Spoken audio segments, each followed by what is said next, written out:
Alright. Time to make sure that all the links are out there.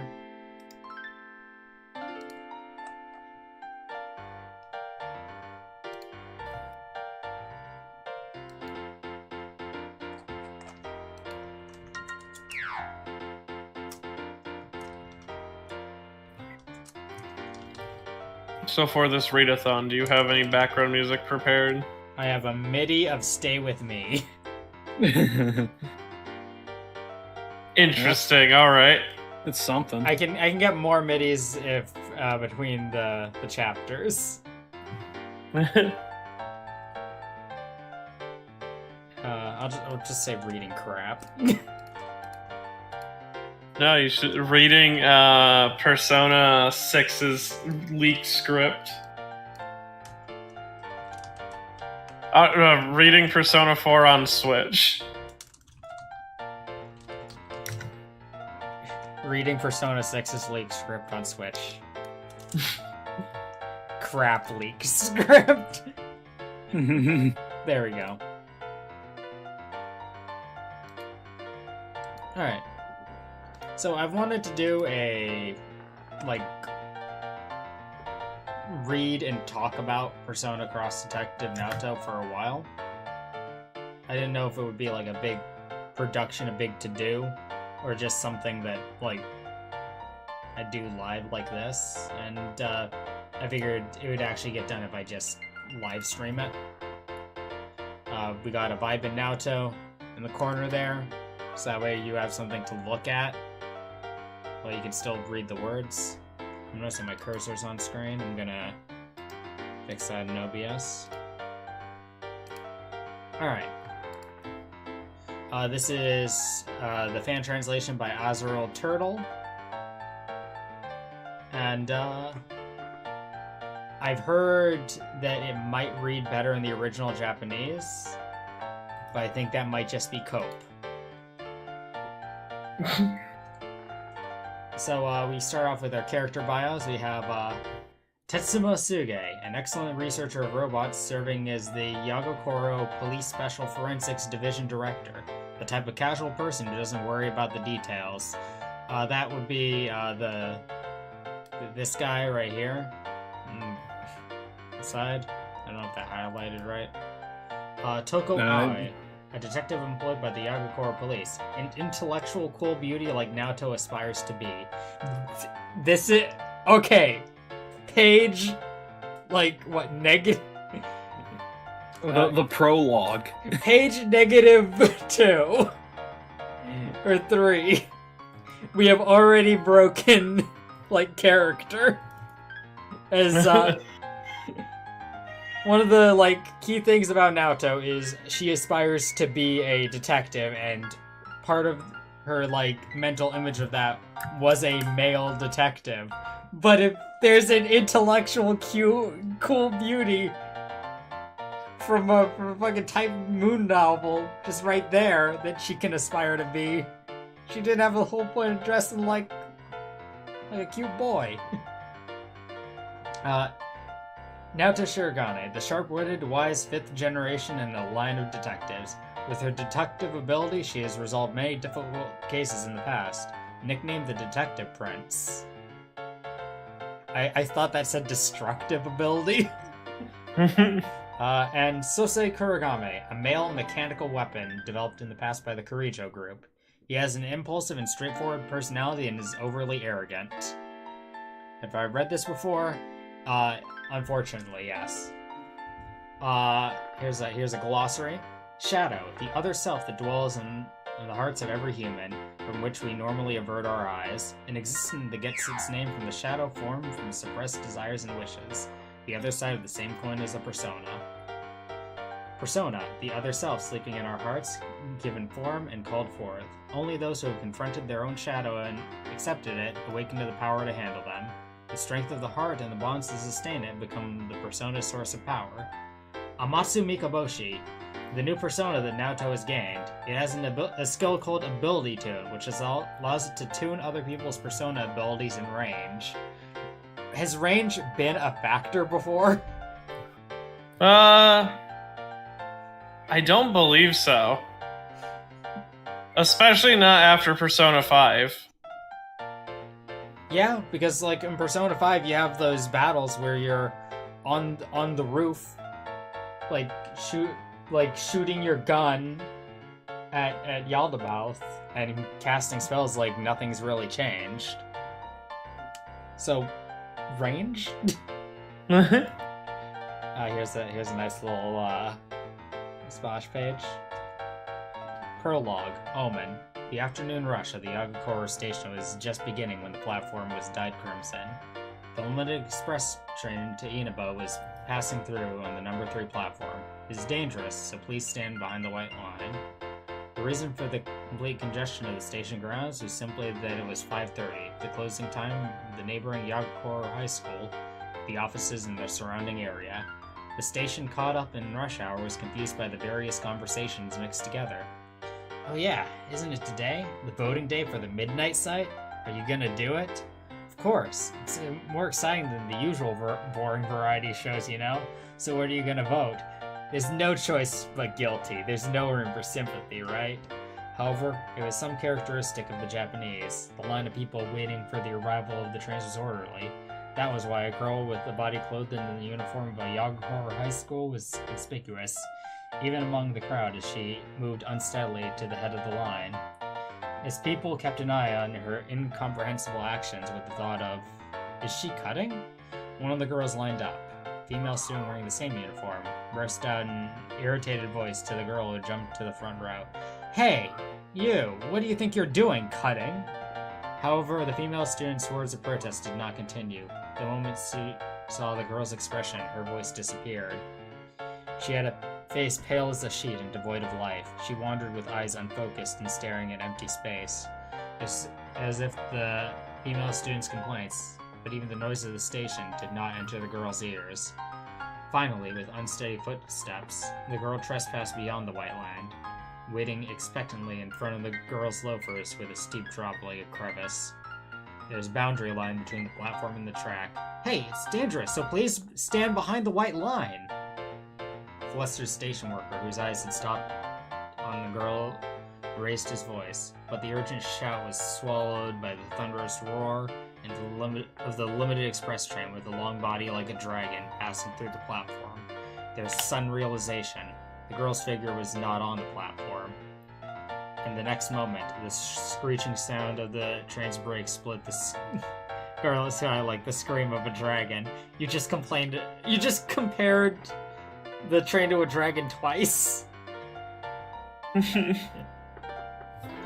The crowd became noisy, demanding to know what had happened and the like. It was instantaneous. The platform completely enveloped in pandemonium.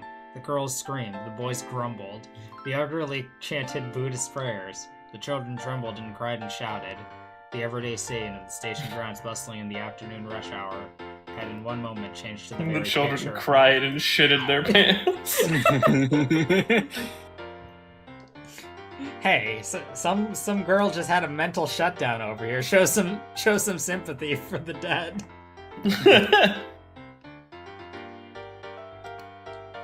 The fresh crimson scattered across the track was the color of despair. Already there was no longer the figure of a girl. The girl had become a single flower, a flower of fresh blood. That flower, redder than the setting sun, was the merciless proof that a single young girl's life had disappeared from this world. Now, was it like Crayola Crimson?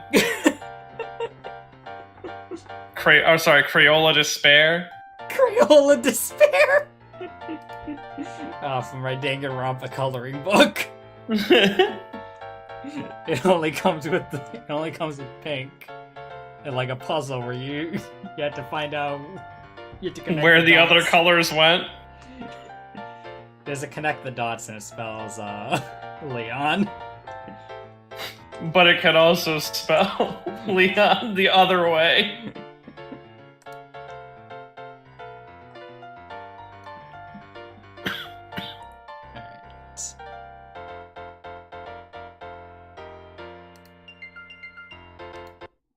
Alright, Chapter 1, Chance Meeting. For me, being a detective had been my aspiration ever since I was aware of my surroundings. I believed that becoming a detective in the future was my fate as Naoto Shirogane, born into the... Well, that new MIDI is a bit loud. Okay. Ever since we had gained the reputation in the crime scene investigation as the noble Shirogane, naturally the opposition to me, a young woman, was not light. However, rather than questioning my abilities in the face of such difficulties, I instead attributed it to my youth. I gained recognition by conducting myself as if I were of age, but that was my reason to live at the time. As the result of a number of cases which my accomplishments had accumulated, I became known to the world as the Detective Prince. Afterwards, I came to realize my thoughts at the time were rather biased. I was so ignorant as it was frightening.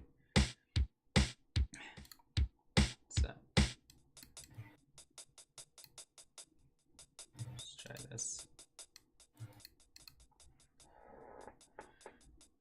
As a detective, I did not lose even to the adults as far as having the necessary knowledge, but in exchange, I did not know how to enjoy myself in a way appropriate for my age, nor was I familiar with the joy of being a student. The ones who changed me were my friends. Naturally, I was perplexed in the beginning. During my happy everyday life, I became worried that, as a detective, I would outlive my usefulness. I soon realized my fears were unfounded. I was simply afraid of the new experience. As a result, I was able to become much stronger than my previous solitary self. When I thought of my friends, I was invincible. That was 1 year ago. I returned to the unchanging, restless days of a detective, running around from north to south, east to west, anywhere there was a case and a commission. However, no matter where I was, I did not feel that I was alone. It could be said that I was always in contact with my friends via phone and email. It really is embarrassing, so I won't say much about it, but I was able to cheer up just by thinking that my friends were each doing their best under the same sky. On a certain day, a message came from one of my friends. It was from Rise Kujikawa. She frequently contacted me, but it was rare to receive such communication during the daytime. She was a popular idol and was busy working. Normally, her messages would come at night. Did she receive some urgent business? While postulating such things, I picked up the phone, and this MIDI is constantly resetting its volume. Sorry, MIDI. Enjoyers? Oh, damn, you killed the MIDI. I picked up the phone, and Risa Kujikawa cried out in a voice that sounded like she was completely at wit's end. Naoto-kun, it's terrible! Please, help me! As well as being in the same school year as myself, she was an extremely important person in my new life. Needless to say, I immediately canceled all my plans and came running to her side, and was waiting for me when I reached the place she had specified was blue skies, white clouds, and a brilliantly shining red sun. Before my eyes was the blue sea, a white sandy beach, and a girl in a bright red swimsuit and a dazzling smile. The place was a southern island. It had an eternal summer. That's great, Rise-chan. You're so cute. You have the absolute best smile. You're just like an angel alighted on the beach. Even though he was standing nearby and talking endlessly, the cameraman's voice was far away. My ears hurt the sound of the shutter clicking without pause. Slowly, I dropped my gaze to look at the exposed skin of my own body. The sigh that fell from my lips was as heavy as lead. You're Nao-chan, right? You're cute. You're really cute. But you're absolutely depressing, you know? Sort of feels like you're the Reaper alighted on the beach. Mm-hmm. The surrounding adults were smiling and telling me, smile, smile. But please, excuse me, I really am sorry. I was not in the mood to obey. In contrast to the location in the eternal summer, my heart was as gloomy as the sea of Japan in midwinter. Please, I would like someone to tell me, why am I standing in a swimsuit frozen in place as the waves beat against me? Oh boy, are we getting a splash page? Oh yeah, that's what that. There she is. Page Yeah. 9. Woo! Page Yeah. 9 to swimsuit percent. We eating good tonight.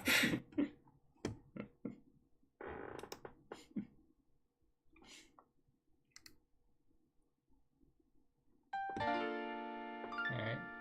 Just gonna see if I can. I'm gonna give you one more chance, Mitty. Oh, jeez, what did I do?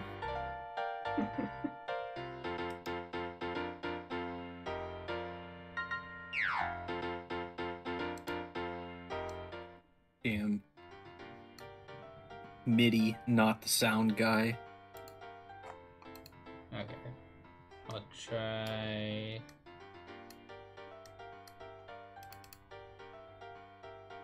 Okay, I don't have the MIDI set up for this. All right, last chance.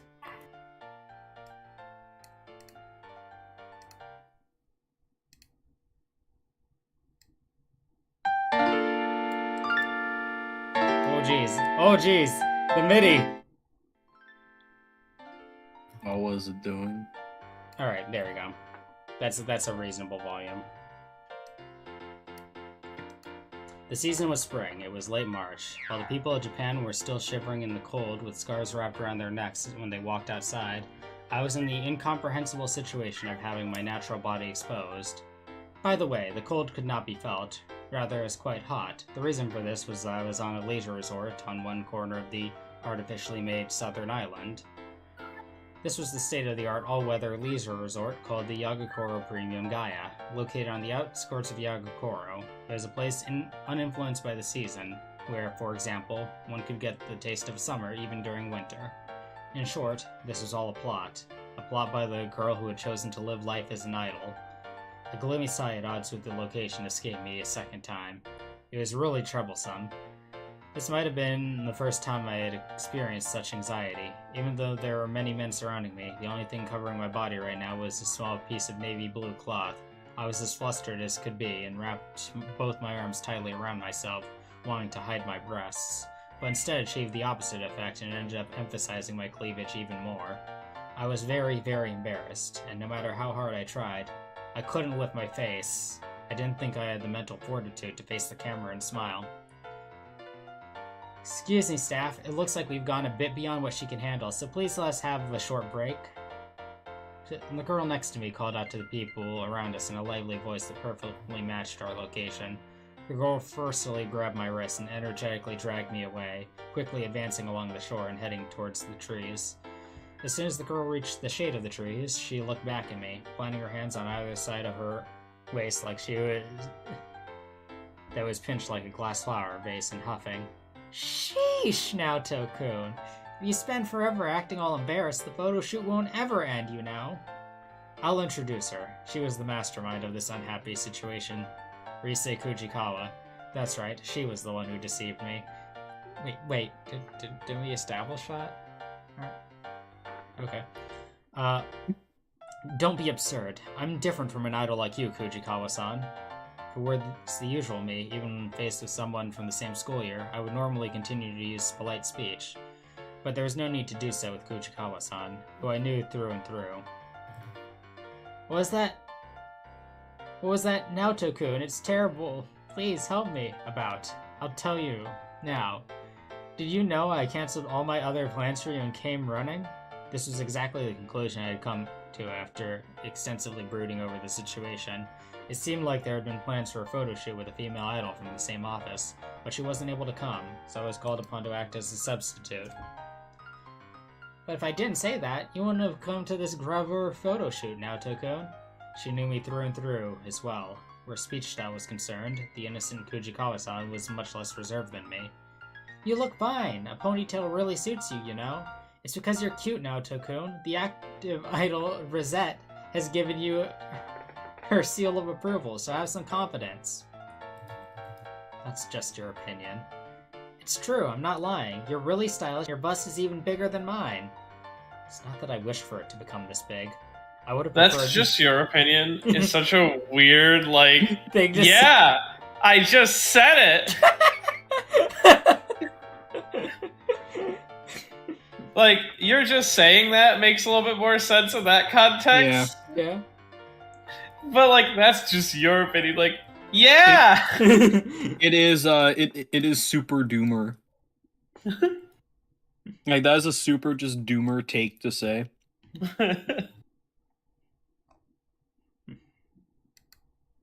That's just your opinion, not mine. My life sucks. I hate myself. It's okay, Naoto. It's not that I wish for it to become this big. I would have preferred being about your size, Kujikawa-san. Hey, what's that? Are you trying to pick a fight with me? Kujikawa-san pouted, looking at me with reproachful eyes. Brought her pursed lips close to my nose. Would you please stop teasing me, Kujikawa-san? I don't have as much free time as you seem to think. I'm not teasing you, I'm serious. As she finished, Kujikawa-san let out an "Eh," and probed my breast with her fingertip. In my surprise, "Yeah," escaped my throat in a voice that I would normally never imagined using.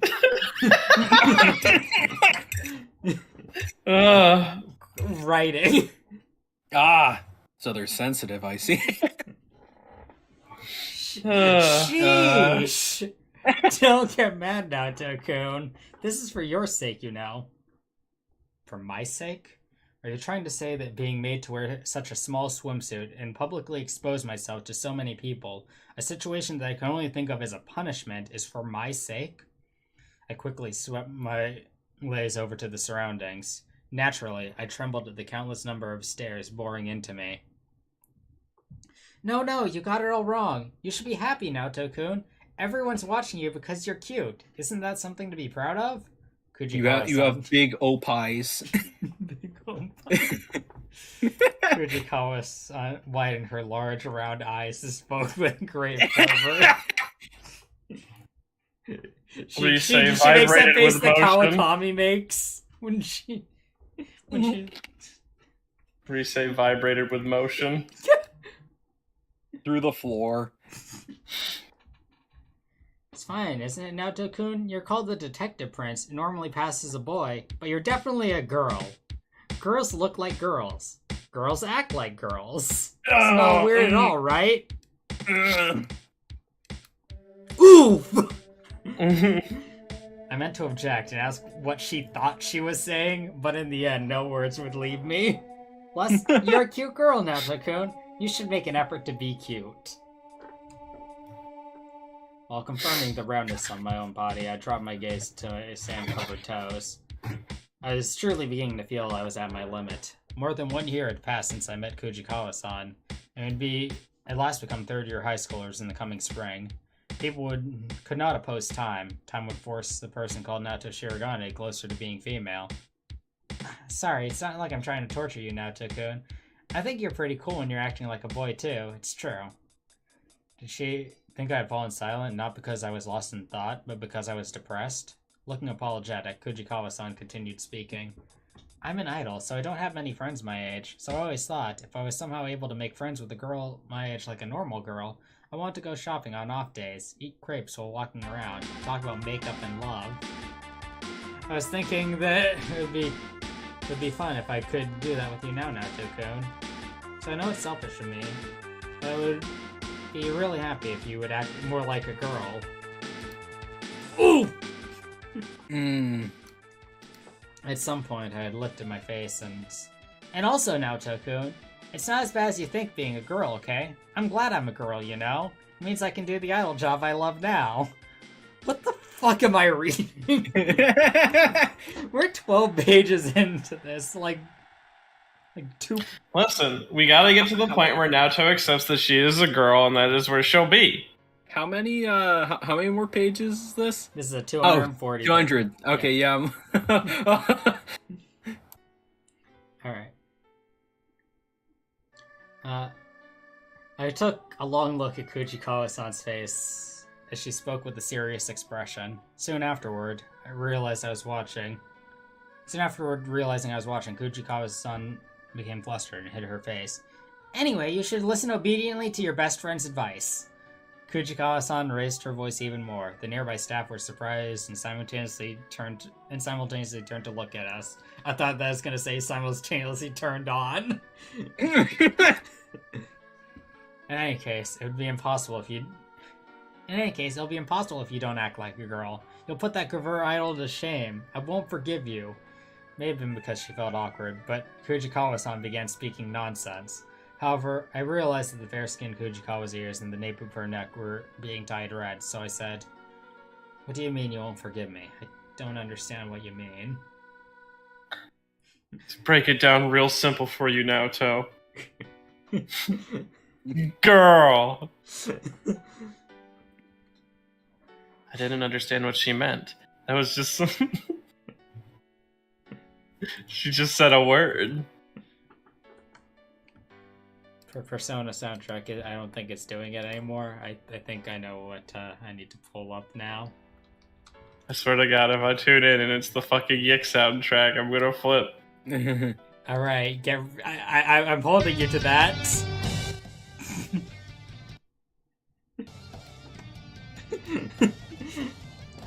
Pulled up the entire Yick soundtrack. That'll last me 3 hours.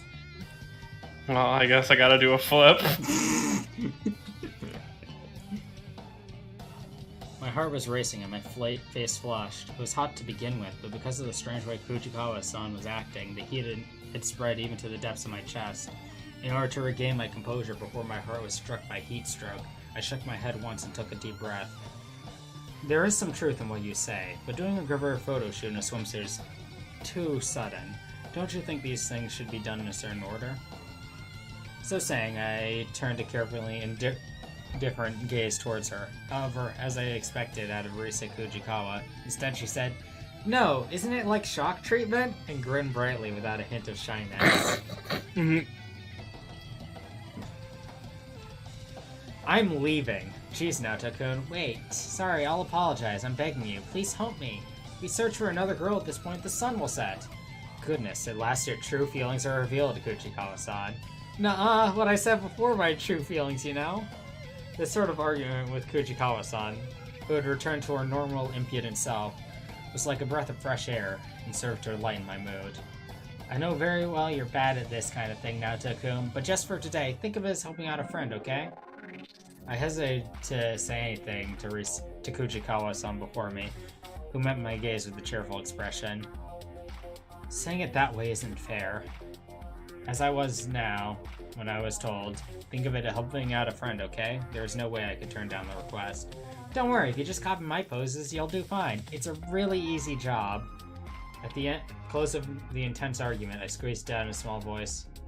Only for today. And unwillingly gave in. After enduring countless hours of what felt like hell, my mental state was the horribly pessimistic view of, no matter what, I will never listen to what Kujikawa-san says.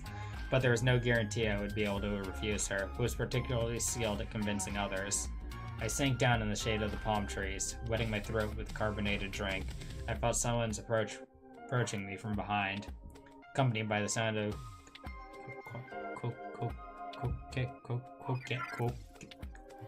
the fuck is that word?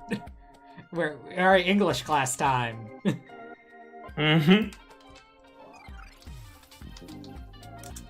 Okay, coquettish.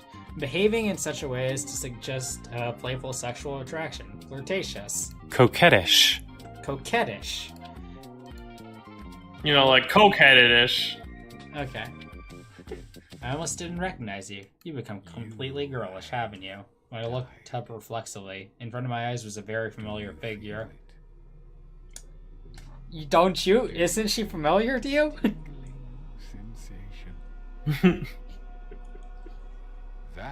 I'm gonna join Naoto in like hydrating. as we take a good look at this character design. You wish to return to your physical form. Yick is talking to me. Continue.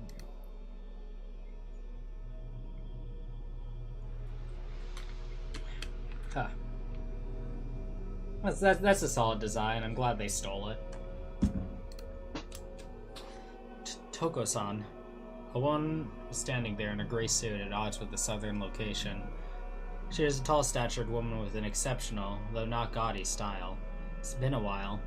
At once, I jerked my knees towards myself and hid my defenseless body. It really was nice seeing her, but being seen in such an immodest state by an old friend caused me to tremble even more. As if finding my panic funny, Toko-san leaned over, a laugh leaving her throat as her shoulders shook. Her name was Toko. She was a detective. She was a woman who I had troubled many times in the past. She was the person who I had always aspired to be like. Eh? What? Donk. Whether it was an atrocious criminal, a brawny male detective colleague, the higher-ups among the prefectural police, when I saw her fearlessly arguing with them as an equal, I felt that she could be relied upon. It's been about 3 years since we last met at a crime scene. That much time has passed, huh? After 3 years, I didn't recognize you, Naoto. That boyish Naoto is now a thing of the past. It may only be because me wearing a swimsuit does not match your idea of me. I think I haven't changed that much myself. Really? I thought the Naoto I knew 3 years ago didn't have any friends who she could show her girlish side to. Toko-san directed her gaze at Kujikawa-san, who was performing the Grabber photo shoot with lively expressions and actions. Rise is checked out. Friends. Hearing it again from a third party made me both happy and embarrassed, and I immediately averted my gaze from Kujikawa-san. That may be so. It was true the solitary me of 3 years ago was eagerly hurrying one day at a time towards becoming a full-fledged detective was a very different part of me than my current self, who had my senpai, Kujikawa-san, Tatsumi-kun, and Teddy-kun, and also Nanako-chan and Dojima-san, and a lot of other important people. Also, is it just my imagination, or have your breasts become quite magnificent compared to 3 years ago? That isn't... Please don't stare at them like that. In my embarrassment, I panicked, grabbing the front of my robe I was wearing and pulling it closer to my chest. You haven't changed at all, Toko-san. She is a tall and slender woman. However, she wore little makeup, and the only jewelry she had was an amethyst pendant that rested upon her chest. Even that was something she had worn since the moment we met, so it really seemed like she was a person who went without unnecessary decoration. It may have been because she was beautiful to begin with. As a whole, the person called Toko gave off an air of a perfect beauty, which had not changed from 3 years ago. In fact, the nearby photoshoot staff were guessing, is she an actress? Do you really mean that? Even though this February I joyously celebrated the last year of my 20s. That's a foolish question. Oh, I'm happy. Toko-san's smile was a sign for the two of us to start laughing. It was nostalgic and gave me a very warm feeling. By the way, what turn of events brought you all the way out here just to meet with me? What do you think of me, Naoto? This place is within the jurisdiction of the Yagakoro police. It's so strange to think that I decided to spur of the moment drop by for old time's sakes when I heard you were coming. Toko-san was really exaggerating. You must be joking. You wouldn't come out to a weather resort without good reason, Toko-san. I knew that Toko-san was not fond of showy or bustling places. There's nothing it could be but a case, right?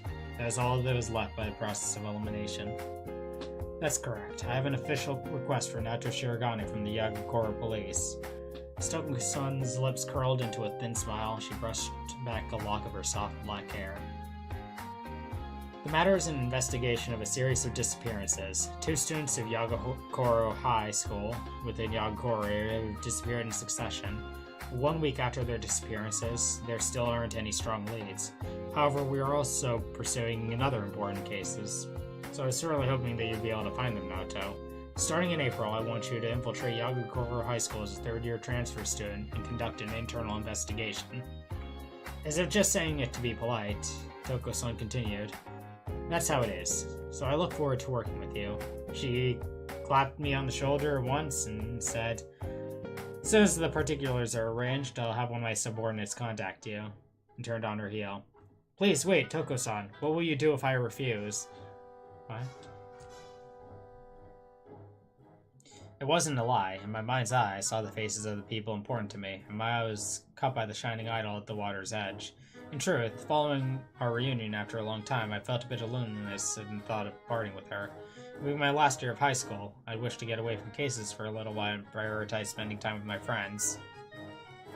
You can't do that. The reply was immediate.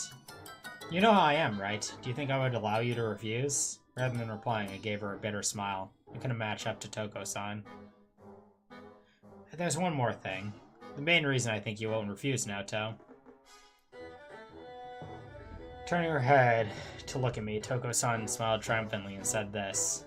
Naoto Shirogane, I know, is a detective, isn't she? At that moment, my heart thudded strongly. If you're seriously aiming to be an idol, I'll give up. If it's you, Naoto, you'll do well even as an idol. I'll give you my blessing, since I know your work ethic and capability well. Toko-san informed me smoothly and began walking again. However, Toko-san, who was bad with people, soon stopped and murmured, "That was pretty forced." Ah, that's right. By the way, the case this time is pretty complex, you know? If it's handled poorly, you'll definitely leave a pretty bad taste in our mouths. What will you do? If you're going to refuse, now's the time. I stood up and shook my head. A smile was forming on my lips. That's a foolish question. For example, like Kujikawa-san, who found her calling as an idol, or Tatsumi-kun, who had decided that nothing was compared to making crocheted animals, I will take this case. Because I was the detective, Naoto Shirogane, the cross detective. Alright, with that, we have finished Chapter 1. Okay. There was a lot of moments where I had to pause Yeah. and think about what has happened. Yeah. Risei brought Naoto out of shoot. It was like, you gotta be more of a girl. You got fat fucking titties. Would it hurt you to smile more? Oof. Yeah, that's pretty kind of dated. When was this written? Well, this is Japan. They have different standards from us. Yeah, but still, this was translated in English. Very fair. But you know, maintaining that is, you know, like good translation ethic, along with it being unreal. This was published June 10th, 2012. Okay, so that was like around the time when Golden was a thing. Yeah, it was during Persona 4's second big burst. Yeah. Because, like, we're on, like, the fourth big burst of Persona 4. It never stopped. Yeah.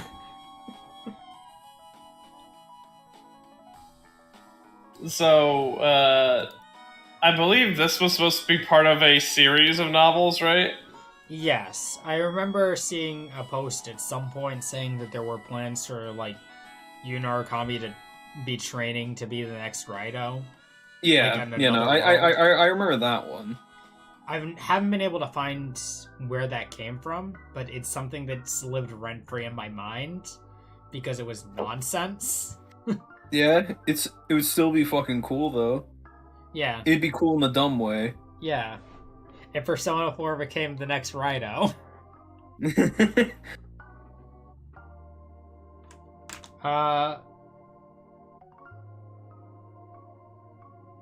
Toko Aoi is a character that I feel they had to give Naoto some detective colleague.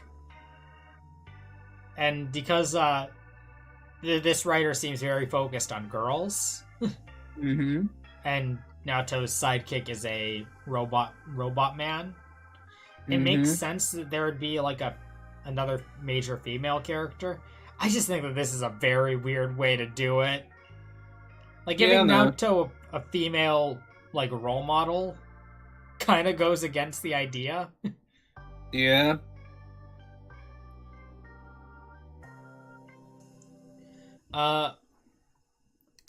And this might just be like my detective's intuition here.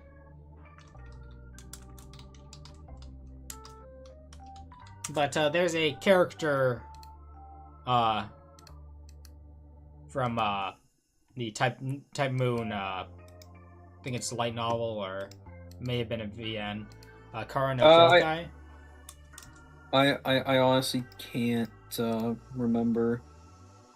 That's a fucking web page. I hate you so much. So much. OBS doesn't support that.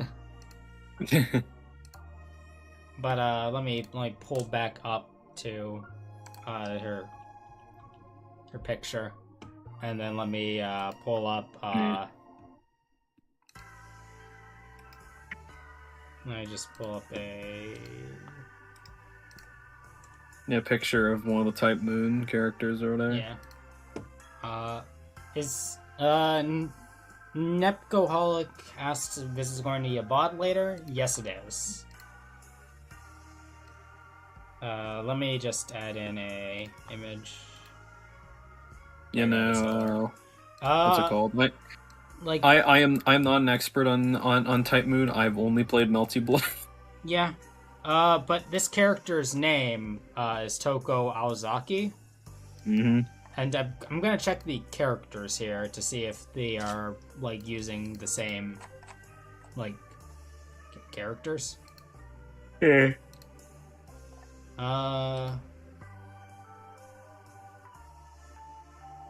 So, what...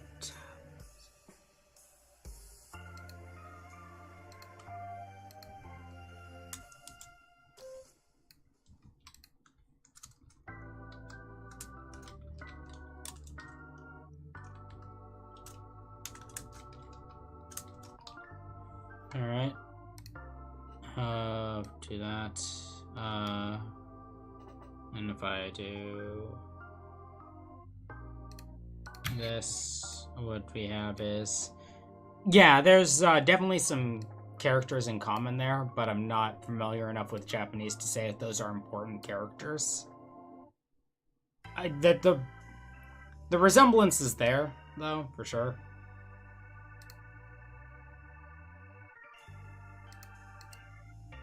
Yeah. Yeah. Anyhow. Any other things we want to just, like, call attention to here? We're kind of... Would it be the amount of boob talk? There was a lot of boob talk! There was a moment where Naoto really focused on Risei's lips when it was just that Risei was getting in her face. Mm-hmm. And I was like, this is how you describe a character moments before they make out. Risei has very kissable lips. You gonna walk by there with those kissable lips? Her succulent, moist lips moved ever closer to me to call me not a real girl. Alright. I don't remember how many chapters of this there are. But, well, given that there is, we're on page 18 of, like, 240, we're, there's probably a lot. Yeah. Chapter 2, Destiny. Destiny is destiny. March 31st, inside Yagakoro.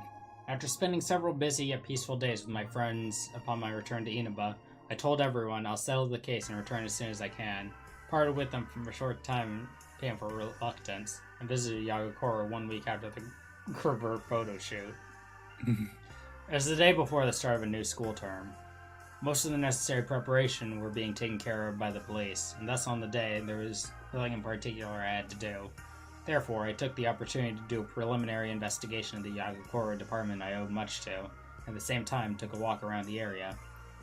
Yagakoro was a mid-sized city with a population of about 400,000 people, and as a city with many commuters, it continued to quickly develop. The sudden expansion of the city created a peculiar phenomenon. There is an interesting gap between Yagakoro Station, with its nearby rows of modern buildings, and the suburbs with a nostalgic feel to them, so much so that it could be mistaken for having fallen into a time slip. Having finished my walk, I headed in the direction of the Yagakoro police station so as to give my greetings to Toko-san. The police station was a brick building with a historical feel, and immediately stood out in the area around the station, so searching for it was unnecessary. I passed down the tree-lined street that gave off the feeling of dancing soccer pedals and continued into the station. I entered the glass wall entryway and inquired of the first young policewoman I had laid eyes on. Is Assistant Inspector Toko of the Criminal Investigation Bureau here?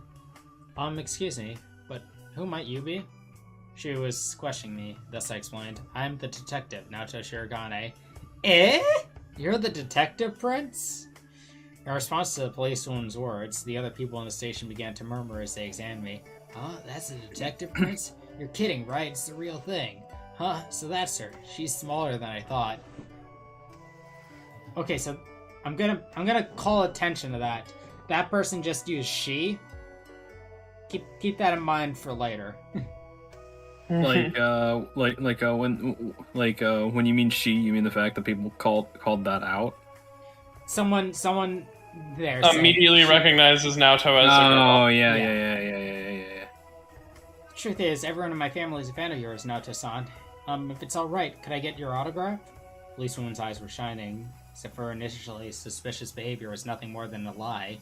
Immediately, someone cleared his throat loudly from behind her. Hey you, if I remember correctly, aren't you on duty right now? The Yo, Linda, back to work. Alright, got it. A well-built man in the prime of his life was scowling at the policewoman, who said, "Please excuse me," and quickly departed. The man introduced himself as the assistant chief. The assistant chief nodded, his brow creased, and said, "I heard from Aoi-kun you were coming."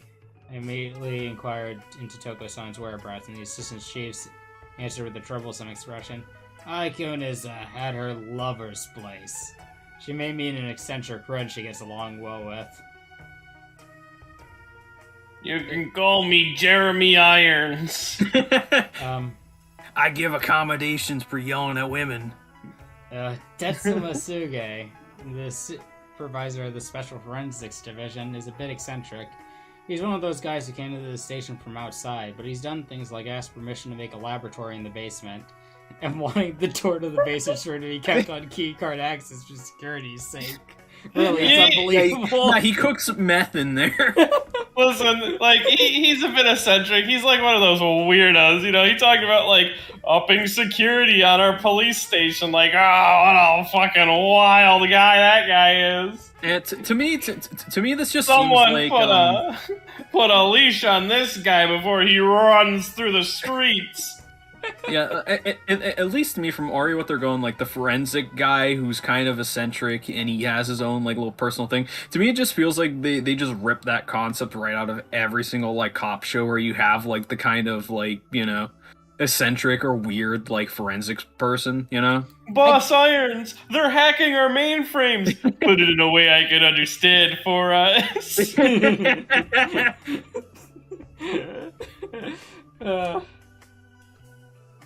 I assume that's intentional because, like, it's Persona Cross Detective. I assume they're leaning into that angle.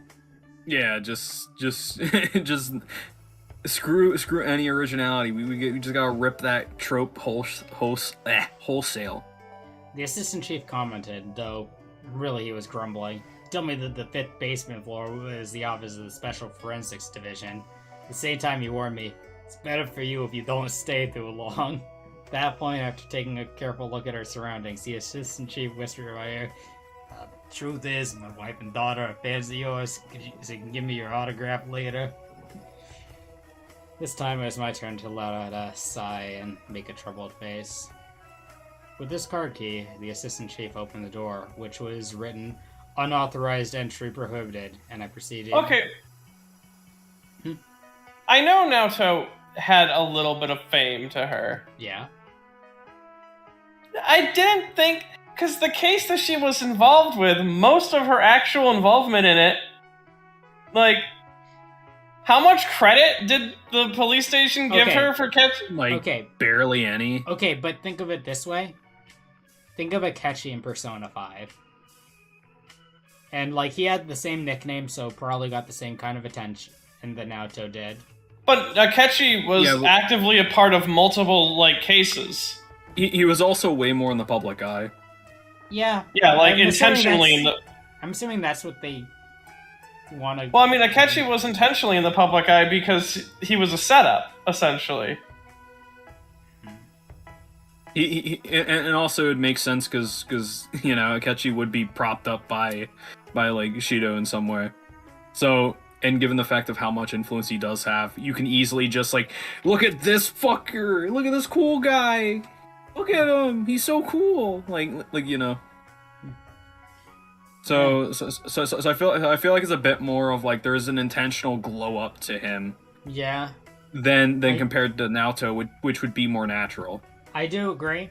I also do think though that Naoto definitely intentionally tried to dress the part. Yes. Well, yeah, but I mean, like, this guy's walking up, and his kids are a big fan of Naoto. Yeah, that is. And it feels like Naoto has the fame from all the stuff that she wasn't doing in the mainstream. Like, I can see her being like popular among like adults because they look at it and go, "Wow, that's pretty impressive." But it's like Naoto's got like a child fan club backstage. When I grow up, I want to be just like you, full of self-doubt. Huh? I love the idea of the Naoto, of like the kids Naoto fan club, and it's just like, and you just have like one of the kids dressed up as Naoto with like a toy gun. Actually, wait. I'm now remembering one thing. Yeah. I don't remember if it was a local TV broadcast or a national TV broadcast, but she was on the news once. Yeah. I'm pretty sure it wasn't national. Or no, I'm pretty sure it was national. Yeah, because she's someone who came to Inaba. Yeah, she was someone that came to Inaba because of the mysterious murders. Yeah. So And because her grandfather owns a property there. Yeah. yeah. Alright. With this card. Okay, so it's possible that she has a fan club. Yeah. With this card key, the assistant chief opened the door, which was written unauthorized entry prohibited, and I proceeded past. It was a brand new modern mechanical sliding door that did not seem congruous with the old-fashioned building. Since it was on the 5th basement floor, I hit the elevator button. However, though I waited for a time, the elevator did not come. When I checked the display above the door, the number shown had stopped on B5. Was it out of order? I was left with no choice but to take the stairs. I descended to the basement one floor at a time, down the gloomy staircase illuminated by the green emergency light. I was approaching the 4th basement floor. Up until then, the sound of my shoes clicking against the linoleum floor had been the sole BGM, but the hectic noises began to echo from the floor below like a rhapsody. Hurry! Cut off Genesis's power! It's no good, we won't make it in time! God damn it, we got no choice! You guys, everyone, hold him down! Supervisor, Genesis is... With our power, we can no longer... Ah! It's not working! Oh, you guys! Focus on escaping up above! An angry roar mixed into the cacophony. The urgency of the situation was evident from both the voices and their words. I flew down several flights of stairs and sped towards the 5th basement level. Along the way, I passed a mass of people in lab coats. Message from the supervisor, call someone, anyone, as long as it's not a member of the Special Riot Police. When I asked what's going on, the people in lab coats looked at me as if I was a foreign object, and their most senior among them spoke for all of them when he answered, "It's dangerous down below, you run too!" His voice held no end of frustration. Leaving behind only those words, the man also climbed the stairs at full speed. I expected them to, like, chuck Naoto down there. Well, like the thing with me is right as soon as they said that, all that popped in my mind was like, remember in Other M, like one of the skeezy like scientist guys kind of like props up his glasses, and there's just the big like anime glow for the glasses. That's all that was running through my head with hearing that. All I'm imagining is fucking Shinra like a scientist, because I hear Genesis and I don't fucking think of what is, I believe, going on. Yeah, no. I'm thinking Genesis. But like the thing with me, whenever it was said of like there? Absolutely. Why do you think they're running? We got a code GACT! I like love the idea of like Naoto goes down there and it's just the party fighting the fucking scorpion. This is the party fucking redemption. Gax escaped from his pod and is already reading Loveless.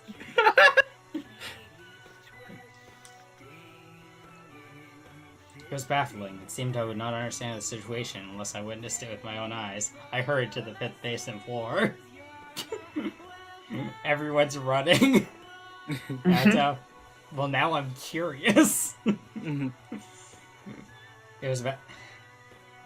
I came out on the floor with a solid iron door that had been flung open.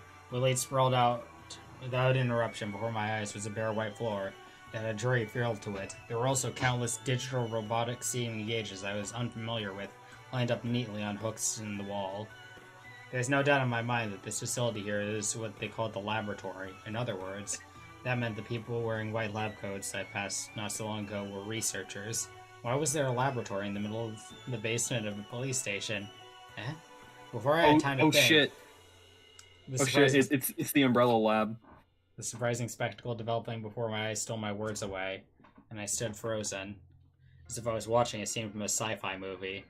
There was a person squatting on the edge of the floor. From his predominantly red and black clothes and his large physique, I deduced he was most likely male, and from his hairstyle, around 20 years of age. What was surprising was the glint of that man's eyes. His left eye glowed with a red light that made me think of a laser pointer, and his other eye glowed blue. Like sands from Undertale.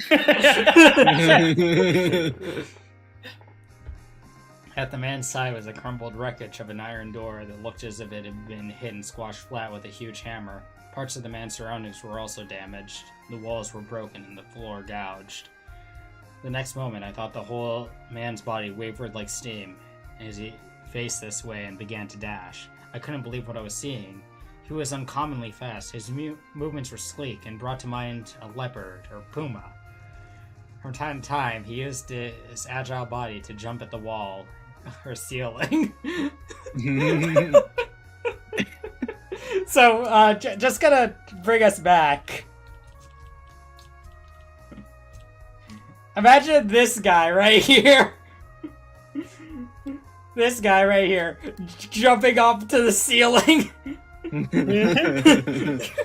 and I'll move that mimics a puma. Yeah.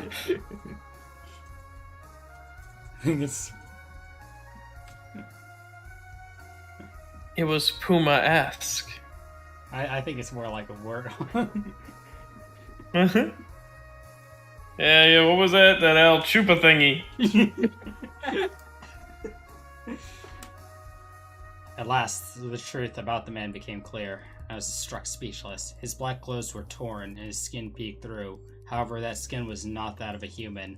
His looks and figure were human-like, but what was visible underneath the black clothing could only be thought of as the substance of a machine. Adding to my surprise, the aforementioned man was facing a certain familiar person. Standing in the center of the room with her arms crossed in a daunting pose was Toko. There was no hint of hesitation in her expression. On the contrary, the slight upward tilt of the corners of her mouth could only be interpreted to mean she was enjoying the situation. Are you trying to say you would dare raise a hand to me, you impotent brat? Idiot, Toko, run away now! Genesis has gone wild! You can't get through to him now! There's no way to return him to his original state except to reboot! The middle-aged man wearing work clothes cried and grabbed Toko-san's shoulder. He is a man who had a much larger figure than the man in lab coats I had passed by earlier. At a glance, he seemed to be the manager, but from what he was saying, the large man was likely also a researcher. Toko-san, what in the world is this? What's going on? Two of them reacted at the sound of my voice. Seemed like somehow there were only two left on this floor. Naoto, huh? I've been waiting for you to come. Keeping your eyes on the approaching man, Toko-san answered quietly. Because I had arrived just a moment ago, I did not understand all the details, but I was able to deduce that the man named Genesis seemed to be running wild. The destruction of the walls and floor was most likely the work of the beast-like man. In addition, it was immediately obvious that the extremely dangerous wild man was attacking Toko-san. Boy, you've got bad timing. Leave the floor now. I shook my head at the large man. I cannot leave Toko-san and flee. Toko-san was an important person to me. Deserting her and escaping by myself was out of the question. It was at that moment, Genesis stopped moving and turned his head to look at me.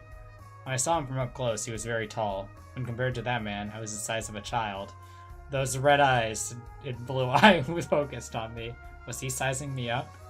I swallowed hard, immediately took several steps back. I had a bad feeling about this. Damn it, that's why I told you to run! He had been careless standing out. He had changed targets. Genesis turned his body to face me and rushed at me in a straight line. I turned nimbly on my heel. I dashed with all my strength back towards the staircase from which I had come. I thought that I might be able to successfully escape if I had made it past the iron door. However, it was a futile struggle. Escape was impossible to begin with.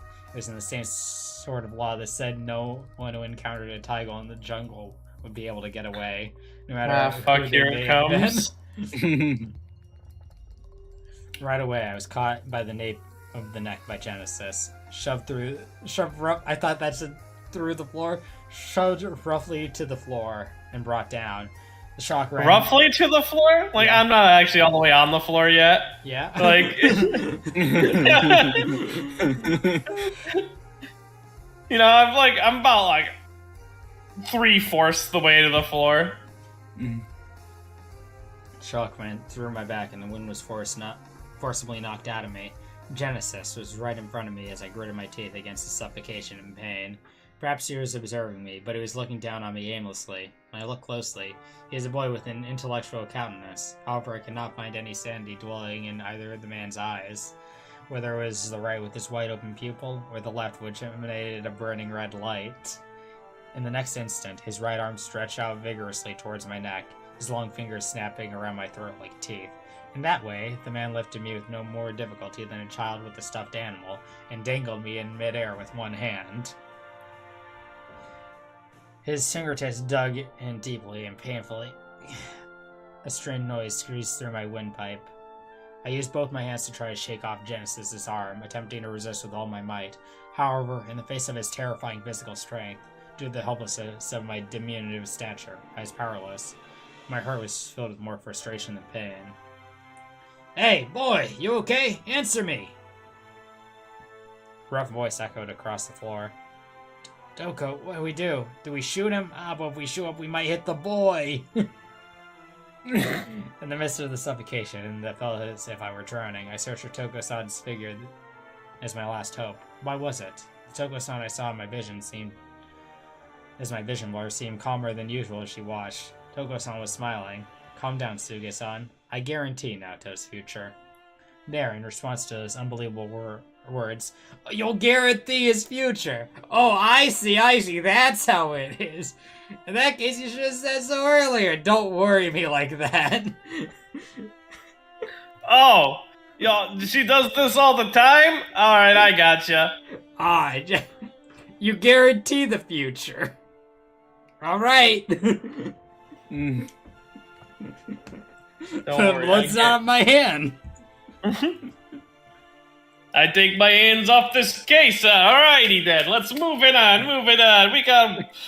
We got stores to prevent robberies, food, women.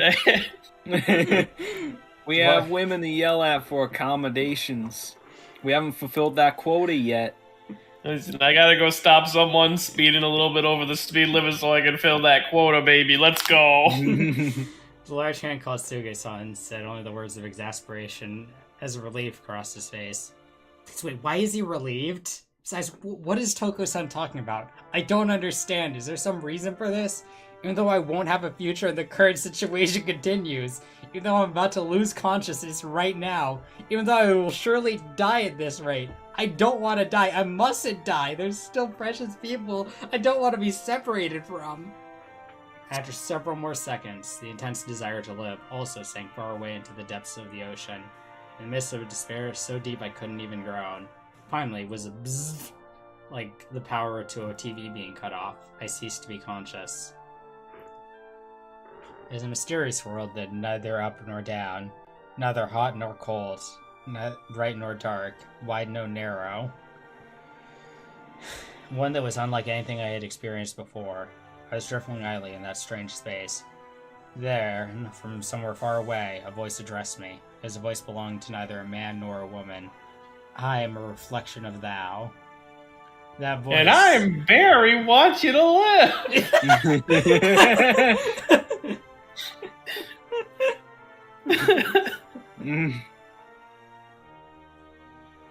Voice did not reach my ears, but resounded directly in my mind. Who in the world was it? Well, it's a reflection of thou! In the first place, where was this? It simply couldn't be the afterlife, at the very least. I could not believe that was the same world I just existed in just a little while ago. Dost thou desire power? While I was lost in thought, the voice addressed me once again. I grimaced. I was unable to understand the intention of the other's question very well, my suddenly confused mind. We are brethren. Thou hast the potential to obtain power. Dost thou desire power? So I told him I still couldn't understand what the fuck they were saying. Like, what does that even mean? Dost thou? Come on, speak English. So I told him my current candid feelings. I don't want to die yet. There's still many things I must do. I do not know whether or not my answer is correct, but those were my true feelings. I had precious friends that it would be difficult to part from. There were still infinitely many things I want to live to do. Very well. In that case, I shall grant thee power. It seemed the other had somehow understood. Then, what kind of power dost thou desire? Yet another incomprehensible question. Power was a rather abstract concept. She is monologuing to herself. But death? Yeah! No. You gotta be a little bit more specific. Oh, there goes the windpipe.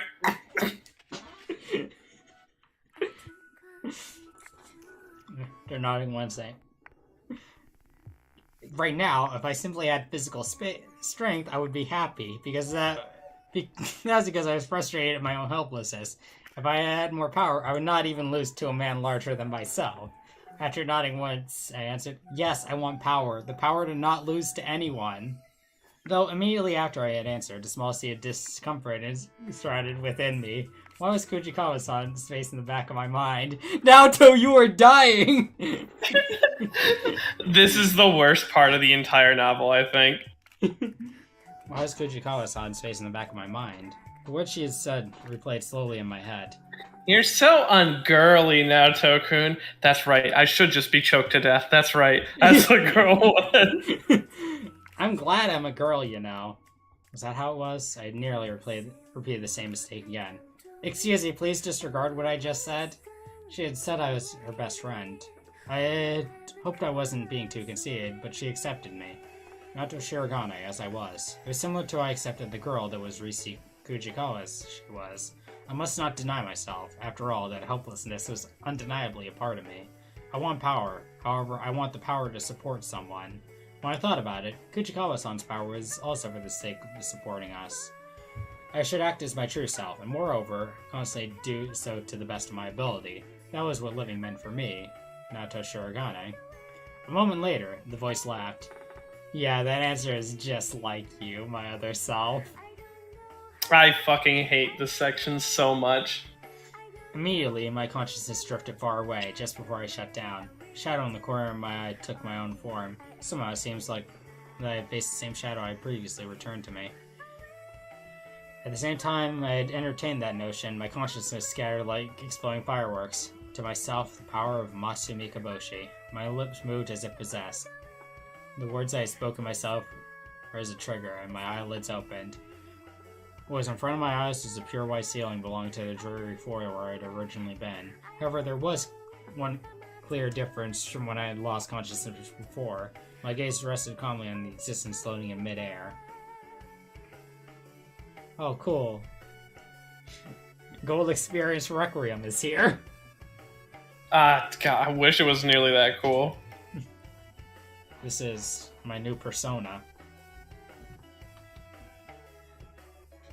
The discomfort in my throat still lingered. Though I was no longer suffocating, the weight that I had felt in my body had increased several times since before I lost consciousness. When I looked, the man known as Genesis had his eyes closed and was collapsed completely limp like a toy with dead batteries. Was it because his body was that of a machine? I tried to remove Genesis and stand, but I was not very heavy and was unable to move him an inch with my physical strength. Even so, that surprised me. I muttered to myself as I stared at the white ceiling. I'd be able to summon my persona in the real world. Vibrations traveled to my back through the floor. Slowly I looked around. I saw people coming down the stairs and onto the floor.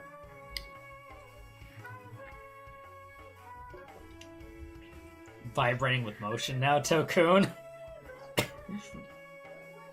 Supervisor, are you alright? The people that had come into sight were brawny uniformed policemen. Behind them on the stairs were the researchers I had passed by. My gaze returned to Toko-san, who exchanged a glance with the large researcher and said, Suke-san, please deal with this oversized child. Got it. You guys carry Genesis to the adjustment room. Scan his whole body, gather and analyze the data, then fix the damn door that he destroyed. About the restart. I'll take a look at the results of the inspection. So wait for my instructions on that later. You four-eyes data analyst, you'll get your paycheck when you fix this damn door. Like a swarm of ants carrying a sugar cube to their anthill, the rushing people crowded around the mechanical being as one carried it away. When I had been freed from the heavy weight, Toko-san extended her hand to me. As she drew me towards herself, she said, "I'll explain the situation to you," with an unnaturally serious expression. "Yeah, in that case, come to the supervisor's office. I'll serve you coffee." The large researcher who had stand by me without my noticing slammed my back with his massive palm. He himself might have meant his light hit, but I stumbled forward involuntarily. As you can see, Suge-san's a pretty overdramatic guy, but don't worry, he isn't a bad person. Seeing my expression, Toko-san smiled a little. "Toko, bastard idiot! Who you call it overdramatic?" As he spouted profanities, the person called Suge was laughing heartily without any particular ill will. I understood then this was the lover of whom the assistant chief had spoken. In the glass-walled private room of the supervisor's office I was led to, the researchers outside could be observed moving around restlessly, but it seemed to be soundproof, so the voices and noises could not be heard at all. What in the world was that uproar about? I immediately asked, sitting on the sofa. But Suge-san, well, first have a coffee or something and calm down, and place 3 cups for 3 people on the table. By the way, the coffee in the stainless steel cups is the least hot. He had put only hot water in the teacup. With the stainless steel cup in the other, he poured coffee. He clearly meant to choose whichever I wanted. I took a sip of coffee, wanting to wet my throat, and Toko-san began speaking. "I'll introduce this old man to you properly. He's Special Forensics Division Supervisor Tetsuma Suge." "I'm Suge, nice to meet you." At Toko-san's introduction, Suge-san smiled ear to ear and held up his cup of only water. "By the way, Suge-san is a dirty old man, so watch out." "Oh, don't say anything that'll ruin my reputation for someone I'm meeting for the first time." "But Suge-san, a long time ago, didn't you touch me here and there all over my body?" "Idiot, only investigate your body a little while testing the new machinery. That's what I told you." "I was serious, it wouldn't have been like that, you know." See, he's a dirty old man to the core, right? Whether it was a joke or not, I could only shrug my shoulders at their argument. "So this boy is Naoto Shirogane, the rumored detective prince that Toko requested for an investigation?" "That's right." Toko-san nodded. It seems that she had let him know about me beforehand. "He's small for a man." From the other side of the glass table, Suge-san leaned forward and clapped both my arms. Judging by the way he touched me and by the way he called me boy, it seemed that Suge-san somehow thought I was male. "By the way, who was that person earlier?" To the question I posed a second time, Toko-san readily answered, "A robot. Number R00, codename Genesis. That guy's a specialized suppression weapon for the purpose of fighting shadows." I was surprised, but I wasn't agitated. I had just confirmed his abnormal ability with my own eyes. As for shadows, I hadn't mentioned them until now, but they were in existence which I had first-hand experience. Furthermore, as far as anti-suppression weapons went, I happened to be familiar with several. However, the ones I knew were female types. Yeah, female types. Big fan of the female types. Naturally, Genesis didn't cut it as a suppression weapon for the purpose of fighting shadows. To be frank, he was a defective product, so the police took charge of him last year. Still, can't you at least count him as one of them? Among the robots developed as suppression weapons, Genesis has been active for the longest time. His personality is well developed, and he knows a lot of things, right? Suge-san added to that boastfully. So what's the whole story behind the police taking charge of Genesis? Went without saying that normally one would not happen to find a robot at a police station. The only time that would happen would be in a Hollywood movie. I'd also not heard of the existence of a special forensics division. There were certainly special circumstances tied to the heart of these mysteries. Toko-san and Suge-san exchanged glances with each other. "I'll leave it to you," Suge-san replied to Toko-san, who opened her mouth. Wow, this book seems really obsessed with stating what a boy or girl have to be. Yeah! This is a problem book.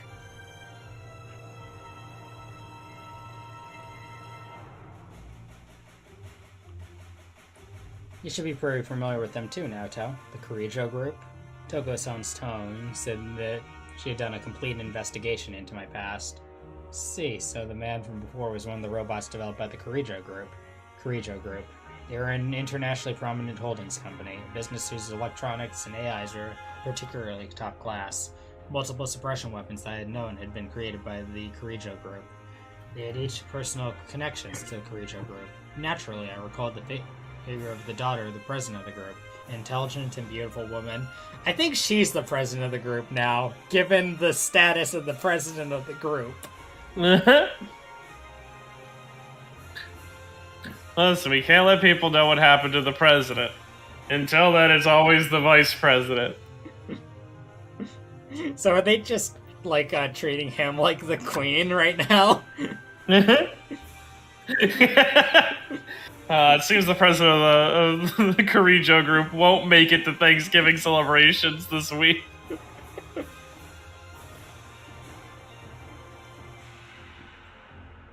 That's right.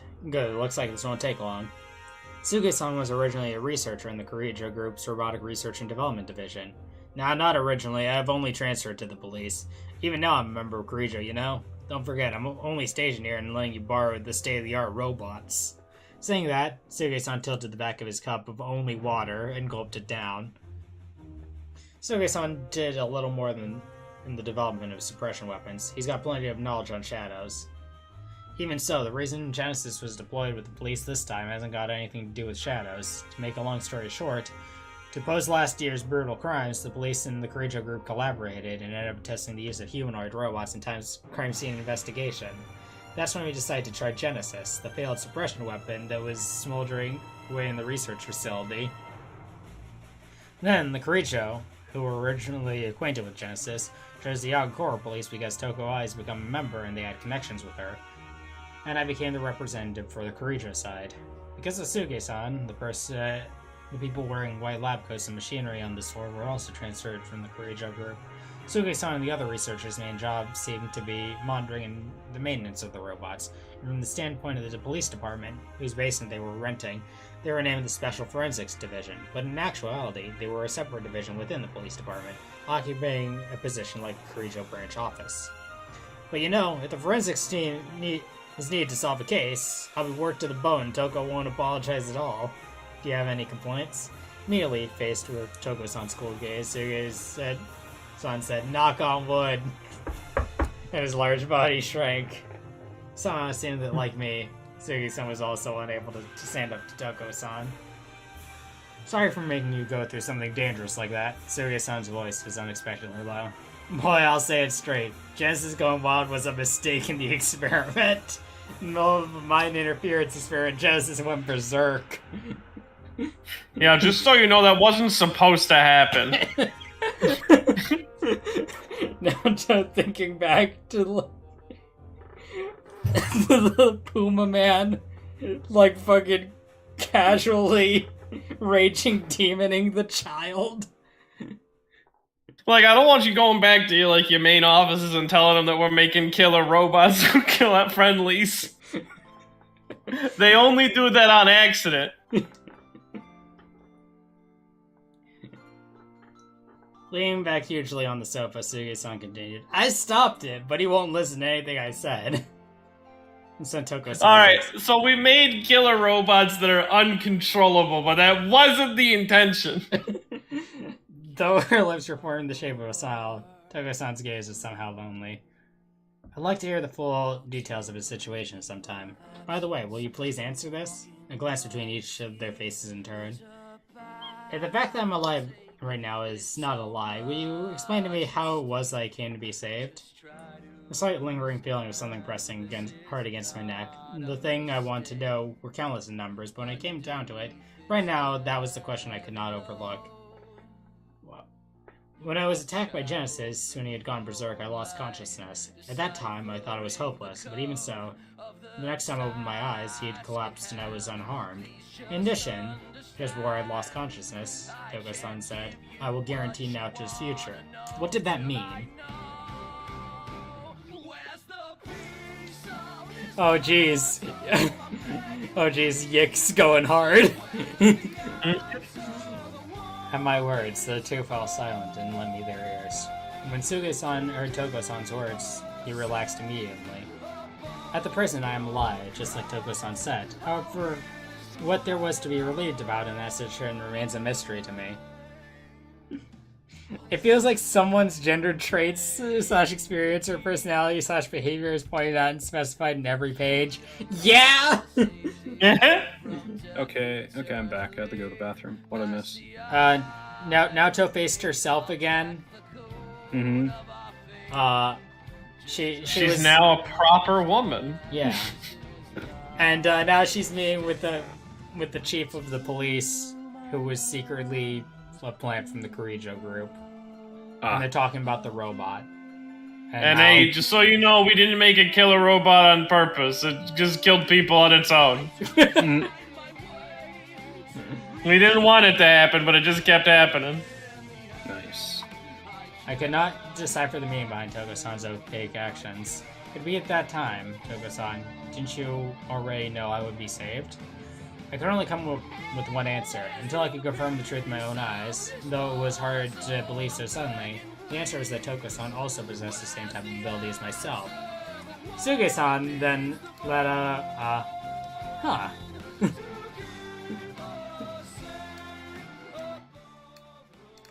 As if in admiration, he let his white teeth perk up behind his lips, and the corners of Toko's mouth had been lifted up in satisfaction. Immediately afterwards, Toko-san covered her eyes lazily and pointedly but quietly ordered, "Answer, Kushinada Hime." In the next instance, a presence formed behind Toko-san where no person had been before. I did not need any time to comprehend the meaning of that divine existence like a celestial maiden, clad in a beautiful robe of blue-green. You should know about it too, Naoto. This special power, the one called Persona. The one who opened his mouth and continued from there, Suge-san. Personas are a rare power that can only be wielded by those who are chosen. There aren't a lot of rumors among you don't know what a persona is? Get the hell out of the office. One of the old true is that personas are the other selves, an embodiment depths of one psyche of the user. The condition to summon a persona is to hit your utmost limit, which unleashes your latent power. For example, you just now, boy, when you were caught in a critical moment between life and death.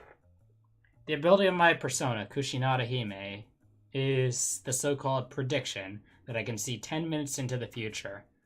So I have the power to see the future. I see. So it's precognition.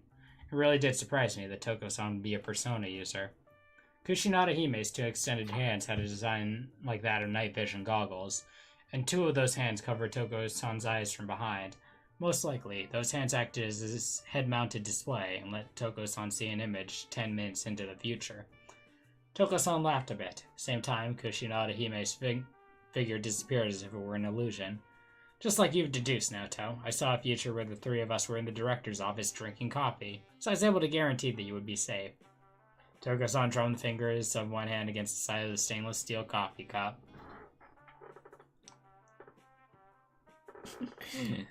Naoto, you made a giant killer robot? Well, boys will be boys. Mm-hmm. Think about it the other way. We were able to sit and drink coffee together this time because you're alive, Naoto. In addition, you were on the Special Forensics Division floor this time. You came to the station without an appointment. I was so surprised I couldn't speak. I thought back to when I rushed down to this floor. It's true that from Toko-san's viewpoint, she must have known I was coming. Suge-san says my persona seems to fall in the non-combative category. Other than Toko, among the non-combative persona users that the Kirijo know of, there's also a person with the high analyze, the ability to see Shadow's weaknesses. It's possible that Kujikawa-san's power is also similar to what Suge-san spoke of. Ah yeah, Fuka shoutouts in the Persona Cross Detective. Aw, hell yeah. It's not a bad power for a detective like me to have. It's been extremely helpful when I've used it at crime scenes. My new power was also a non-combative type like Toko-san's, but I felt it was not unsuited to me. It may have been because the persona was the user's embodiment of the depths of the psyche. Up till now, Toko's predictions never been wrong. I relaxed so fast because she had great track record.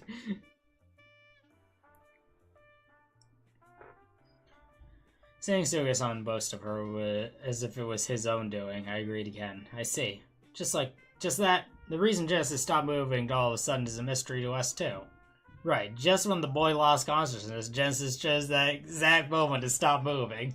It's the first time I see something like this. I'm getting the guys to look into the reason, but the way I see it, it's not a technical issue. We think about it that way. Genesis may have suspended movement by his own will, or possibly Naoto exerted some influence on him. For example, with the power of Naoto's persona. Toko-san's narrowed eyes seized me. Without thinking, I tilted my head. You don't remember? Your persona manifested at the same time you woke up, right? Yes, of course I remember. I thought back to the mysterious experience I had while unconscious. That may have been the mental landscape I had when I reached a critical point, thinking I might die. Yes, V, that is what Naoto's saying. This book sucks.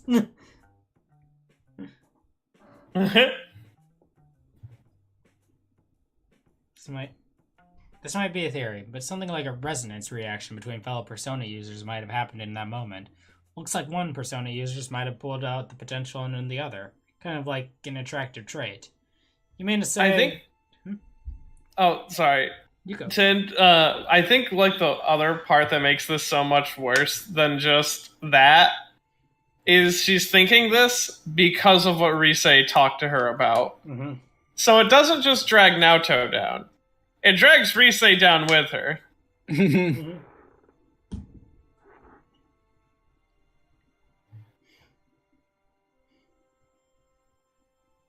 Also, it drags Chie and Yukiko down because she didn't think of them. Eh.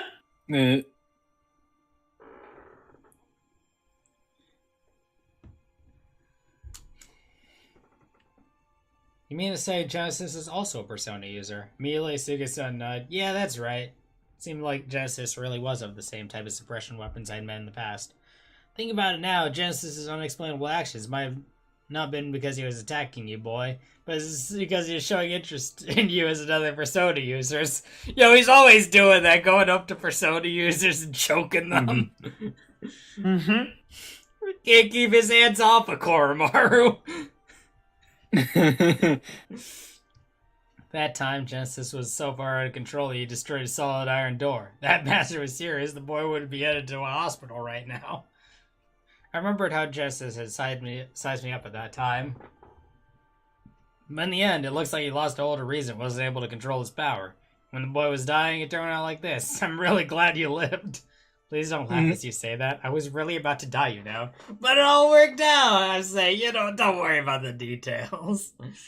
While saying that, Suga-san casually clapped my shoulder with his huge hand. It hurt. I said to glance at Toko-san, hoping she would come to my rescue. A resonance reaction, huh? It may not be a coincidence, I thought, submitting the quest for this case to Naoto. Saying that, Toko-san twirled the pendant at her chest with her fingertip while showing something of a deprecating smile. When I thought about it, I had been attracted to the person named Toko from the time of our first meeting. Thinking that, naturally, I had a flashback to the faces of my friends and the battles we overcame together. I'd like to ask, because you two know so much about personas in my past, why is it that the persona I summoned this time differs from the persona I had before?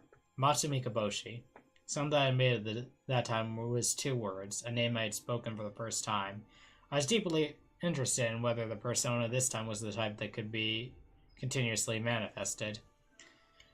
Right, if I had to give a reason, I think it's because you matured emotionally. Matured? Yeah, but it's because you become an adult, boy! A persona is said to be the embodiment of the depths of the psyche of the one who summons it. It's not strange when personas' appearance and abilities to transform when there's a change in the user's heart, but to put it another way, when they mature. I see. I cannot declare that emotional maturation was too vague a concept. At the very least, it was true that There had been a change in my physical maturity and the circumstances compared to before, and without a doubt, the way I thought about myself, who now had companions, had changed accordingly. Ah, well, it's just my theory in the end. This is about the limits of technical research because persona users themselves are rare. How about it? If you want to know more, I'll cooperate with you.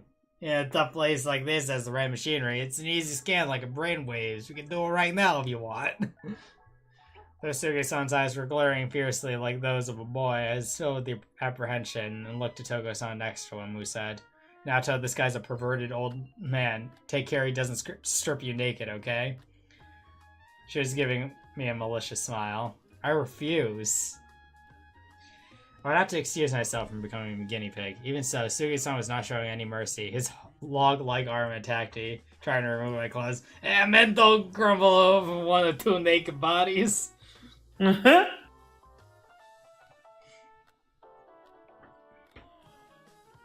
Did the writer of this interpret her story as anti-trans and pro, strict gender norms? Yeah! Boys will be boys. Boys will be boys. The writer of this really wanted to enforce that Naoto was a girl and had to be a girl. Also, Arakami gets to be Raido. What a shit end of the bargain. Mm-hmm. Arakami's training with King Kai on King Kai's plan to become the next Raido Kuzunoa. Learning the Spirit Bomb and summoning Ukabak. Yeah, he's also learning all those fusion techs. Yeah, where he can just do a big fat AOE damage and remove a whole boss encounter. He now knows how to talk to demons. Yeah. I'm wondering if there's some sort of weird untranslatable aspect of the story that we're just not clicking with. Mm-hmm. That makes it come off as way worse of writing than it was intended to be. Because it's pretty bad. Please wait. Yeah, Please wait, Suge-san. Isn't Toko-san a persona user too? At the words I cried out in desperation, Suge-san stopped moving completely. Toko? Hey, instead of man, obviously I'd rather do something with Toko, a mature woman with a voluptuous body.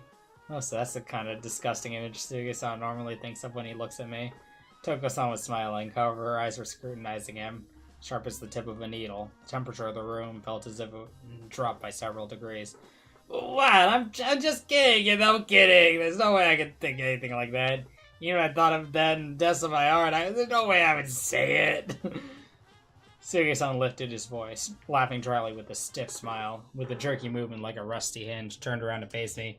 She's giving me a scary look because you said too much, boy. I value my own life, After giving a small shudder, Suge-san once again tried to remove my clothing. I lost my composure completely. Suge-san was getting far too carried away, but even Toko-san appeared to be enjoying watching me struggle. Well, just accept it! Sacrifices are an important part of research! Toko-san! Glared at her with tears in my eyes. Toko-san finally moved herself around the sofa. Jun becomes a cyber man-made demi-fiend, and Naoto becomes a woman, but more. Naoto becomes a woman, too.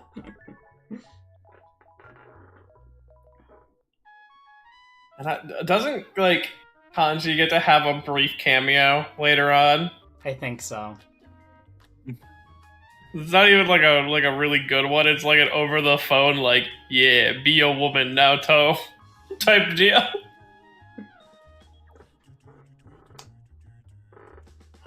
I always knew you were the most woman of them all. Always. Yes. At 15-13 hours, I have secured the perverted old man. It happened lightning fast. Ow, wow! Without any unnecessary movements, the slender Toko-san put the large man Suge-san in a wrist lock and pinned him to the floor with extreme ease. I'm always relying on you, Suge-san, so it went really easy on you, He's so happy he could cry. So I'd be really happy you'd let go of my arm that hurt so much I could cry. Then Toko-san suddenly let go of his hand and raised Suge-san from the lock. Hey boy, get it now? Make it fast and Toko Eye ends up like this. Sugi-san said in a voice full of feeling as he rubbed his arms. Yes, do your best to be careful not to let Sugi-san's bad example make the same mistake. I knew, of course, the person called Toko Eye had not changed since I first met her 5 years ago. However, the one she had held down at the time had been a brutal knife-wielding robber. Sugi-san, you'll be able to finish Genesis's adjustments before tomorrow morning, right? She acted as if it had nothing to do with her. Toko-san, who stood in an intimidating manner, made an innocent face as she asked of Sugi-san on the floor. Well, we only need to do a few repairs for the hardware, but if a lot of problems haven't cropped up in the software, we'll just need to do a reboot. It's not impossible for us to get them up sometime tonight if you want. No, it's fine. Naoto, you should go home for today. Come back to the store again tomorrow. But tomorrow's my first day enrolled at Yagakura High School. Yeah, I know, so come here before you go to school. It's about 5 minutes from the station to school, but there are a lot of things I want to explain to you, so please hurry and remain on standby. Toko, you can't mean that Genesis and the boy confront each other. Rather than confronting each other, I mean to have Naoto and Genesis act as partners to investigate this Yagakura High School student disappearance case together.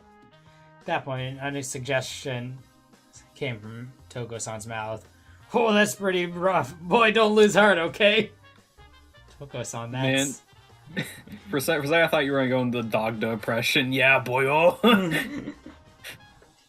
Toko-san, that's... You may think I owe you an explanation, Naoto, but I'll give you and Genesis the details together early tomorrow morning. It's a stiff tone that heard no argument.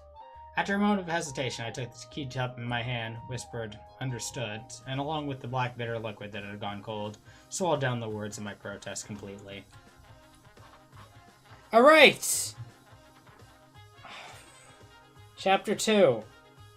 Ooh. I was not here for most of chapter 2, so like I'm assuming it probably wasn't that great, or it wasn't a fun time. Naoto was choked by a big robot man.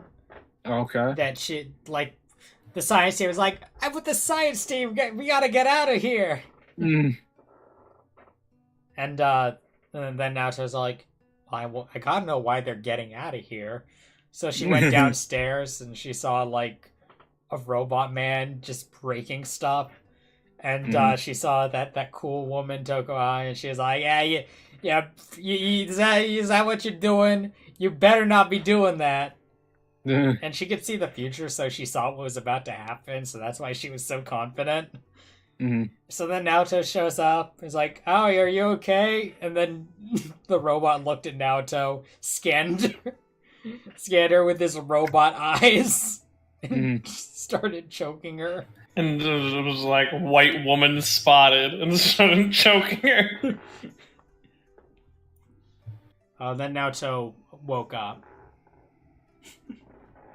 And oh yeah, they did a nice. I do like the consciousness faded like a TV turning off. That was a nice callback for Persona 4.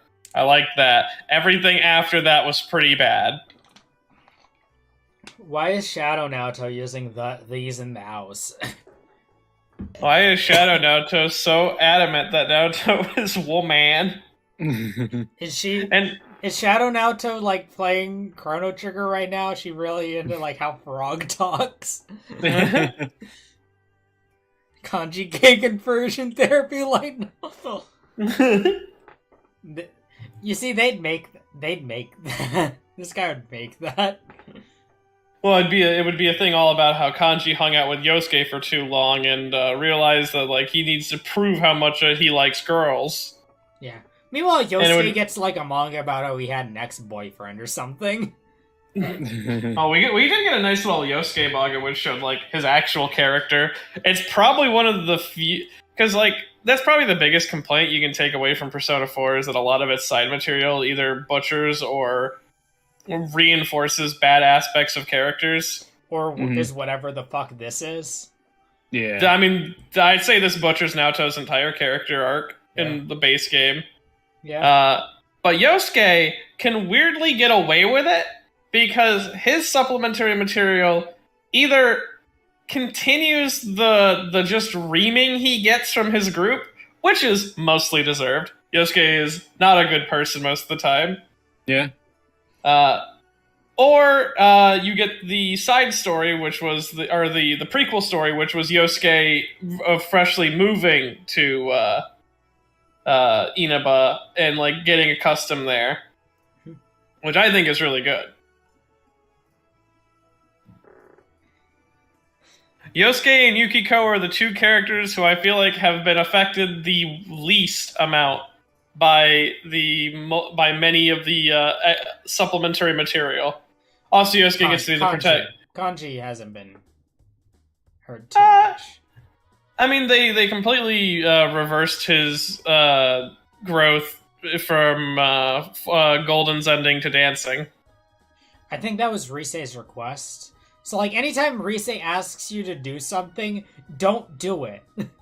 Yeah, I guess Kanji's been held up pretty well. They do kind of play into he's so dumb more than he's so gay. Mm-hmm. I think that's an improvement. That is an improvement. Yeah. All right. Well, let's keep up the show. Chapter keep 3, up the pace. White and Black. No. Oh no. In addition to referring to complete opposites, this is also a nod to Naoto and Sosei's surnames. The Shiro and Shirogane means white, and the Kuro and Kurogame is black. The next morning at 6 a.m., I was in the director's office drinking the wake-up coffee that Suge-san had made.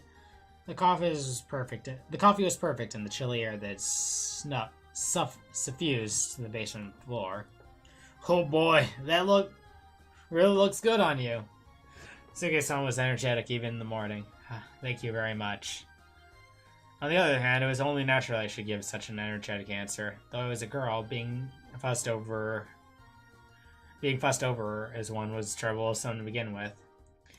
As to be expected, the Agakoro high school uniform I had prepared was that of the male student. Of course, if a girl's sailor uniform had been prepared, I would have also been lost. As far as the problem of my body went, my feelings were complex. Suge-san, coffee for me too. Thanks as always. Toko-san entered the director's office, languidly brushing up her glossy black hair. After throwing out a single good morning and greeting, she audaciously threw her curvy body across the sofa. I see you're working hard this morning, Toko-san.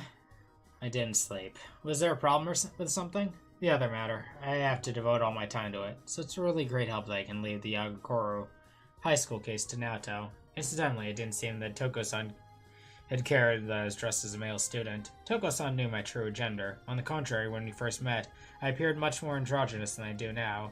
She said, "What a cute girl," and I realized my gender at first glance like few people had before.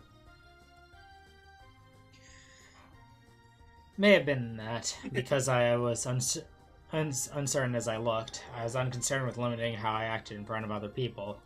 Yes, Queen, the strong lukewarm coffee you ordered. Ah, that's right. You were drinking lukewarm coffee yesterday too, Toko-san. Is there a reason for that? I had the memory of Toko-san unhesitantly choosing the stainless steel cup to which Suge-san added the least hot coffee yesterday. So that I can be ready if anything happens. The faster I can down, the sooner I can mobilize, right? As I looked at Toko-san, who answered with a serious expression, I nodded in admiration. I see. Giving deep thought to even seemingly trivial matters was just like Toko-san, and I honestly respected her for it, but she's lying, you know? She can't take hot food. Toko's always been bad with hot things. Suge-san whispered into my ear as he passed right beside me. At the same time, I was surprised that even the absolutely fullest Toko-ai had a weak point. Toko-san, who had been bluffing, laughed cutely. While taking a cup from Suge-san, Toko-san said, "How is he?" and lifted her upper body from the sofa sleepily. "It's pretty soon, but he can go now." Suge-san responded, and Toko-san said, "Naoto has school, so I'd like you to hurry." Downed her coffee in one go, swung both her legs like a pendulum, spraying up from the sofa. I also reluctantly left the director's office to move to the adjustment room where Genesis was sleeping. I still harbored a bit of a grudge. Toko-san had her reasons, and I was keeping silent. but I was skeptical about her real intention in making Genesis and I into partners. I would not be able to work with someone who had acted like he would kill me without even harboring any ill will, even if it wasn't on purpose. In this case, if our two-man cell encountered dangers while conducting investigation, we would not be able to entrust our back to our partners, as would be normal. And so it would be much preferable, and I would feel more at ease if I were to conduct an independent investigation. On this floor with a good view all around, only the adjustment room had been enclosed in white walls. Twisted iron doors, Nissan opened it, and the inside of the room was crowded and lined with digital machinery. In the center of the room was a leather-covered chair, a reclining chair, like one might find in a dental clinic, and Genesis in question was sleeping on that chair. His sleeping face was calm, as if yesterday's beast-like form had been a lie. Let's reboot him. When Sugi-san gave the signal, his subordinates in the room, the men in the white coats, began skillfully operate their keyboards while checking the huge display in front of them. When done, they hit the enter key so forcefully the noise was audible. Incomprehensible character strings began to rapidly scroll across the display like a computer starting up. Then at the end, only one sentence, all complete, remained on display. The excessive machinery in front of me made me remember something like, what was that experiment about? Sugi-san had told me. In the middle of the mind interference experiment, Genesis went berserk. It was an explanation that I was unable to understand, as I was ignorant about robots. I might as well try inquiring into the reason again. As I thought that, Genesis's eyelids fluttered open, as he lazily stretched out onto the chair in the center of the room. The light in his eyes had calmed down. His gaze wandered around as if uncertain to the situation, till he was looking in our direction. Same time, Genesis' voice came forth. Gramps, you bastard, you screwed up again! The first words he spoke were swears. Don't fuck with me, you crackpot scientist! Genesis jumped up from the chair like a spring, and the multiple colored cords connected to his body writhed like snakes and danced in the air all at once. Shut your trap, and I warned you in the beginning there's a high chance of failure and you should give up. You call yourself a top-class scientist, you said you'd make it work! As Justice ran to his long legs, took one stride after another in our direction. That's why you're called a crackpot, Gramps! You're the only one who calls me that! Justice and Sugi-san argued furiously in each other's faces and glared at each other. Toko-san, by any chance, could he still be berserk? I asked, and no, this is normal for him. Toko-san shook her head as she massaged her temples with the tips of her fingers. Really? I became seriously worried about the future. I also thought so yesterday, but this close, and Genesis was very tall. He was slender when compared to the large Suge-san, but there was little difference in height. Toko-san was also tall for a woman, but even so, if the two of them stood back to back, she would be about one head shorter than him. And as for me, there's a large height difference similar to that between an adult and a child. The thing that surprised me most is Genesis's humanness. I did not know any other suppression weapon that was able to use such fluent language as he. That's bullshit. I think that Labras could say all the swears, but she chooses not to. Oi, what the fuck you talking about? Yeah. Yeah, no. Now, is this a Naoto that met Labras? Yes. Because she met... There's no way she could have been talking about the Kirijo group like she knew them if she didn't have an arena happen. Yeah. Well, I mean, they still make weapons. Yeah, but, Persona Cross Detective Naoto seems to happen after, Persona 4 Arena. Okay.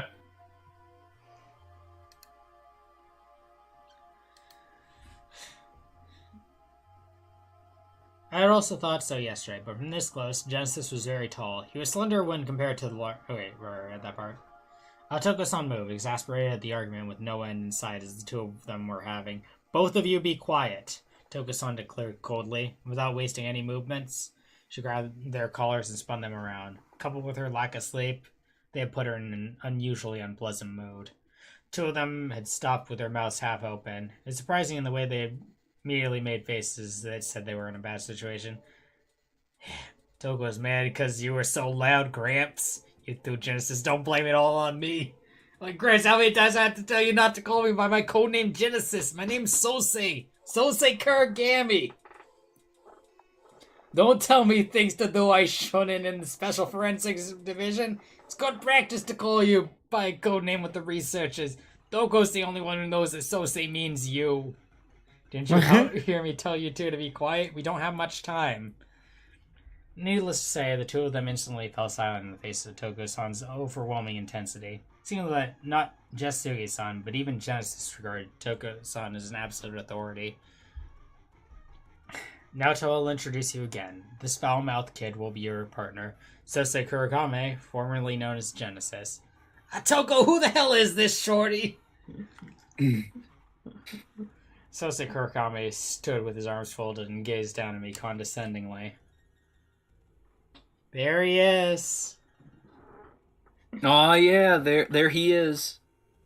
It's that guy. It's Angerbot. The rage machine. The rage against the machine. The rage and the machine have put their differences Wait, no. aside. Instead of Ghost in the Shell, it's Rage in the Shell. Be right back.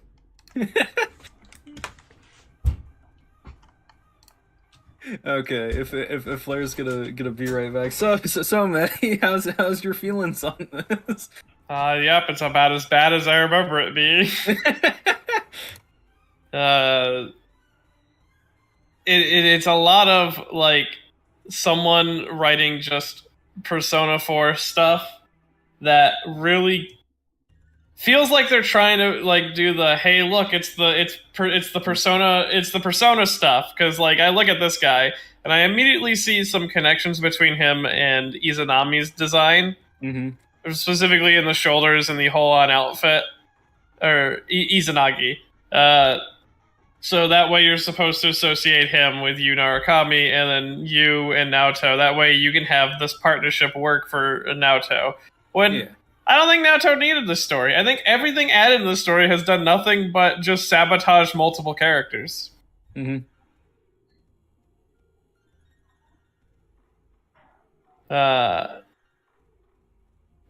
this robot, I believe, I don't know if he's gotten to that point, but I believe he turns into a motorcycle.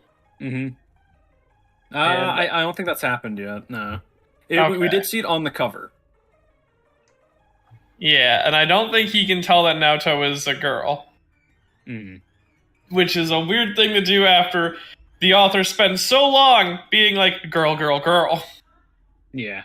Yeah, no, there's I wanted to say it a little bit earlier, but like we should have had like a counter for like how many times like either someone said Naoto, you are a girl, or like her thoughts going I am a girl, you know, or something along those lines. All right.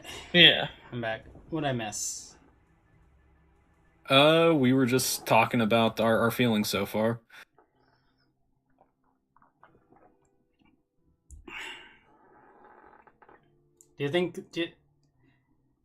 How much of this do you think could have been saved? Well, we haven't even gotten like all the way through this, so we really can't get like a general idea on what can be salvaged here. All right.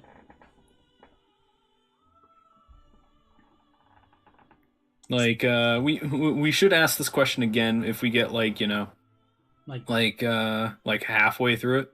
Yeah. That's a question to keep in mind, I guess. Yeah. Explained it to you the other day, Sosei. This is Naoto Shirogane, the detective who will be investigating the Yagakoro High School student disappearance case with you. Between his rude behavior and yesterday's violence, I still harbored a grudge. But nevertheless, I said, I'm Naoto Shirogane, and bowed my head deeply, so as to not show a lack of manners at our first meeting. You're joking, right? You're making someone as great as me babysit. Sosei Kuragami laughed deep in his throat. Anyway, I don't feel like cooperating with the police at all, got it? I don't have any intention of smoldering in this place forever. I want to go back to the Kirijo Group Research Facility as soon as possible to start the mission I should be doing as a suppression weapon. Toko-san laughed indulgently. So, who was it who smoldered away for how many years in that research facility? Well, Suge-san, if I remember right, it's a robot who calls himself Sosei Kuragame, right?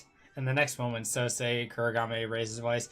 Wait, that was just because my persona was in the non-combative category and couldn't fight. It definitely wasn't because I'm unreliable. It seemed like his persona was also a non-combative type. But now I've successfully summoned a new combative type of persona that can fight. Sosei wore a frustrated expression, I see. You know, personas, they evolve all the time. They change. I went from combatant to non-combatant back to combatant. Yeah, it's a badass persona. You'll listen, love it. Honestly, any persona could be combatant if I pick it up and beat you with it. Do you want me to do that, though?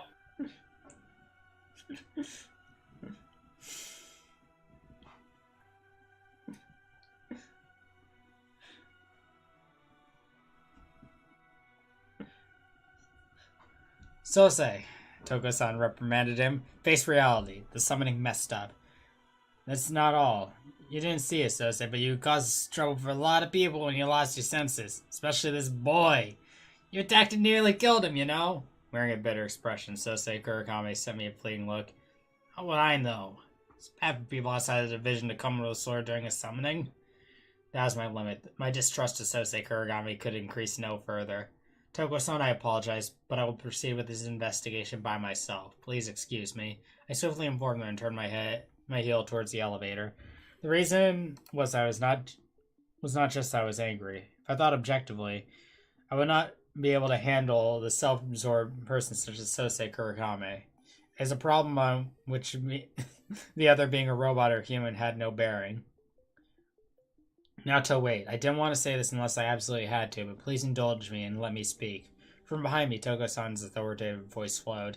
Naoto Shirogane, this is an order. Partner with Sosei Kuragame and investigate the Yagakoro High School student disappearance case.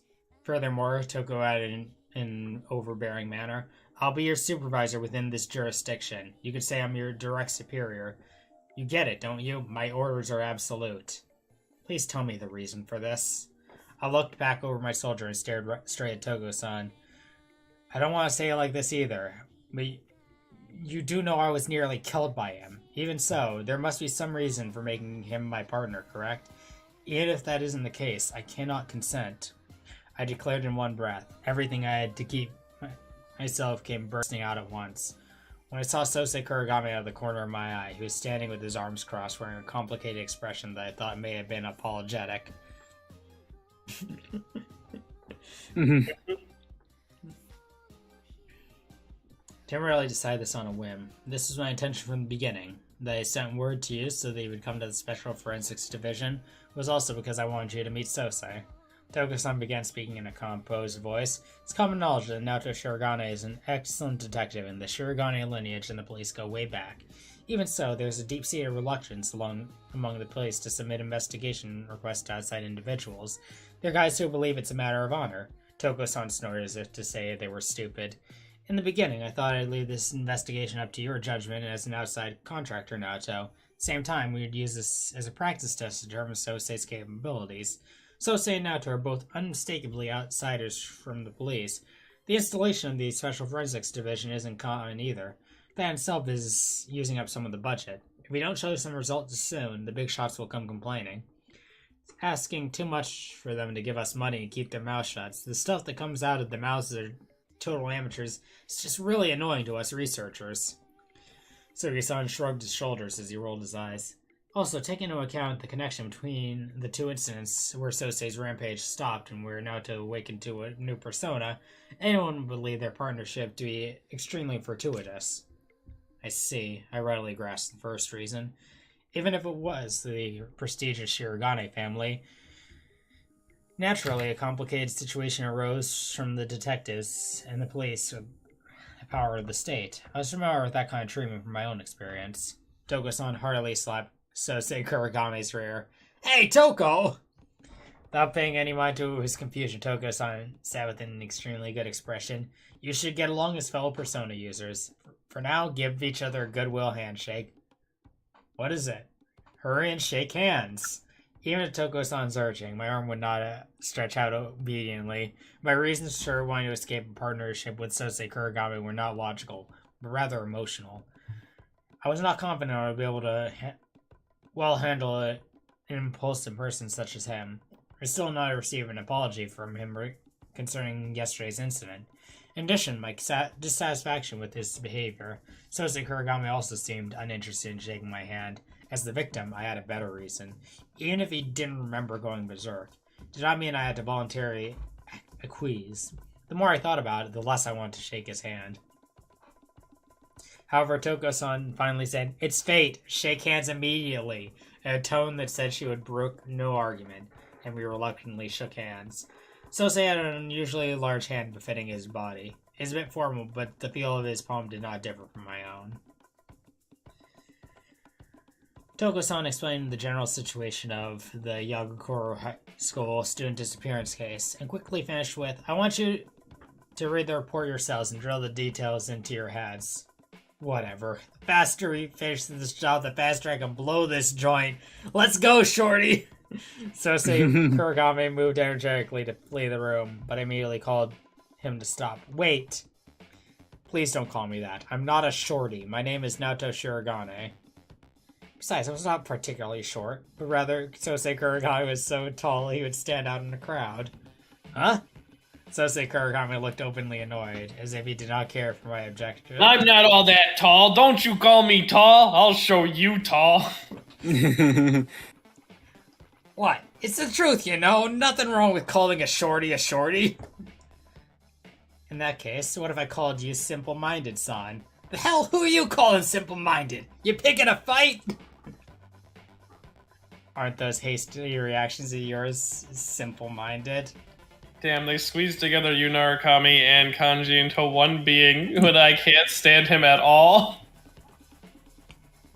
Yeah? You don't like Angerbot? I don't like Angerbot very much. Damn. He has a like if Labra started talking like this, Labras has earned her keep. She was in 2 big projects. Yeah. This dude just showed up and started talking. I think that's kind of... I think he's saying those things while having no credentials. He is saying this as a defective robot who has been rotting in a basement.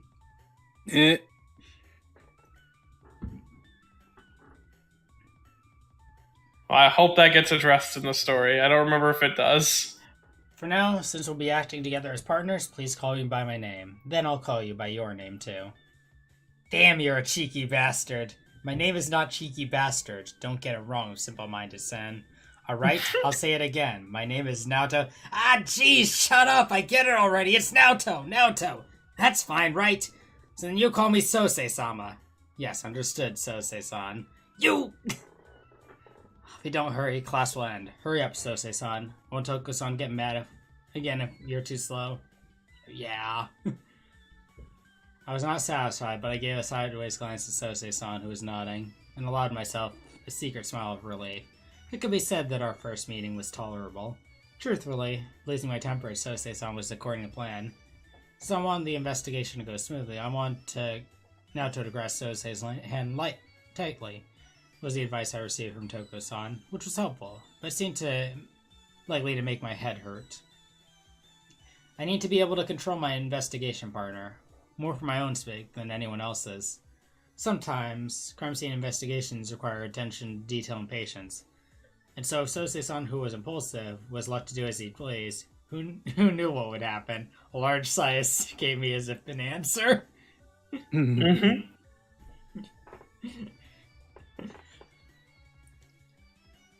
It was several minutes after being delayed by Sosei-san. I had come to the back of the office that had been designated where we parted. But there was no one waiting. All that was in front of my eyes were a number of police cars and a red sports bike. I wonder if he had been impatient and gone to school alone. I did not mean to make him wait. However, I was caught by the assistant chief as I was leaving the office, so I had given up. I was suddenly released when I reluctantly been made to give my autograph, which I had never been done before. Can he have waited even a few minutes? Honestly, it looks like this would be tough. It was right after that. Isn't it obvious? I won't forgive you for making my great self wait even 1 second! I immediately spun around and looked at my surroundings. It was only natural. That had been Sosei-san's voice, but his body was nowhere to be seen. Oi, Naoto! Over here! Over here! Eh? I couldn't help but hope the sound of surprise that saved me.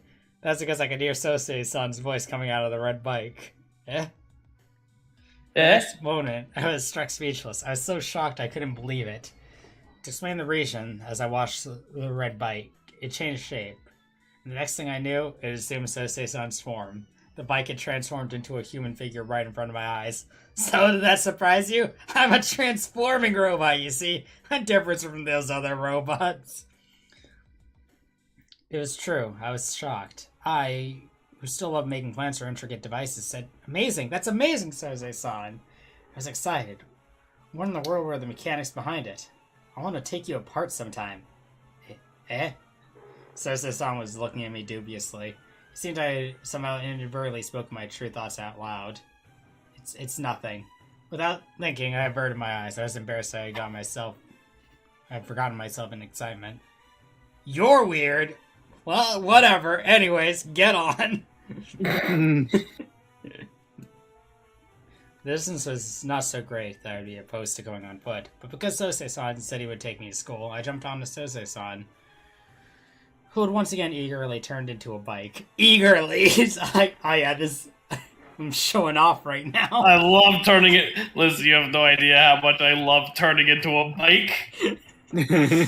Vroom, vroom. I wake up and all I can think is, today I get to turn into a bike, I hope. It was a sports bike characterized by a beautiful streamlined form. It seemed like a bike meant for racing. If I straddled it, I felt that I myself might become a bike racer.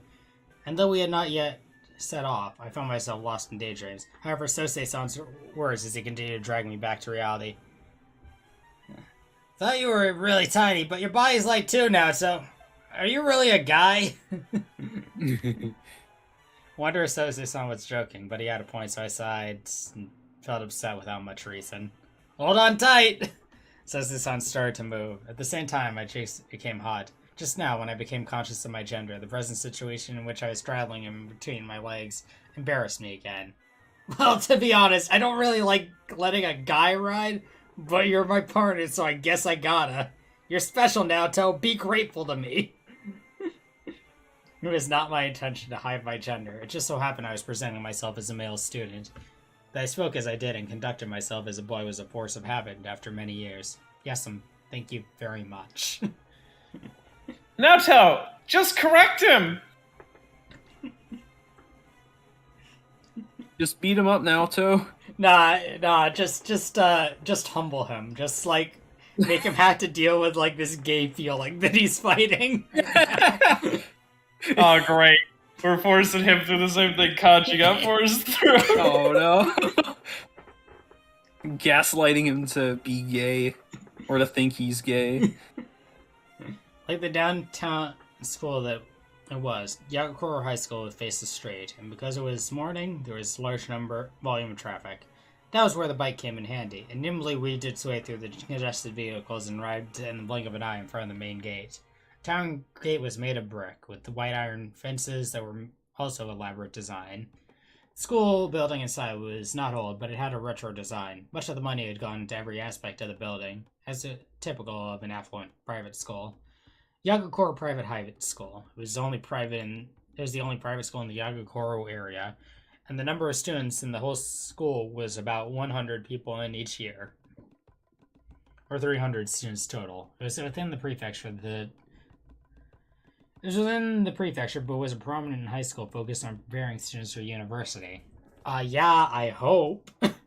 Seeing that many students still commuted from the suburbs. Even when I was gazing at the school, students seemed to be swallowed by the solemn gate one after another.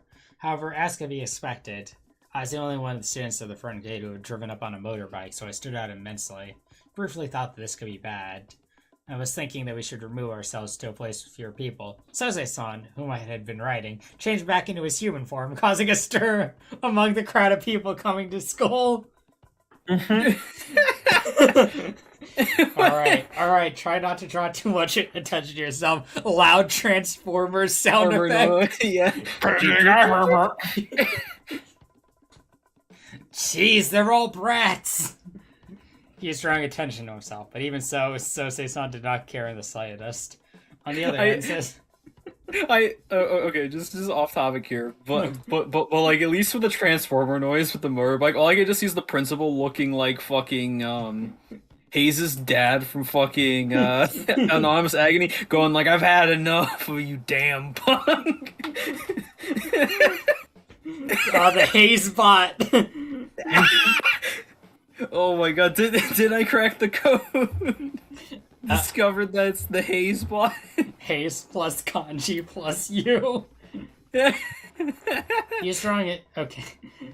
On the other hand, Sose-san had taken human form without so much as a word to me, so I'd fallen on my behind on the asphalt like a cowboy that had made a mistake during a rodeo.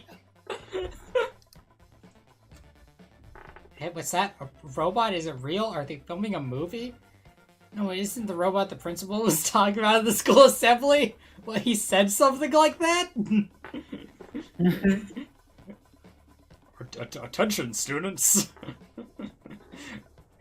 Tomorrow we will have a fucking robot.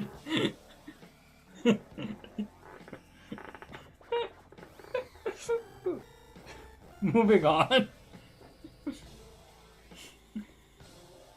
Students were giving Sose sidelong glances and whispering among themselves, as if they were meeting an alien creature. Yeah! I shook my head at the ring of students around us, keeping their distance. That school we had stood out like this from the very beginning made me depressed. On the way to the staff room, I said, "Do you understand? Will you save yourself as much as you can while I'm in class? I do not forget to give Sose-san a warning based on his actions at the gate." Concerning the presence of the robot called Sose Kurigami within the school, it seemed that the police's efforts had secured approval for him from the school. The information the students had been given, something like, a cutting-edge robot will be visiting to collect data from the classes. Okay. Man, imagine you're just, like, taking, like, your fucking math test, and, like, a robot walks up to you and just says... The fuck are you looking at? Then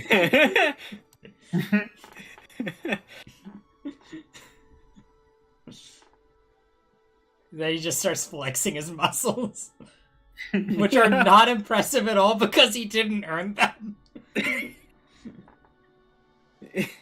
Is this more of a himbo, like a Hayes himbo Unarigami robot man?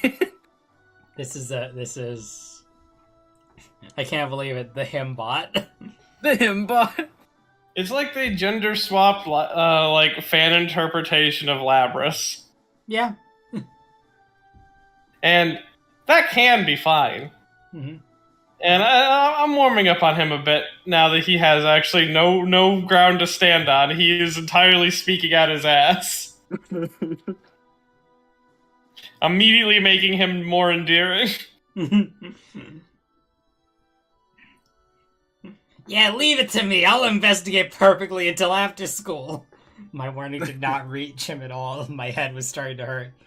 In any case, you must absolutely not cause a disturbance. You're really annoying. Do you know whose fault it is that I must be annoying? Huh? Don't you just have no balls? What? This is a weird translation. I think your reading of his character is what's saving it. Because I can totally imagine it trying to be read in a more serious... Like, I can imagine they bring in, like, fucking... Yuri Lowenthal in, and they're like, alright, do this in your Sasuke voice. But he opened up with, like, fuck you, Gramps. Oi. Oi. If there's any sort of problem, I'll report to Toko-san, alright? "How, what a cowardly shorty, bringing up Toko's name like that." That was the moment of my patience. Something snapped within me at being branded a coward. "Did you already forget the disturbance you caused at the school, Kate? If so, you must be unbelievably bird-brained."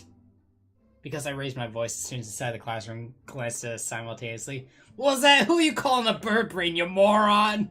You want me to shut that cheeky mouth of yours for you?" Agitated, Seisan grabbed and lifted my collar. Unusually, the blood had also rushed to my head, and I matched Seisan's in my face glare with one of my own. It was an explosive situation. Now, Naoto, if you had that super strength that you desired, you could have picked up Sosei and fucking put him in the Luthaz press. But instead, you decided you want to empower Sosei so he can pick you up easier. It was at that moment, the voice of what sounded like a cute girl echoed down the hall. "Big bro!" No, wait, don't screw with me. Damn, give me a break. The moment the girl's voice reached his ears, Sosei-san became depressed as if the fire in him had completely disappeared. I glanced in the direction from which the voice had come. "Whoa, something's coming!" The students... I imagine Wait, just hold up! The students that had come out into the hall jumped back to the walls to the left and right as if they were making way for Moses with the 10 Commandments. 15! 10 commandments! I fucking love that bit. The fucking scooter girls running down the hall and people are spreaded on the walkway for her like they're the fucking Red Sea. No. It's like the was it from Paying and Stalking? Well, or was it in? Oh God, I'm trying to remember if it was in both, like My Life as a Teenage Robot and Paying and Stalking, where there's just like that, where there's just the scene where you have the rival like or the mean girls, and they show up and they're basically the red carpet basically gets rolled out for them. This was a school hallway. Even so, why was it that I could hear the sound of an engine approaching as if from far away? The surprising answer came several seconds later. I couldn't believe my eyes. But what was approaching was not a young girl I had imagined from the sound of the voice. It was a scooter-type motorbike. It was an unmanned bike that closely resembled the famous Italian Vespa, but it ran with the brisk sound of an engine echoing through the hallway. Big bro, can you do something for me?" Like a small dog frolicking around its master, the unmanned bike ran in circles around Sosei-san. Wait a minute! I have like a perfect web end for this whole like thing. It's like the Minitrons and Yeah, the Minitrons, hell yeah! I think that's what they were called. Yeah, or no, they were called Minicons. That's what it was. "Shut up! Don't run around me! Take human form if you want to talk." Ah, I forgot. Again, I couldn't believe my eyes. It wasn't the first time a motorbike had transformed right in front of me, but this time it became a girl. So I was unable to remain composed. "Oh!" The students who were peering timidly in our directions raised their voices in cries of surprise. "This girl's a robot? Isn't she pretty cute?" "Yeah, so cute." As the students' excitement showed, she was a lovely robot with a beautiful outward appearance. From the fact that she was able to transform from a bike, I deduced she must also be a robot from the same generation as Sosei-san. Most likely she originated from the Kirijo group. She might have also been a specialized suppression weapon. However, she was half Sosei-san's size. Her physical appearance also differed from the male Sosei-san. But she was a girl who looked to be about 12 human years old. That beautiful female robot planted her hands on her hips and looked up at Sosei-san. Here she is. Oh. I think she's pretty cute. Yeah. I think they just made like a lolly, I guess. But look at them legs though. Those wheels. Yeah, look at them wheels. I mean, they're like we don't see the full thing. Those could be like legs with wheels. She got some chunk.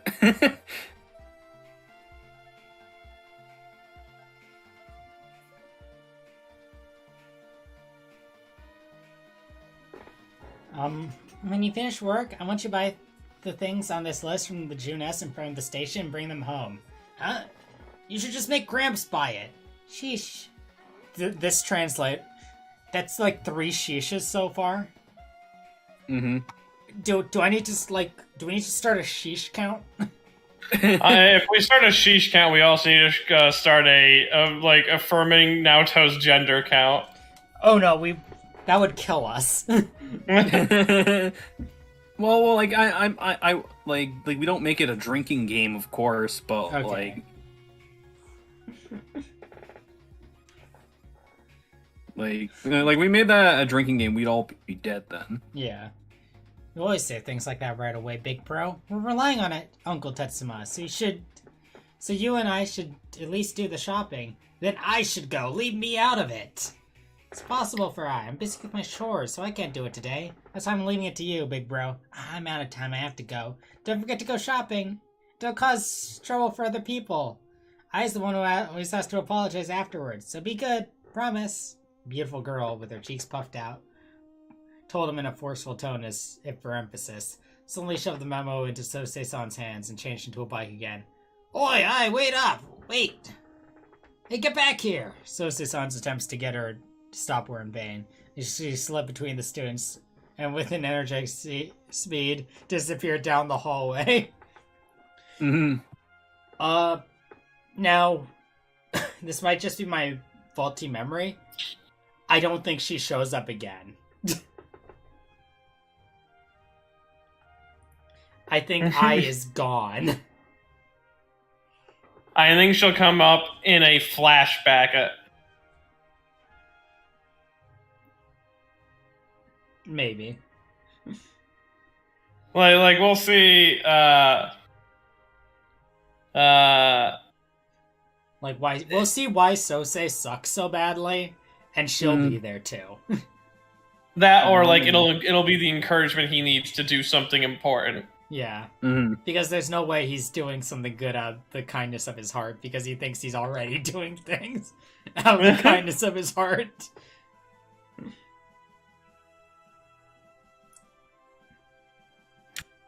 I asked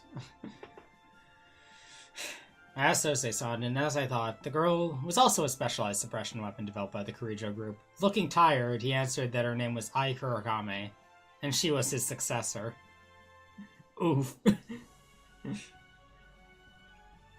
The chime that marked the beginning of our class resounded through the hallway, and he finally came back to ourselves. She's quite the energetic little sister, isn't she? Yeah, sorry about her. The face of the storm called Ai-chan. The turbulent seas between us were only a trivial phenomenon. It's not the first time I stood in front of the class as a transfer student, but no matter how many times I did, the nervousness accompanied this moment was not something I had to grow accustomed to. At the homeroom teacher's urging, I introduced myself, but starting today I'll be relying on you for a while. My name is Naoto Shirogane. My words rang a bit hollow, and during my embarrassment I bowed my head. When I did, the classroom was perplexingly filled with shouting. In particular, the cheers of the female students flew around the classroom, their lovely voices fiercely calling out Prince. And even at the fierce remonstrations of the homeroom teacher, who could not sit idly and watch, the noise did not quiet down.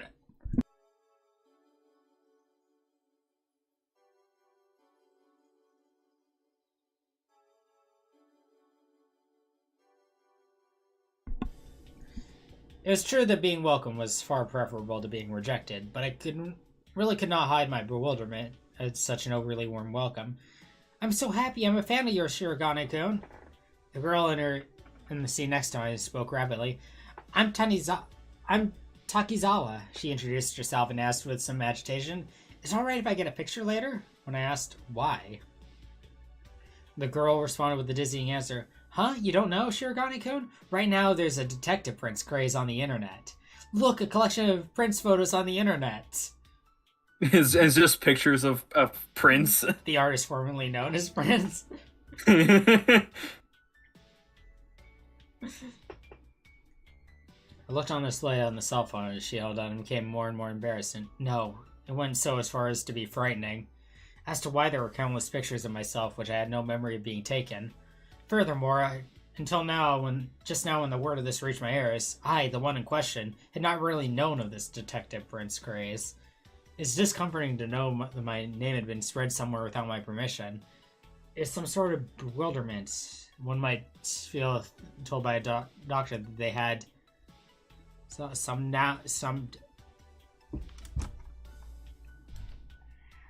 fucking...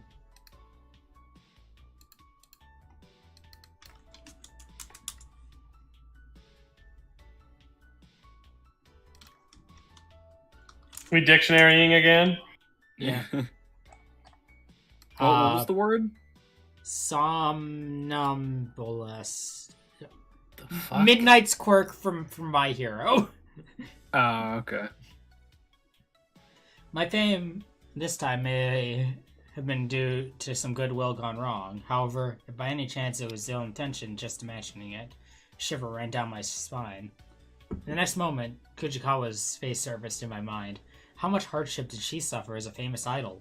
Surely that case every day. She was the target of much more dangerous thoughts than I was. If so, my apologies to Kujikawa-san. But I thought, it isn't just me. I was strangely reassured. Only 1 week had passed since I had last seen her, but I suddenly felt nostalgic at the thought of Kujikawa-san. She was high-handed and impudent, but she was always looking ahead. I strongly wanted to hear her voice. Of course, it wasn't as simple as saying, if you want to hear her voice, then call her. I could never say such an embarrassing thing. And if I did, her triumphant reaction would be annoying. I really need to talk to Rise right now, but if I call her, then she'll just rub it in my face. You know what? My pettiness is going to outweigh my needs. And so I spent the remainder of class thinking of excuses to call her tonight.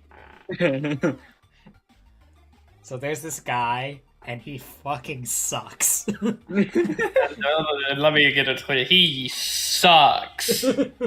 Like, sucks. And he is so convinced that he's ew. But he's so And And he's like rude and loud and Brooklyn. Adhere to the precept to do your own legwork, and that was the most basics of investigating. For example, even if it was something written in an investigation file, if one went to the actual scene and made observations, it was often the case that they would have a different impression. Many times in the past, there had been cases where I had come upon a new line of reasoning by being able to look at the situation from a different point of view. Thus, I usually wanted to visit the actual scene as far as I was able and confirm with my own eyes and ears the details of the case. I thought what people said in the past. Hearing 100 times does not compare to seeing just once, was exactly the truth. But it could be said this time was quite tough. It seemed that my legs would become a blessing. Tired. I had mixed feelings about it, but it seemed that the detective Prince craze was a blessing. You came to investigate the disappearances, right? Yeah, that's the only reason why the prince would come to a remote school like ours, isn't it? Or in the beginning, the people around me were cooperative about the investigation. Though in particular, they were the female students and students who introduced themselves as members of the newspaper club. During break time, my seat was surrounded by female students overflowing with curiosity. Get mochi from mochi sellers and information from newspaper reporters, said the wildly excited newspaper club. No, I didn't ask. I'm sorry, I didn't ask. They gave me information pertaining to the disappearance case. It did feel a bit anticlimactic, but I wondered if I should be grateful for everyone's curiosity. It's just that I was fed up with the fact that I did not have the freedom to stand for my seat and go to the restroom. Just as it had been in Toko-san's explanation report, the ones who had disappeared were two students of Yagakoro High School.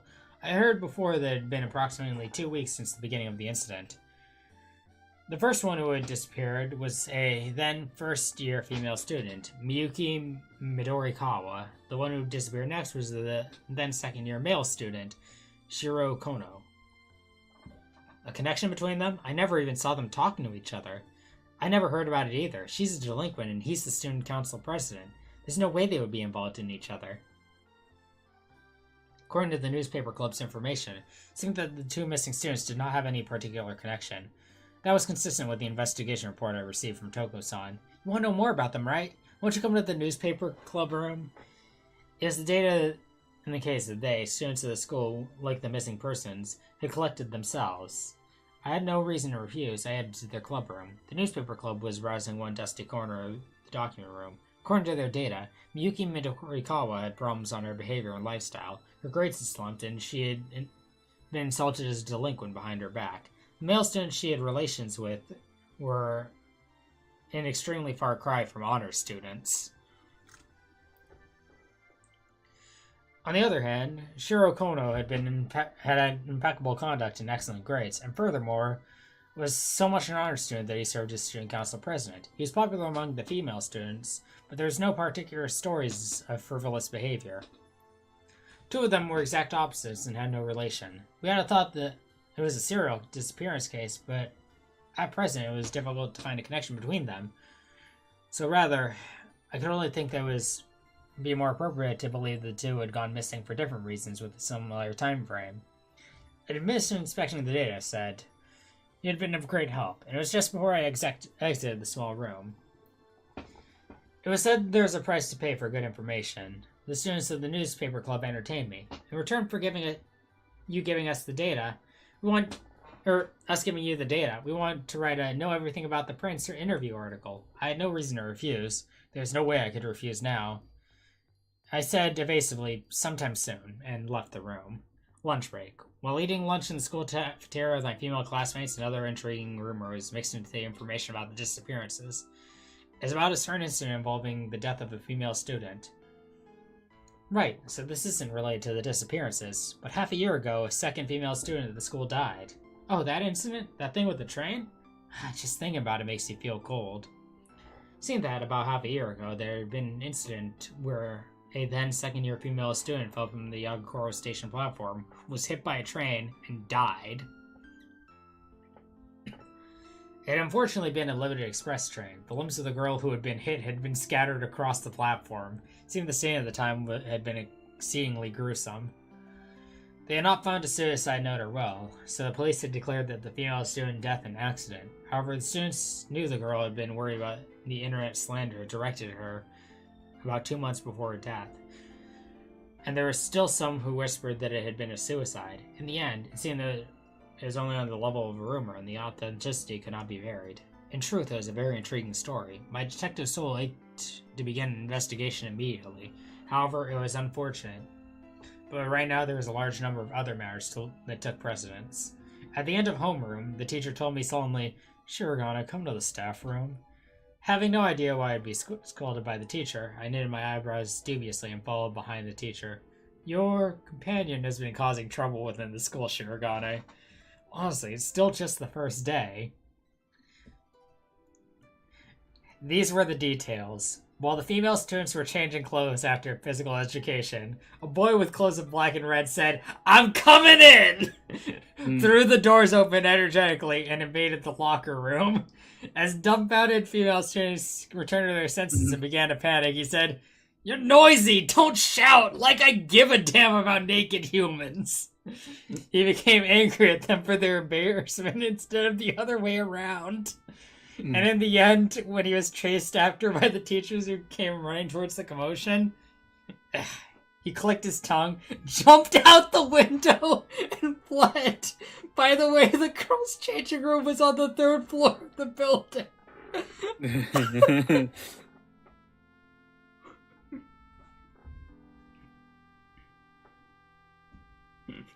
Oh man, what the hell?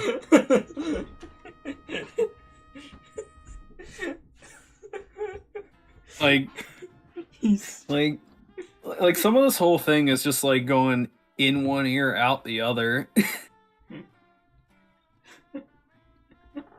But the thing with the train, though, I don't know why, but what like my mind went to was like one of the bowling like animations where like the bowling ball pushes the pin in front of this train.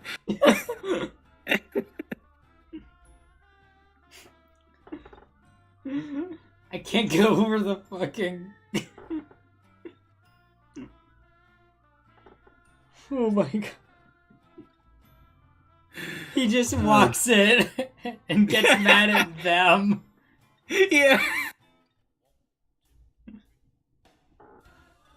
You're too loud. What was he trying to do? I don't know. He's just angry. Best hot spring scene in Persona ever. We had no choice but to approve the presence of that strange character in the school by the request of the police. It's too late and something has already happened to the students. Sure, God, if you don't take responsibility and keep an eye on him, there will be trouble. Having finished listening to my homeroom teacher's lecture, it's inevitable that I could only let out a cadence sigh. After school, I removed myself from the public eye and visited the roof at twilight. And the first words to leave my mouth were quietly, perhaps cruelly, to tell the red and black clothed person whose large body that was hunched over my small before my eyes. Just as I promised, I will tell Toko-san about this. I took my cell phone from the pocket of my uniform and... No, don't! Wait, listen! Listen to what I have to say first! So San panicked and stole my cell phone from me. Are you trying to say there's any legitimate reason at all in the world for you to brazenly invade the girls' changing room? I hit him with my cold gaze as with an uppercut and... No, I wasn't really thinking. I know it was wrong, but I definitely didn't do it because I wanted to peek or anything. So listen, I would never. Not me. Not me. Like, even though my character name says skis bag, I'm not that kind of guy. I would not swoosh right on in there, like swoosh. Listen, why would I want to look at some fleshy, like sacks that's on their chest? What are you even doing with those? Yeah, it's not like I broke into a car repair shop. Now there's where the real stuff happens. I'm really into the nuts and bolts. But not like nuts and like fleshy. I mean like cars. I really like a nice thick bumper. So Sean stared at nothing and mused the hair on the back of his head as if he knew he was in a bad situation. In that case, what are you saying was the reason? I stole back my cell phone. Sozi-san whispered the serious situation. Thought I would do my own investigation while you were in class, Naoto. Sozi-san quickly cast his gaze around. There were only two shadows, one long and one short, stretched out across the concrete floor. After making sure no one else was nearby, Sozi-san called out, "Come out, Tsukiyomi!" There it is. There's his persona. Yep, it's Mr. Michelin Man. He's a whole lot more rounder and like not as like he's got a little bit more color to him. He's got some black. And a little bit more colorful, like he's got like the neon lights there. Yeah. When I laid my eyes on the jet black existence that manifested behind Sose-san, I unconsciously spoke persona. It is a persona with a massive body matching that of Sose-san, and special characteristics is reminiscent of an electronic marquee on its head. The ability of my great Tsukiyomi is the power to hear voices left behind by the dead. Old man Suge called my ability something like past reading. Wow, my admiration slipped through. It was a very interesting ability. After all, it's a silly power. Just being able to detect the past conversations of dead guys and transcribe them.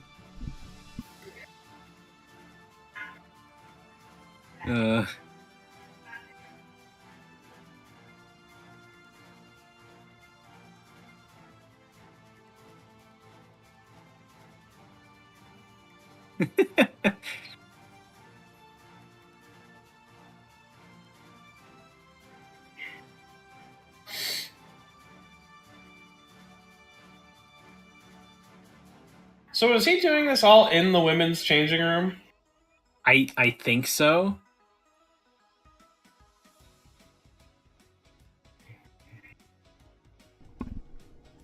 Sorry about that. A mess.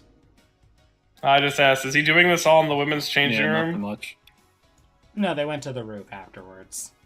Okay. Okay. Because if he summoned his persona in the changing room, While the girls are still naked. I just wanted to prove to you. Summoned persona to assert dominance. Mm-hmm.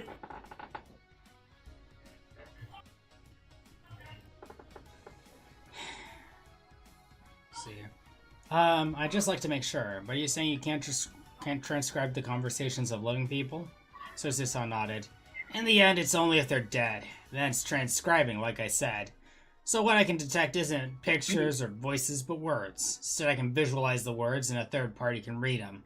Look at Tsukiyomi's face. The words I detected are scrolling on the black part. Seeing that just as it appeared, Tsukiyomi's head played the role of an electronic marquee. It's truly an amazing ability.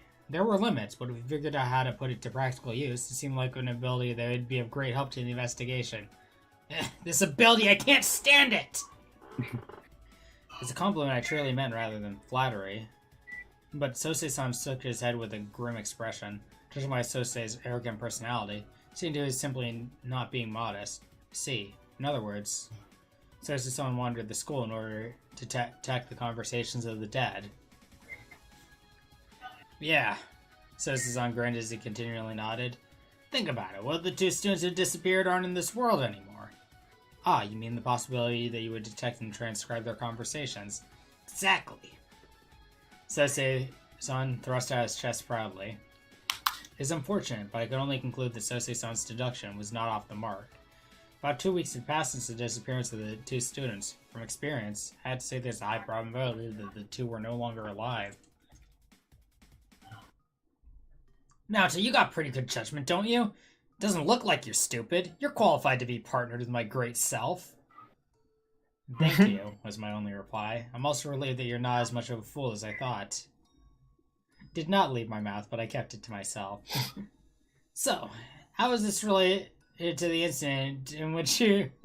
How is this related to the incident in which you invaded the girls' changing room? If his goal had been to see if he could detect Miyuki's, past conversations, it would have been completely unnecessary to do so while the female students were changing clothes. It's because my ability, doesn't really have a wide range of effect. To be more specific, it's good for a 5-meter radius around me. Sosu-san spoke with an expression like he was sulking. You're a persona user too, so you know, right, Naoto? You're concentrating really hard when invoking your ability. No. No, I just use Mega Delon and it hits. And it blows them the fuck up. Wait, you... No, you... Oh...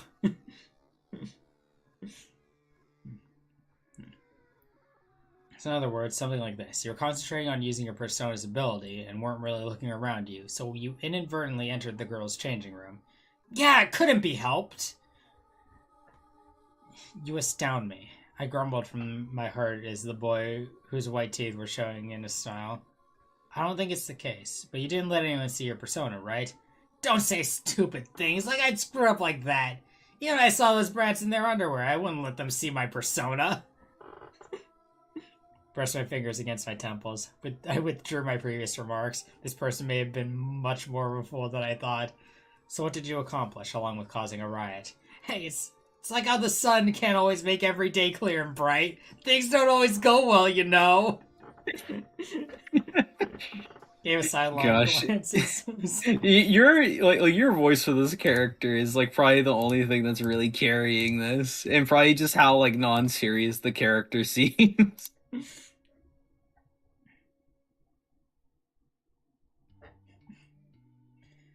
Gave a sidelong glance at Sosei-san, who was gazing distantly at the setting sun, and let out a large sigh. I could not help but feel it inside of her a year today alone. Oh, by the way, what kind of ability do you have, Naoto? Sosei-san asked because of all the commotion. I'd been putting off completely, but because it was his partner's persona, I should have revealed it to him sooner. Picture is worth 1,000 words, isn't it? We nodded Sosei-san, and with the words, "Give me power, Amatsu Mikaboshi," I summoned my own persona.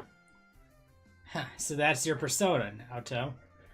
As a persona with an appearance similar to that of a conductor directing an orchestra, it was my Amatsu Mikaboshi. It was non-combative and not particularly gallant.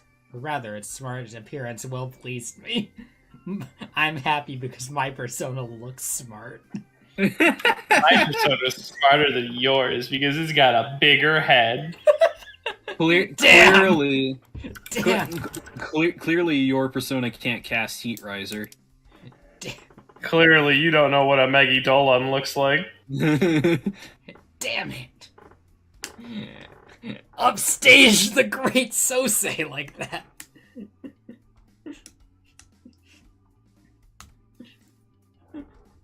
Library, why didn't I think of that? Well then, Sosei-san, try using Tsukiyomi's ability. Huh? Me?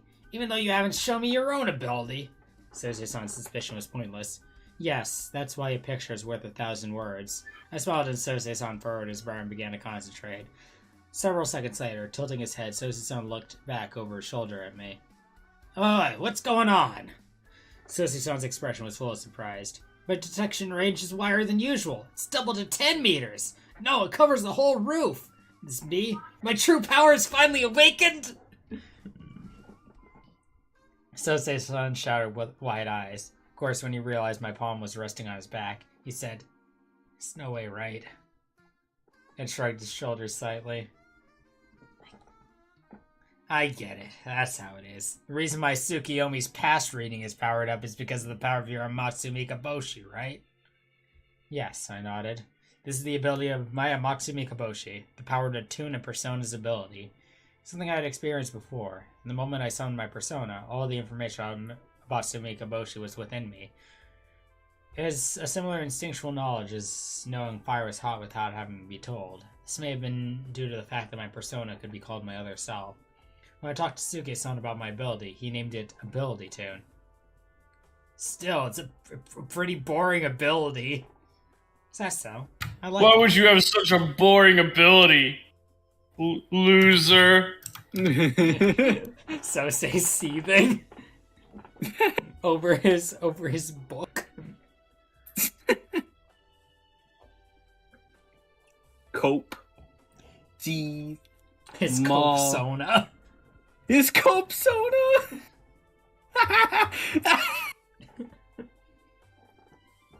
That's because this power I had wished for was the ability to support someone. But you know, if you're alone, you can't count on it, right?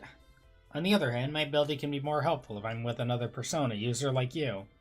Sosei-san, how is it now? What is your impression having used your strength in persona? Sosei-san sent a glance at his own persona standing behind him. Well, you're right, this is new. He nodded, wearing a complex expression. I couldn't help but feel proud at his reaction. Well then, we know each other's abilities, so let's work together and begin the investigation immediately. It was clear what we had to do. My Amatsu Mikaboshi would strengthen Sosei-san Tsukiyomi, then we would go around and do an exhaustive search of the school premises. If we did not detect anything, then that was that. On the other hand, if we detected past conversations, it would be proof that someone who had once existed at the school had died. The conversations were those of the missing students. The contents may be related to new findings to the police. Well, let's go. There's no time to lose. Well aware of the limited time in which we had to work, I took the initiative and headed towards the entrance to the roof. Wait, Detective Prince! Before you go somewhere else, it's not too late to look at the past conversations detected on the roof, you know? You mean? Stop walking and look back. My gaze directed at Sosei-san, the corner of whose lips were tilted upward confidently. I'm saying don't be impatient. From the conversations I detected, only one person has died. But, you know, I haven't been able to figure out if it's one of our targets or not. And all Tsukiyomi can detect are the words of dead people. Yes, please leave the detailed investigation to me. I'll see what I can infer about the person from the contents of the conversation. Detecting truth from a lone amount of information is the perfect opportunity to display my detective spirit. Got it. I'll show you my skill. Sosei-san held his palm over his head towards Tsukiyomi. On the marquee on its head, the words that seemed to be the conversation appeared one after another and scrolled through. It was a dizzying but exciting experience. That's right. Please allow me to ask a basic question. As far as the conversations of the dead go, about how far in time can you detect? It's just me, about half a year. This time I can pick up conversations close to a year ago because you're supporting me, Naoto. Feel like it. Looks like you can go back 2 or 3 years. How about it? I shook my head. No, there's no need to go that far back this time. No, you dipshit. There's no need to. I just really want to like see what happened like 3 years ago. You know, just to see.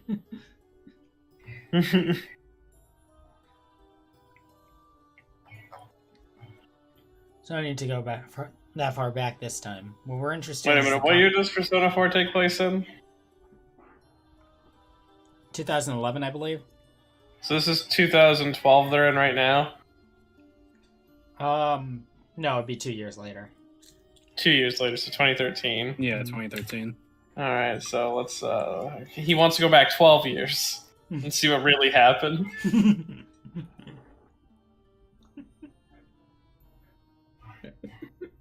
Listen, now, I just want to know the truth.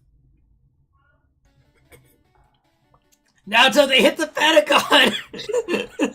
Now to wake up, they hit the Pentagon.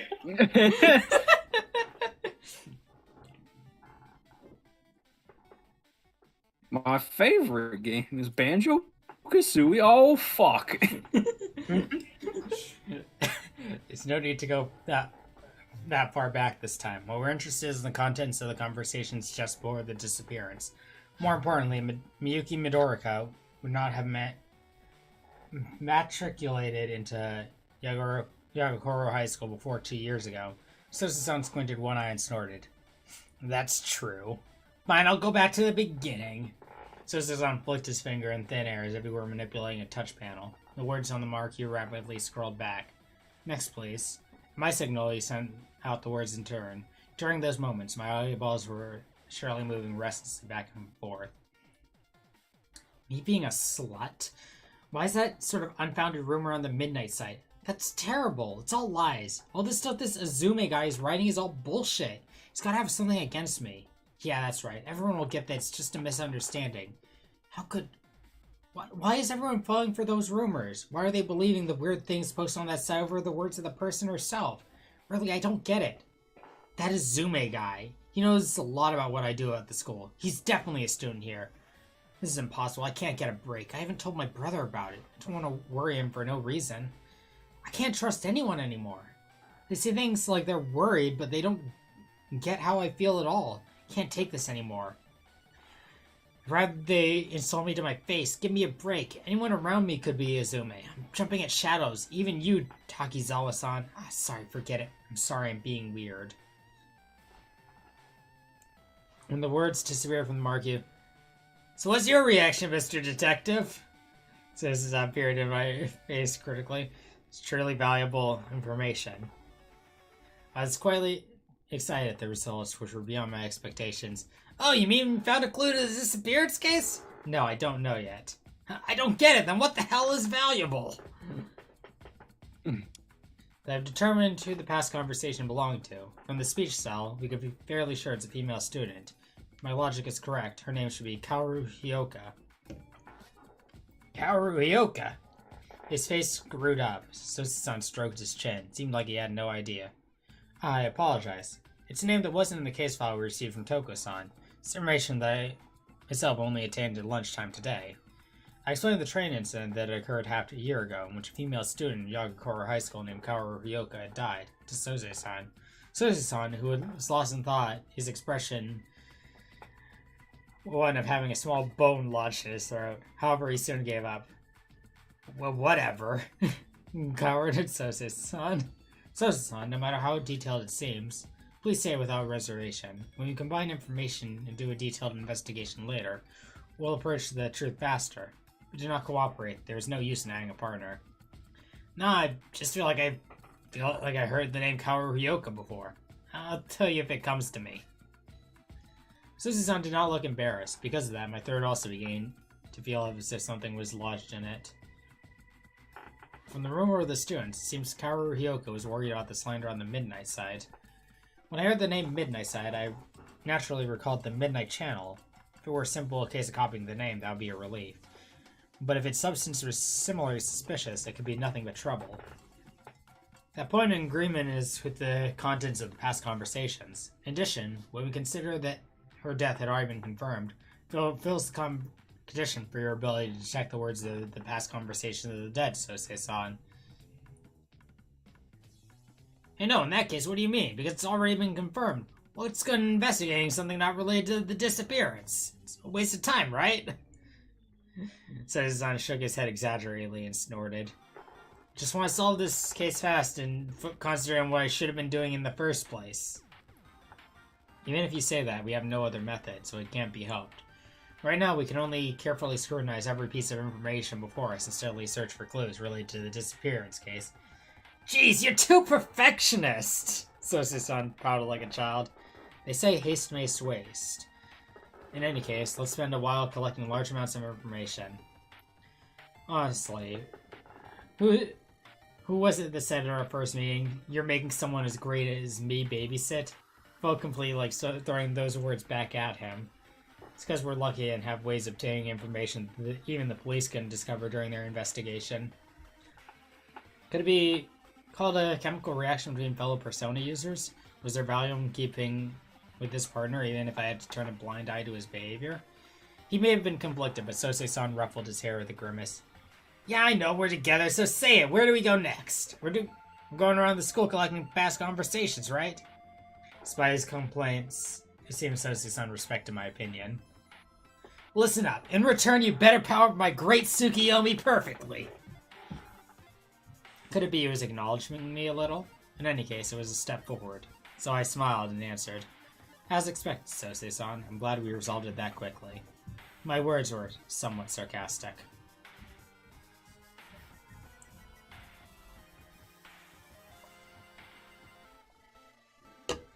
Oh hey, Pog, stream's still going. How terrible is it? I'd say it is getting less terrible.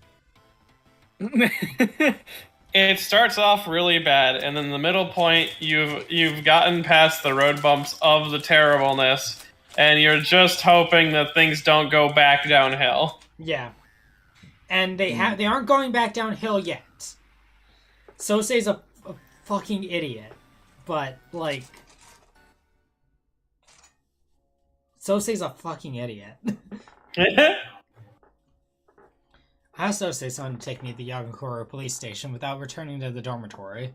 That's because I had business I wanted to finish at the Special Forensics Division. Since Sosei-san had the shopping errands with his little sister, I asked him. He let me off at the police station and promptly ran off. An unmanned bike traveling through the city at twilight was rather surreal. The people coming and going were surprised, and it was only natural that they looked twice. The investigation at school was discontinued at sunset. We deferred the continuation until tomorrow. When I was returning from school, Sosei-san spoke enthusiastically. Naoto, let's look around the school tomorrow morning. But I answered, that's impossible. Why? Sosei-san snarled. I returned coldly. Because a certain someone peeked into the girls' changing room. If you go around the school when students are present, it will most definitely cause a riot. The person in question said no more on the subject. I gazed lethargically at the clock mounted on the wall. At that moment, it was passing 9 p.m. Alone in the director's office, I had borrowed Suge-san's desktop computer and was checking into some matters. Speaking of Suge-san, it seemed like Ai-chan, who was in charge of cooking, was coming home late because of her job. And tonight he had to cook for himself. So aloud, I'm going ahead, he returned first. It wasn't that there were no computers at the dormitory. It was simply that the computer here was the latest model. If I used the computer within the station, I had the advantage of being able to access the police database. There were two matters I was mainly investigating. About the train incident involving Kaoru Hyoka about a year ago, and about the Midnight Site. Regarding Kaoru Hyoka's train accident, most of what I heard from the students was accurate. Or to put it another way, I did not glean any particularly new information. On the other hand, investigating the Midnight Site was a fountain of new information. It seemed like the origin of the name was that a user poll was held in the middle of the night, and at the end, that caused a judgment decree to be handed down at 12 a.m. It was a so-called user participation site, and nowadays it seemed to be a popular topic on the internet. Can't think of it as a rational sentence. I wonder if they mean to play God. I gazed at the computer's screen and shivered. The thick red letters of the Midnight Site gleamed ominously against a black background. The reason for my vague, terrible fears about the Midnight Site was because I knew what it was used as a topic. That was sin. Under the name, Judgment Upon Those Who Have Sinned, users could vote guilty or not guilty on the sins of people who have been chosen on the Midnight Site. Incidentally, the users of the Midnight Site were called jurors. Those who could bring to trial the sins of the targets was a selection of 5 people who handled management and administration. 5 people known as the 5 Togakushi judges. They also have enumerated the charges of people, the prospective sinners, to trial. Togakushi is the name of a shrine in Nagano, which is tied to the legend of Vado Matarasu hiding herself in the darkness of the world. It also involves some of the deities that the judges have named themselves after. More than half of the votes, tallied over several weeks, were guilty. The target was recorded for eternity in the site's list of sinners. According to the jurors, this was called the Hall of Fame. The people who were chosen for judgment were of all types. There's a wide range, from important politicians and performers I would only ever lay eyes on television, to more familiar presences of teachers and students within the schools of the Yagakoro Prefecture. The 5 Togakushi judges were 5 people whose ages and genders, as well as everything else, were kept secret. The only thing that were known about the 5 members were their users' names. These types were Omi Okane, Uzume, Saruta Hiko, Tajikaro, and Futodama. I tried accessing the police database, thinking that the police would have marked them for their extreme ideology, but they did not appear as persons of interest. They were people among the members who knew much about the internet, so Tokyo Police's anti-cybercrime team was at a loss for what to do with them. Just like that, it seemed like the cunning led the police around their nose, which expedited their popularity, and the 5 Togakushi judges were regarded as heroes. Okay. I'm pausing here. Mm-hmm. Is anyone else just thinking of Mishima from Persona 5? Particularly when they just started taking requests on who to go after next on that site. I can kind of see it. Yeah, I can see a little bit of it, but I wasn't really thinking about that. So Mishima was a nice guy. He would never.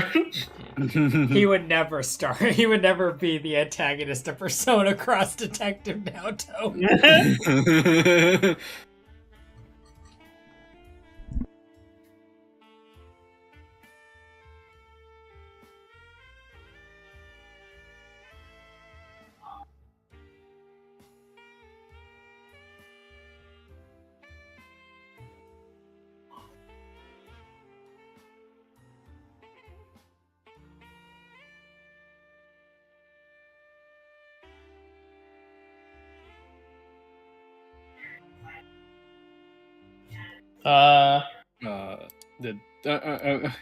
Okay, because... Oh, my mic went off. Oh, okay. Knowing as much as I did about the Midnight Site, it gave off a rather loathsome feeling. It was not just a close resemblance in name to the Midnight Channel, but that its existence could be said to have a similarly suspicious subject matter. Oh, you're really getting into it. A voice came from behind me. On the black background of the scene, Toko-san's reflection appeared standing in the doorway. Thought I'd drink some coffee. How about it, Naoto? If you want, I'll make some for you while I'm at it. Thank you very much. I turned the chair and looked at Toko-san. How was it working with Sosei-san? Toko-san asked as she poured the black liquid from the coffee maker into the cups. Very tiring. Right? Toko-san started and laughed. Sosei's an adult if you look at him, but inside he's a complete kid. It's been a long time since he first came into this world, but he's actually only been operating in these last few years. Think of him as a small child and overlook his cheekiness. Toko-san scrutinized me with brilliant eyes. You know a lot about him, don't you? I had no ulterior motive, I was simply asking an instant question. Yes, well, I'm also a Persona user, and I've had ties with the Kirijo group since I was young, so it's through that relationship that I've known Sosei ever since he was born. I see. However, from Toko-san's clouded gaze, which showed judgment for just a moment, I knew that I had to ask the forbidden. Even though I was interested, I refrained from asking further questions. Oh yeah, Naoto, if you intend to stay here longer, use the shower inside. It's a shower exclusive for the research guys, but you don't need to hold back. I was bewildered, but so Toko-san said calmly to me, "Don't worry, it's really just like a private shower room. Are worried about changing clothes? Here, in that case, I'll lend you my spare shirt." Stuck the mug that Toko-san preferred with a "Here." I gave a vague answer. That wasn't the problem. Sound of static came from the speaker. Next, a whole building broadcast telling of a developing incident ringing across the floor. "Incoming call from the Tokyo Police. A violent incident has occurred within the jurisdiction of the Yagakoro Police Station, on the road of a pleasure cur behind the train station. As has occurred within the jurisdiction, the policemen on patrol near the scene are to immediately..." Toko-san downed her coffee in one gulp, and no sooner had the broadcast finished than she stood up from the sofa. "There's a nap room in here, too. If it gets too late, you may as well stay at the station." Leaving behind those rapid words, she bravely left the director's office. As I drank the lukewarm coffee, I gazed fixedly at Toko-san's disappearing back. I wonder where she hides that much vitality in that slim body. In truth, she was a strong-willed person. With a woman's body, Toko-san may have had to become as bold as she was in every way so that she could keep up with the burly male policemen and stand up to the worst criminals without faltering. I, who consented in a way unlike me, gave in and ended up following Toko-san's suggestion. I was opposed to becoming exposed in an unfamiliar place. Because I was within the police station rather than a hotel, I was all the more reluctant. Even so, the feeling that I wanted to follow Toko-san's example and become imperturbable, strong-willed woman stirred within me. It was also true that I wanted to wash away my sweat and fatigue. Even so, at my first look at the shower room, I immediately became perturbed. It was a small shower room that brought to mind a telephone box. That was not a particular issue. The entire surface was made of glass. However, though it was frosted glass, this was also in no way unbearable. However, as to be expected, I could not face the situation unflinchingly. When I looked around the changing room, there's a partition left in the shape of the character. What the fuck am I supposed to do with that? What the fuck am I supposed to do with that, translator? Wait. What? Wait, what? They just left a character there. Well, yeah, you're supposed to translate it so that you're in the know. Backtrace it.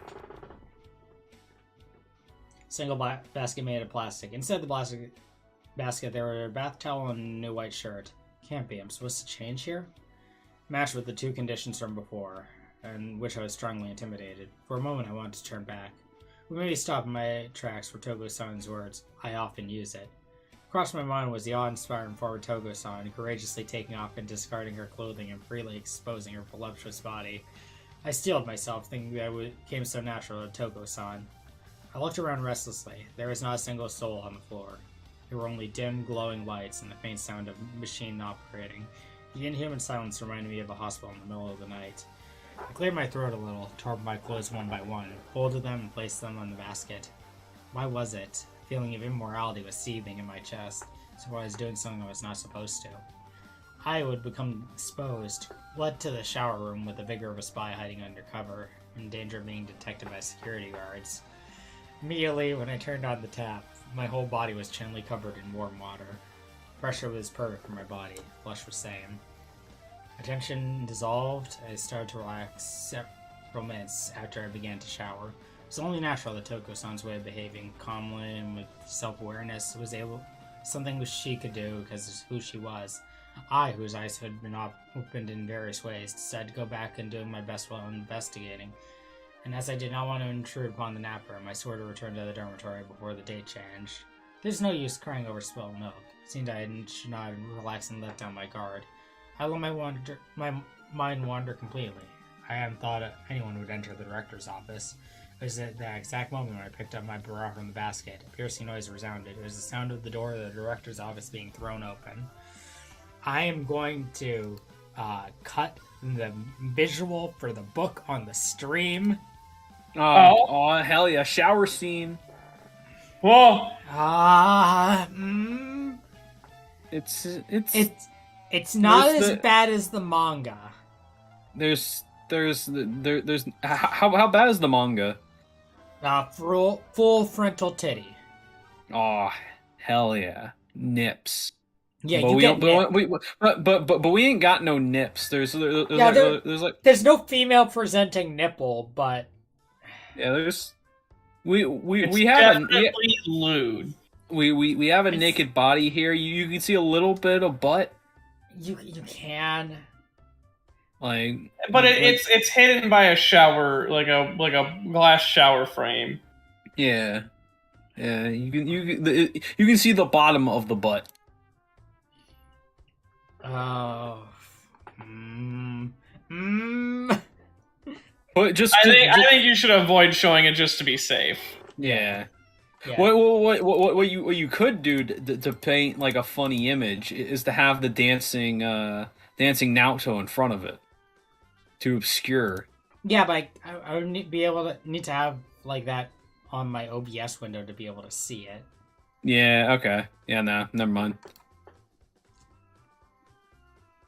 All right. Look it up yourself. Mm-hmm. Just look up Naoto shower scene. I'm sure you'll get nothing. Oi, Naoto, you're here, right? I need to talk to you. It's about what we talked about in school. Oh, your voice reached to where I was. Naoto? Not here. Weird. Hey, Gramps. Was he lying to me? Oh, but the lights are on. The voice was unmistakably Sosei-san's. My breath caught immediately. Furthermore, I was crouched and curled up like a turtle, tightly grasping my bra. My heart, mad with impatience, was beating violently within my chest. Why, Sosei-san, didn't he go shopping? My confusion was brief. More than several hours had passed since we had parted, so I realized with a feeling of despair that he must have already finished shopping. Thought I had to hide my body as soon as possible. I vigorously stretched out my hand to the bath towel in the basket. I was panicked, but it was no use. A noise sounds echoed in my mind. I lost my balance and pitched forward and collapsed. The partition in front of my eyes fell over like onto the floor. All the things to happen. The white bra I had been clutching fluttered through the air like a seagull. Hey, you were here! The sound of footsteps from long strides came closer. Answer me! Huh? In that instant, Sosei-san saw me lying face on the floor, having lost all my strength like a fish that had washed up on shore, and he scrutinized me suspiciously. However, when his gaze stopped on the bra spread out at my feet, he did a complete turnaround and his eyes grew round. Naoto! This underwear! As he picked up the bra from the floor with his fingertips, he let out a surprised voice. That is... I averted my gaze, and panicking covered my breasts, which were pressed against the floor with both arms. It is only natural that he'd be surprised. No way! Naoto. You had this kind of hobby? What a perverted bastard! That's not it, I'm a woman! I shouted without thinking. Huh? Is that you're a perverted bastard who secretly loves women's underwear? Of course not, are you an idiot? Who's an idiot, you bastard? If you're not a perverted bastard, show me proof. I'm a genuine woman. With both arms still hiding my chest, I gave into my anger and rose to my feet. I stole my bra from Sosei with one hand and promptly turned my back to him. I could feel a piercing gaze on my back. Huh. You do have the figure of a woman. Then why were you going around as a guy? I'll explain to you properly later. I'm getting dressed, so please look over there. I told you, even if my great self sees a human woman's naked body, I don't feel anything from it. I'm telling you, I don't like it. I turned only my neck to look back at Sosei-san and glared. Don't yell, or glare at me, or pout. While complaining on and on, Sosei-san obediently turned his back. I quickly got dressed in my hurry. I was not able to put on my pants neatly. My hair was still wet, but that could not be helped. Somehow, through a combination of various factors, I was so miserable I could cry. I straightened my posture, took repeated deep breaths, and calmed my heart before I opened my mouth. The reason is simple. It's because, as far as being a detective goes, being recognized as a man by the people around me is somewhat more convenient. But you know, Toko's a woman. But she runs those guys. She works with into the ground, doesn't she? That's... Compared to Toko-san, I'm still very much a child. As a child and a woman, and moreover, one who possesses a small build, disguising myself as a man was a plan born of desperation that I formulated so that the adults around me in a crime scene investigations would not make light of me. Huh. So you're saying it's pretty rough looking like a young detective. As he stroked his chin with his fingertips, Sosei-san repeatedly looked me up and down from head to toe. Toko-san knows that I'm a girl. It's probably just an oversight that she did not tell you, but if you're upset about it, I apologize. Drop my gaze. Doesn't really matter to me! Sosei-san laughed scornfully. Well, that's just because whether you're a guy or girl, it doesn't change the fact that you're Naoto Shirogane. I raised my face and gazed at the person before me. Sosei-san was acting different. I mean, I wasn't surprised, but if you're a big man like me, you shouldn't let everything bother you. I wondered who exactly is speaking to me right now. But right now, I did not go so far as to say anything. So, I'm pretty tolerant, aren't I? It's okay to revere me, you know?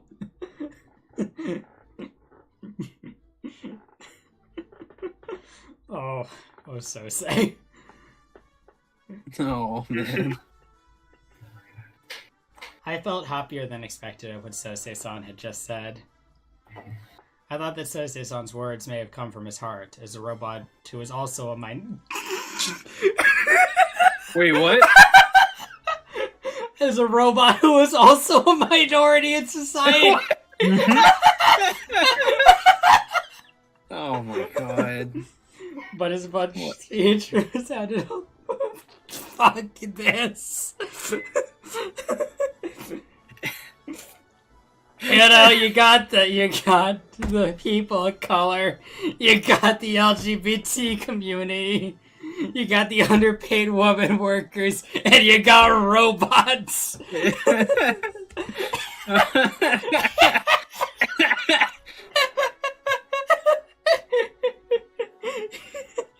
He's one of LGBTR. Oh my fucking god.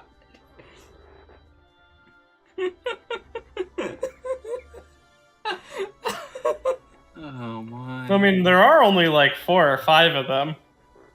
Yeah, you're right. Yeah, you're right. Not too many robots out there. Don't say don't robot. say robot with the hard T.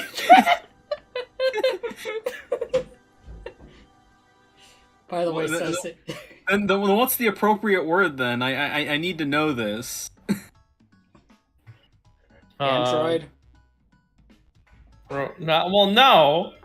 A robot and android are not interchangeable. Androids are half robot, half people. No, those are I thought those were cyborgs. What the fuck? What the fuck is an android then?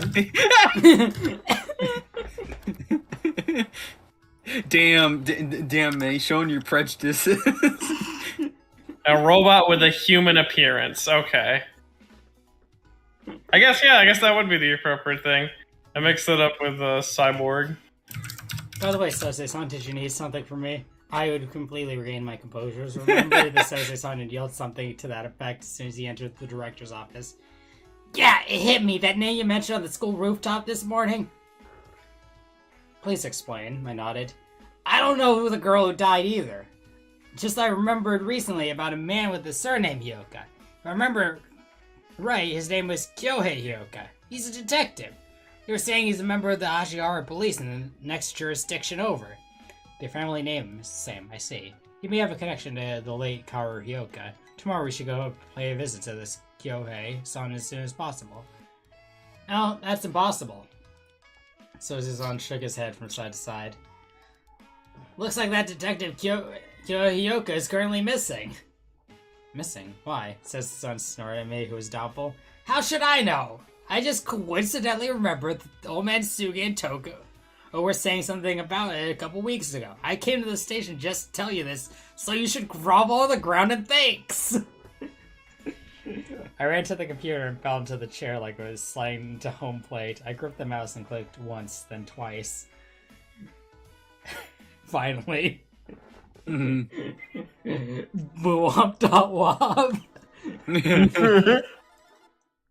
When I finally reached the screen that was my goal, I quickly hit the keyboard. Hey, don't ignore me! On screen, which I was staring at as if to bore holes in it, the police database was shown. Summary of Kyohei Hyoka disappearance case was written there.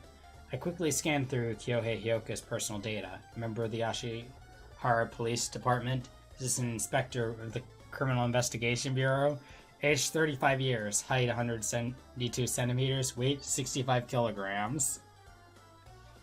He had a history of winning multiple awards, including the Bureau Director's Award, the section's head award, and so forth. He performed excellency in emergency situations. He had such youthful looks, though one would definitely not believe him to be over 30, and the line of his body was as slender as if he were in his teens.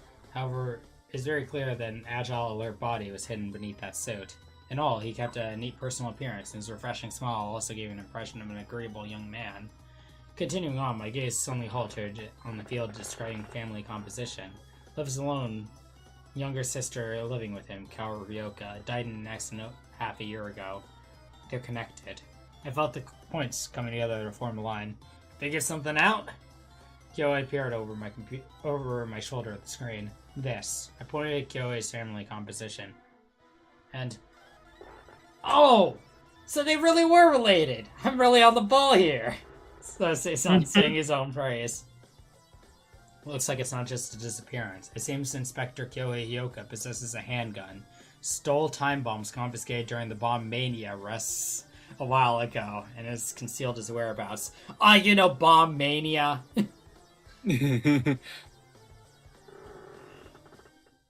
Fucking classic. Mm-hmm. What Kyohei Hyoka was carrying was a Sig Sauer P230. It was a semi-automatic Swiss model, officially adopted by the Japanese police. It held 8 rounds. It was a .32 caliber rapid-fire double-action gun. It did not have much lethality, but the recoil was light, and its precision and accuracy were high. As for the time bombs, there wasn't a detailed description, but it seemed like they were remodeled from guitar amps that made use of special wiring and could not be identified as bombs at first glance. It had been approximately 2 weeks since he disappeared. He may have been involved in a case, or there may have been another reason. They're in the middle of an investigation, so I can't be sure. Most likely, the other case Toko-san said she's busy with is the Kyohei Hyoka disappearance case, right? The resolution of the scandal involving someone connected to the piece would be of the utmost priority to them. I surmised that this was a strong sense of crisis in the nearby area from the fact that they called in even the detectives at the Yagakura police station belonged to a different jurisdiction. There's no doubt that the request I, an outsider, take the Yagakura high school student disappearance case was also related to these circumstances. How much longer is this chapter? I'm not sure. Yeah, I'm not sure either. Okay. So, it ends on page 80. 80 of 200? Mm-hmm. I think I'll call it after that, when I get to the end of this chapter. Okay. I would call it after reading Robot Minorities. But, like, I need to have a good stopping point. Mm. In addition, it is highly interesting that Toko Ai's name was written among the members taking command of a unit investigating the Kyohei Hyoka disappearance case. Hey, Naoto! Sosizan stood with his arms crossed and scowled at the screen. The big brother's got a handgun and bombs and is hiding his whereabouts, Kyohei Hyoka. His little sister died in a train accident half a year ago. Kaoru Hyoka. Somehow, doesn't it feel really suspicious to you? Yes, it feels like a case. In my mind, 7 letters of the word revenge were dancing. Suddenly, my cell phone's ringtone resounded. On the screen was the name Toko Ai. Could be said to be good timing, since I wanted to ask about Kyohei Hyoka. This is Naoto. I picked up the phone cheerfully. However, I did not continue with my words. This is because Toko-san informed me of a heavy voice. I'm in Iwato Apartments on the outskirts of Yagakura. We discovered the remains of the girl known as Miyuki Midorikawa. After the phone call from Toko-san, I rode a Soze-san who had transformed into a bike to the apartment building where Miyuki Midorikawa's body had been found. Took 20 minutes to reach the suburbs from the station. Well, the back roads where the foliage grew thickly and ran at full speed along the country roads. And the destination was built fruitlessly in the middle of an empty lot scattered sparsely with private houses. Robots don't deserve rights. I didn't mean to say don't!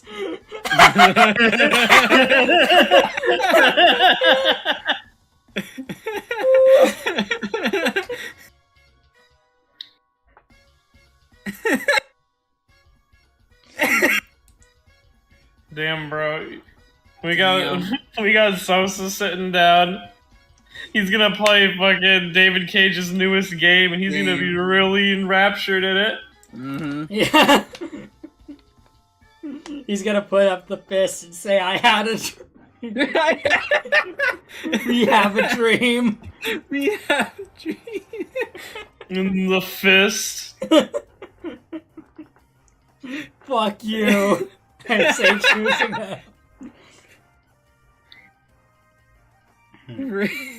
Just punches the fucking like TV screen, destroys it, breaks the game, like just pops the disc out and breaks it in half. Fuck you.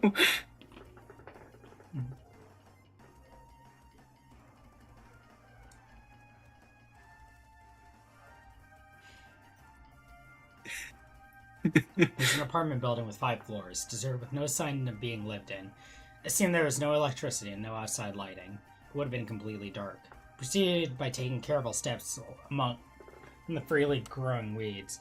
We silently faced the eroded concrete outer walls and exposed rusted iron bars peeking through here and there. The entire building was eerie and could only be likened to a giant corpse. This is something I heard from the uniformed policeman near the entrance to the scene. But saying the reason for the destruction of the neighborhood of Naoto Apartments was because of the setback and plans to construct a new town. It seemed that, as a result of the bankruptcy and the big construction company that had been endorsing and pushing the plan forward, Naoto Apartments had been left halfway demolished for a long time. This place was relatively well known among the Yagakoro townspeople as a test of courage spot. When summer came around, it seemed a fair number of people came here. By now it was out of season, but in the end, the first to find the body of Miyuki Midorikawa was a couple who had come for the test of courage rather than investigation. Toko-san was absent. That was because the Yagakoro... Oh god, I'm losing my voice. Because I'm 72 pages into this. 70 pages into this and you've been doing a voice. Yeah. Mm-hmm.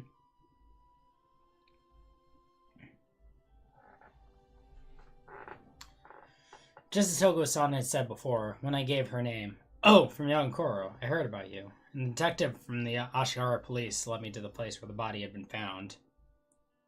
The body had been found inside the first floor entrance. At the place of its discovery, the forensics division had already begun. They strongly emphasized, "Don't disturb the scene." Drink some tea, don't hurt yourself. Eddie, do one of you guys want to take over for a few? I can't read. Well, I guess there's only like one option here. I really have to like zoom in on it just because the like quality here. Could you like send me like, I don't know, whatever PDF or whatever you have it in? How many pages are left on this? it is a 240-page PDF. Well, I mean, before the end of the chapter. 9. Okay. Okay, let me like okay. It was page 72, right? Yeah. Okay. What sentence were you at? Or were you at the start of it?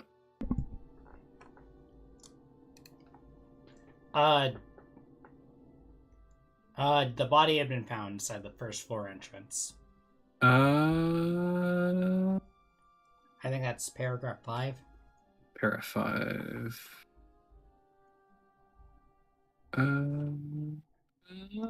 I'm still just trying to find app. I could just. Oh wait, no. Actually, just control Fing may not be the smartest idea here. Oh wait, I accidentally scrolled down to 73. The body had been found inside the first floor entrance. At the place of its discovery, a forensics investigation had already begun, and they strongly emphasize, emphasize, don't disturb the scene. It was not my first time at the scene of the murder. However, when there was a corpse in front of me, words still failed me. At most, I was a detective. It was not my intention to be able to protect everything in the world, but be that as it may, I was a detective. Even so, I would not say that I wasn't tormented by my powerlessness, wondering if there was no way I could have protected her. When I asked the nearest young male detective, it seems from the type of clothing, the type of the body, and the personal belongings that there was no doubt that the corpse was that of Miyuki. Was it Midorikawa. Midorikawa? There we go. It seems she had been dead for nearly 2 weeks. The cause of death was blood loss from a bullet wound from a handgun. She had been shot a total of 8 times. 8 times to kill a high schooler? One particular Really bad aim. One particular shot to the neck had been the fatal wound. Where were the other shots? Ah, man. You know, like, that's how all assassination attempts go. It's like 7 in the knee, 1 in the neck. You know, just to make sure. Damn it. What? Just imagining the guy shooting her. I'm reminded of a specific what's it called? Like shooting that happened like a few counties over where someone had a shotgun and they shot a total of like 70 plus shots only to kill 3 people. That's me playing first person shooters. I can take it back now. No, that's fine. I'll finish this page.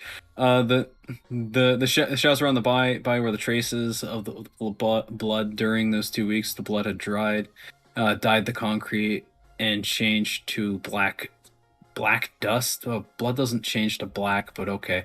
So that's yeah. So that's how it was at the words for 2 weeks. I procured one piece of supporting evidence. The truth was that the period in which was that Kyohei Hyoke went missing. The period in which Miyuki Midorikawa went missing, and by his time of death were all incidents that had occurred about 2 weeks ago, and that could not have been a simple coincidence.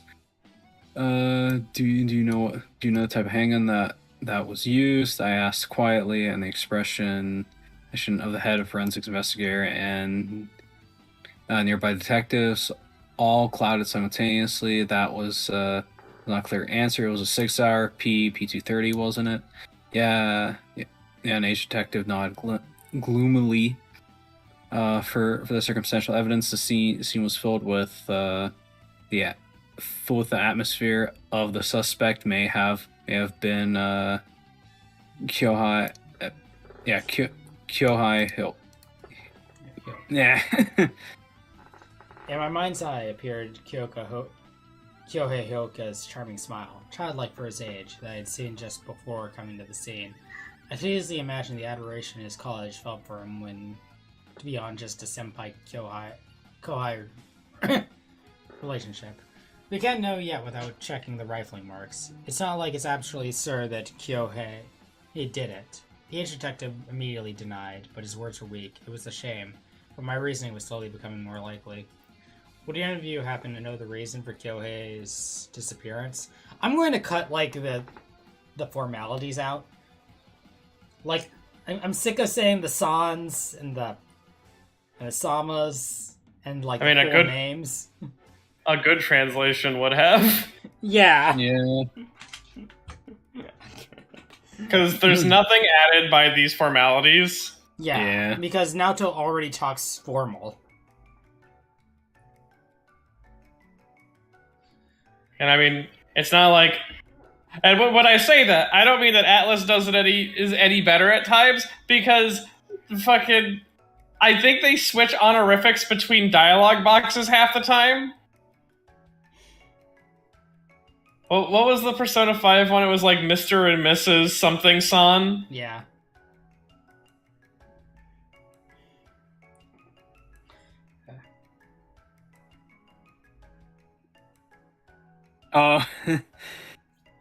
Sorry, Detective Prince, that incident was our problem. An outsider should refrain from sticking their neck into it any further. I strongly refuse. Please excuse me. I bowed to the people around me and headed for Sosei, who was loitering near the wall, looking bored. That was over pretty fast, wasn't it? I understand how they feel. I wonder if it was because they had called this so-called police dignity. It may have also been their frustration regarding one of their colleagues. It's just annoying to look at. From where I stand, those bonds humans have are a pain. They aren't my strong point either. I simply understand that society is an aggregation of people, and I also know that humans can by no means live alone. The connections between people were sometimes troublesome, and it was more comfortable to be alone. However, I knew through experience that things were impossible alone became possible if one could join hands with someone. Yeah, whatever you say, Sosei-san said in a teasing tone. And you know too. And you know too, don't you, Sosei? With my persona, you were able to do things you couldn't manage alone. I answered with a wry smile. Speaking of which, it's our turn. There's undoubtedly treasure sleeping in this place. Treasure, huh? That treasure's gotta be rusted iron. I like it better sparkling, you know? For that reason, when we solved everything about the case, the dazzling treasure of truth will be within our hands. Fine. It feels like I'm being tricked, but it's not like I've got any other choice, so I'll go along with you. I deliberately cracked jokes because I could not help but feel like we were about to do an unsavory deed, similar to digging up a grave. Okay, let's try it out, Naoto. Power up my Tsukiyomi well. That goes without saying. However, I knew very well this was something only we could do. We removed ourselves to the shadows of the pillar several meters away from the crime scene so that our personas would not be seen. In that way, at the murder scene, we came to detect the conversation that Miyuki had in the moments before her death. Please, I don't want to run away anymore, so I'll tell you the things I was hiding. I'll tell you everything. Please don't shoot me. Just like you said, I'm Uzume. The one who wrote these things in the Midnight Sight about her was also me. I didn't think she would die. That girl, Kaoru-san, she was getting along well with Shiro. I absolutely couldn't forgive that, so I thought I'd give her a hard time a little. I didn't really mean it, so I put a bunch of half-truths. It's not my fault, that's right. I only wrote those things. After that, I only watched. They were manipulated by lies. The ones that drove her into a corner, that was everyone else. Hey, I talked, right? Put that down. Are you listening to me? Say something. Why me? Why do you have to make me suffer? It's the Midnight Sight's fault the girl died. Anyway, she was hit by a train. She shouldn't have just gone and fallen from her platform. You reap what you sow. Ah! I like to imagine between each of those she was shot. Yeah. Would you stop talking? Bang! Bang! Bang! Bang! Bang! Bang! Why does she keep going? Well, that's all. Sosi-san glared at the electric marquee on which the words had paused and muttered. Deep sigh escaped me. The situation that had been picked up and conveyed through the sense of realism in the lines left behind. It weighed heavily in my heart. My eyelids fell closed, and I leaned back against the concrete wall. From the contents of the conversation, I put the events in order. Miyuki had been running from someone. The mysterious person possessed a gun and had cornered her in the entrance hall. 8 bullets had been fired at her. Mm-hmm. So, was there some valuable treasure buried in there? Yes, the tip of the crown poking out of the earth. I was quietly excited that we had found a clue to the disappearance case. From the handgun that was used and the number of shots on the body, the circumstantial evidence of 2 weeks having passed since death, along with Miyuki's past conversation, the one who killed her, there's a high probability that the one who disappeared those 2 weeks ago, Kyohei Hyoka. After stroking his chin once, Sosei-san muttered, I see, so that's how it is. The next important thing becomes Kyohei's motive for murdering Miyuki, right? Of course, the answer as to his motive is recorded in the past conversation. Sosei-san stared into my eyes suspiciously. Then let's review from the past conversation once again. I had Sosei-san return to the past conversation to the beginning and began to clarify. To avoid confusion, we'll put aside the later half of the conversation, but we can deduce from the first half that the other was her social superior, because Miyuki put great effort to use a more polite speech style. In addition, the fact that Miyuki panicked when it came to Kaoru and had a son to her name also becomes a crucial factor. The part where she started by saying that girl and corrected it to Kaoru's son carried the same kind of meaning. In other words, wouldn't that be because the person who possessed the gun was a close relative of Kaoru Hyoka? I mean, Kyohei Hyoka. Yeah. Yes, Kyohei Hyoka's greatest motive to murder Miyuki was his sister, Kaoru Hyoka.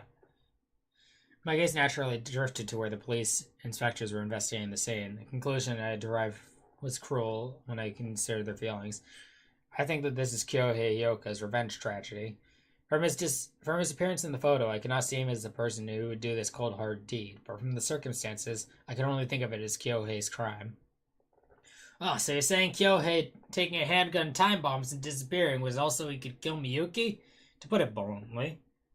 What the fuck is the time bombs for? Like, if I miss every shot, I'll just like... Every good demo man has a backup plan. If I miss all my pipes, then I can just sticky bomb. Now, please remember one thing from Kaoru Hyoka's LinkedIn conversation on the school rooftop. She was worried about slander on the internet, wasn't she? At that time, the Midnight Site she would mention was the main culprit dragging her to hell. Midnight Site? I explained the matter of the Midnight Site I had investigated on the computer at the station to Sosei. Ah, what's that about? I mean, the Tokagushi and those guys who use the site, they okay in the head? Sosei spat out as if amazed. So that gloomy site is popular on the internet. You human society is focused on death. Is it the stress? It's the stress, right? You know, it'd be better if you guys lived being more carefree. I lied to myself a wry smile. I didn't dare say, it would be better if you lived by fussing a bit more, Sosei. The world was not as simple as Sosei thought, but I also believed people should be able to live as he said. In any case, the name of the Midnight Site appeared in Miyuki's past conversation. Also, that name Uzume. That name is consistent with one of the members of the 5 Tokagushi judges. From the past conversation, it became clear that Miyuki was one of the members whose age and gender and everything else was unknown. It could be said that this was a groundbreaking development. Miyuki's past conversations also verified that the slander concerning Kaoru consisted of unfounded rumors. What kind of slander was that exactly? Kaoru Hyoka's type of sin, her supposed relationships with men, was written on the Midnight Site. If one swallowed what had been written, Kaoru was made out to be an extraordinary delinquent and degenerate woman. I'm reluctant to say it. If you would like to know the details, please take a quick look at the Midnight Site yourself, but do so at your own risk. I shook my head, trying to clear the depressing memories I had suddenly recalled. I'm seeing your reaction now, To. Looks like I'm better off not knowing. Sosei-san gave off a snort of laughter. A wise decision. I ducked my head just once, recovered my composure, and continued. Here's a rough chronological sketch of what happened concerning Kaoru's death. Kaoru Hyoka was exposed to the unfounded slander both on the internet and at school. The cause was that her name appeared on the Midnight Site. Finally, she died in a train accident. As he stroked his chin with his fingertip, Sosei nodded repeatedly, as if digesting the information. In truth, it's uncertain whether it was an accident or suicide, but it's undeniable that Kaoru was emotionally driven into a corner by the slander that originated on the Midnight Site. So you mean Kyohei knows the truth? He's carrying out a reverse tragedy? Yes, what you should take notice of is the number. 8 times the victim was shot. It's true that the Sig Sauer P30 has low lethality. As you can imagine, there would be no need for 8 shots. 8 shots is the same as the Sig Sauer's maximum number of rounds. The cold hard scene played in the mind of Kyohei, silently, repeatedly pulling the trigger of the handgun aimed at Miyuki, who was groveling on the floor until it reached its limit. Most likely, even after the handgun had discharged 8 shots and became empty, he continued to pull the trigger obsessively. That man who had appeared good, Kyohei, had gone that far. I could only think he had a deep grudge against his opponent. Kyohei reached the Midnight Site that had driven his younger sister to die. finally detained the perpetrator, Miyuki, and exacted his revenge on her. Sosei-san showed a complicated expression. Even so, why is Kyohei's revenge strategy now, when half a year's passed since his sister Kaoru died? Kind of feel like there's a pretty long gap there. Even if there's another side to the story, it's an investigation he himself was conducting, so I believe timing and patience might have been necessary. Furthermore, he may have been stupefied by the shock of losing his sister. In cases I come across as a detective, I had up until now see countless relatives of victims experience a great crippling despondency and a loss of life everyday life. In addition, I think the peculiarities of net crimes also exist. Peculiarities, huh? I mean, how you don't know who wrote anything on the internet because of the widespread anonymity? No. The ability to at least confirm the person who wrote it has been long trivial for the police. When you compare the anti-cybercrime countermeasures of each prefecture's police, led by the Tokyo police, to how they were long ago, a surprising amount of progress has been made, Sosei-san. It's likely that you have seen an instance on the news involving confirmation to apprehension of people who wrote advanced notices of murder on anonymous bulletin boards and countless numbers of users. That's true. And what's the problem? Problem of time. It's different from people in town clamoring about someone killing someone else. Since the crime used the internet as an intermediary, apprehending the criminal takes time no matter how you look at it. This would be the case even if he's established a proof of the crime. More than a technical problem or anything else, the legal process from then would be handled as a type of cybercrime. Naturally, the police have also marked the 5 Tokugashi judges as a dangerous group. However, they are not aware of the particulars of the people involved.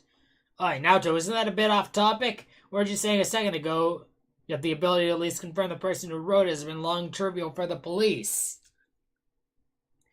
Yes, I did say that. However, that is against a normal opponent. Somehow it seems that a brilliant hacker is among the members of the 5 Togashi judges, and is even using Tokyo Police's anti-cybercrime team. It seems they're being pressured and fighting a difficult battle.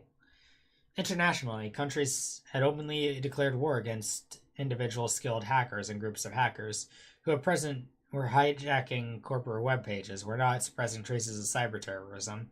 However, the situation was such that they could not control the thoughts of those hackers. Sweating Futaba in the background.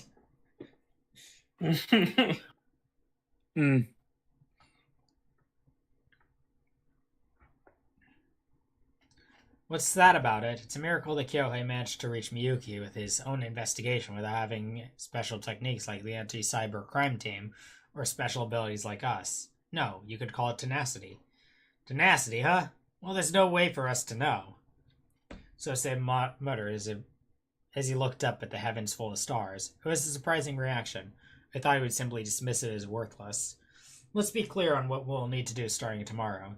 First, a continuation of today's work. Let's put all our power into exhaustively going over the school, which we left unfinished, and detecting the past conversations. That's because Miyuki Midorikawa's past conversations will definitely be there. Miyuki's death was unfortunate, but with Sosei-san's persona, we'd be able to shed some light on her past conversations, which we could detect. Do we just leave aside Kyohei? Since we're going after the disappearance case, he's someone we can't ignore, right? It's true we can't ignore him. Kyohei is an important person, though we're putting him aside in our investigation for now. The connection between Kyohei and Miyuki had been verified. We would have to consider the relation with the other person who had disappeared, Shioru Kono. First of all, let's prioritize the things only we can do. The search for Kyohei is there in Toko-san's area. I looked on from afar as the detectives continue their investigation of the crime scene. From the behavior of the detective colleagues earlier, it'd be better for us outsiders to restrain ourselves. It's just that I want to know in more detail about Kyohei's temperament. Kyohei hadn't been caught even though Toko's chasing after him, so he's gotta be pretty good. I'm not even being sarcastic, I really mean it. I felt the same way as Sosei-san. I knew Toko-san's capability well. Because Kyohei is also a detective, it may be that he has the experience and skills to evade a net. He could also be considered a formidable opponent just from his knowledge of the internal affairs of the police. Kyohei wants to not get caught that much? He killed Miyuki and carried out his little sister's revenge without any problems. Though he'd save us some time, he was just satisfied and just let himself get caught by the police's rope. Sose-san's commented in an unimpressive manner as he stared at the moon and the night sky with an unfocused gaze. That is unlikely. I shook my head immediately. There must be a reason that he will not let himself get caught. Like what? I think it's because Kyohei's revenge strategy has only just begun. Sose looked at me with round eyes. Right before he killed Miyuki, there's a turbulent moment where he received a confession from her that she was Uzume, one of the members of the 5 judges. Kyohei still continues to flee. Maybe he intends to find and exact revenge on all 5 members of the judges. It's suffocating to imagine the feelings that Kyohei, policeman, went so far as to commit murder. Repentance, hatred, despair, whichever it was, there's clearly a dreadful resolve in Kyohei's actions. So, is Kyohei figuring out anyone who's left of the other 4 of the 5 judges? I don't know that much. I simply think that Kyohei managed to get closer to the 5 judges than the police or us. This is turned into a pretty gruesome story. Whether the police can catch him first or Kyohei shoots and kills the other first, this really is a survival game. Crime scene investigators turned cold eyes on Sose-san, whose laughter was echoing in the entrance. You're being indiscreet, Sose-san. In an instant, I pulled Sose-san's clothing with my fingertips and gave a small bow to the faraway investigators. You're saying I shouldn't laugh here? Even if the 5 Togashi judges that are being targeted all died without a single one left, I think they deserve it. I'm cheering on Kyohei Yoka, you know? That way of thinking is mistaken, I objected in a strong tone. Jeez, I don't get you. I'm asking you. Can you say that even when he's after bastards who aren't worth saving? I squarely met Sose-san's strong-willed gaze as he scowled. That's a foolish question. I did not hesitate. What we should do is dispel the mysteries and expose the truth of a case. It's not our place to judge the assailant. Of course, if in the end I could be able to make use to the people and save people's lives, there'd be nothing that would make me happier. I really don't get you at all. It being our place or our duty, that stuff's too complicated. I don't understand the structure of human society. It's 'cause I'm a robot? Cyborg moment. Of course I do. Half robot. Yeah, you know, like that. Like, remember you were thinking I was a minority earlier? Or did you forget my robot half? I was taken aback by the word robot. Have you forgotten already? Yes, he was not human. I remembered that. Since the first time I had met and confronted the existence known as Sose, I had intentionally made an effort to not classify him as a robot or as a person. As for the reason, it's because my current self could not possibly derive a precise answer for the definition of a human. I, who thought it was inefficient to devote time to things I did not understand, had immediately given up on pursuing what he was. I needed to concentrate everything on the case in front of me, and to come to the decision that his issue would be settled with time. I lost sight of the fact that Sose Kurigame, who expressed plenty of emotion, used words skillfully along with having a terrible human-like personality, was a robot. I gazed at Sose-san. For what reason was he born? What moments had he gone through? What goal did he live? In addition, the significance of the persona he held. What, got any complaints? No. I shook my head. Once again, I had begun to feel anxious about the existence called Sose Kurigame. Don't worry, let's cooperate on the case investigation. I'm saying don't care what I think. Anyway, once you and I wrap up this case, that's the end of our relationship. I gave a half-hearted reply. As to why, he had the same brazen demeanor as always. But Sose-san's gaze seemed lonely as he looked up at the starry sky. Alright, with that, we reach chapter 4. Oh, man. I'm going to first look to see what the last chapter number in this would be. That's an afterwards. That just says final chapter.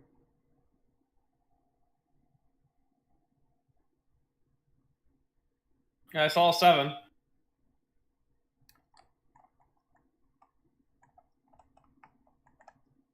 Yep. Looks like there's 8 chapters total. So we got like halfway.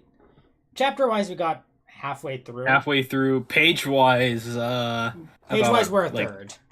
Yeah, we're a third. So some of them get long, some of them get short. Yeah. Thanks everyone for showing up to this special stream. It's something I've wanted to do for a while. It is a bit of a toll on the voice, but it's fun to go through this again, bring other people along for the ride, and expose that it's a bad thing and that people should hate it. I'm pretty sure most people agree with you. Really, there's actually a decent chunk of people that actually think it's fine. Well, there's a lot of people who haven't read it and look at the cover and go that must be good. Okay. Yeah. Okay. Because it has a lot of cool things. A Persona character actually growing up. That was really cool when we saw it in Persona 4 Arena. Until it wasn't. And hey, there's a new anti-shadow robot and he's a transformer. He's going. And Naoto's continuing her career as a police officer. Yeah. Yeah, it surface level looks really interesting, but then you read it.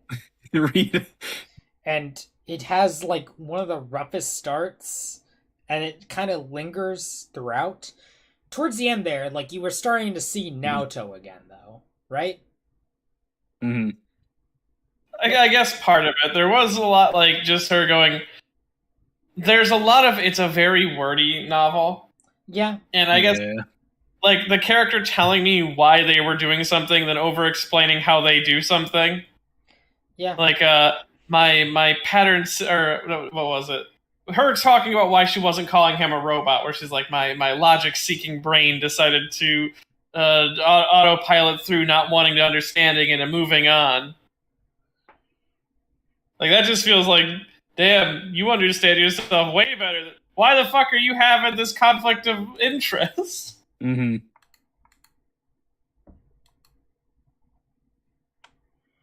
Yeah. You start to see a bit more of Naoto towards the end there, and I think that's when it goes from terrible to readable. Yeah. But it's still very wordy, needlessly so. And also, we haven't even... have we introduced the worst edition? There was a moment where I stepped away, and I think I see that you guys talked about her. The Naoto's big inspiration. Yeah, that is another lingering problem with it. Toko's existence is very confusing, because it's all they try to address it. They try to say that, Naoto couldn't be like her because she's short. And now he's tall. If Naoto were a tall woman, then she would have no problem. Which I think is a very lame way to get around the fact that one of the big issues for Naoto's character in Base 4 is that she didn't have a positive female role model. Mm-hmm. And then they just give her terrible female role models. Oh yeah, especially given the fact that the stuff to come later about that character. Yeah. Mm-hmm.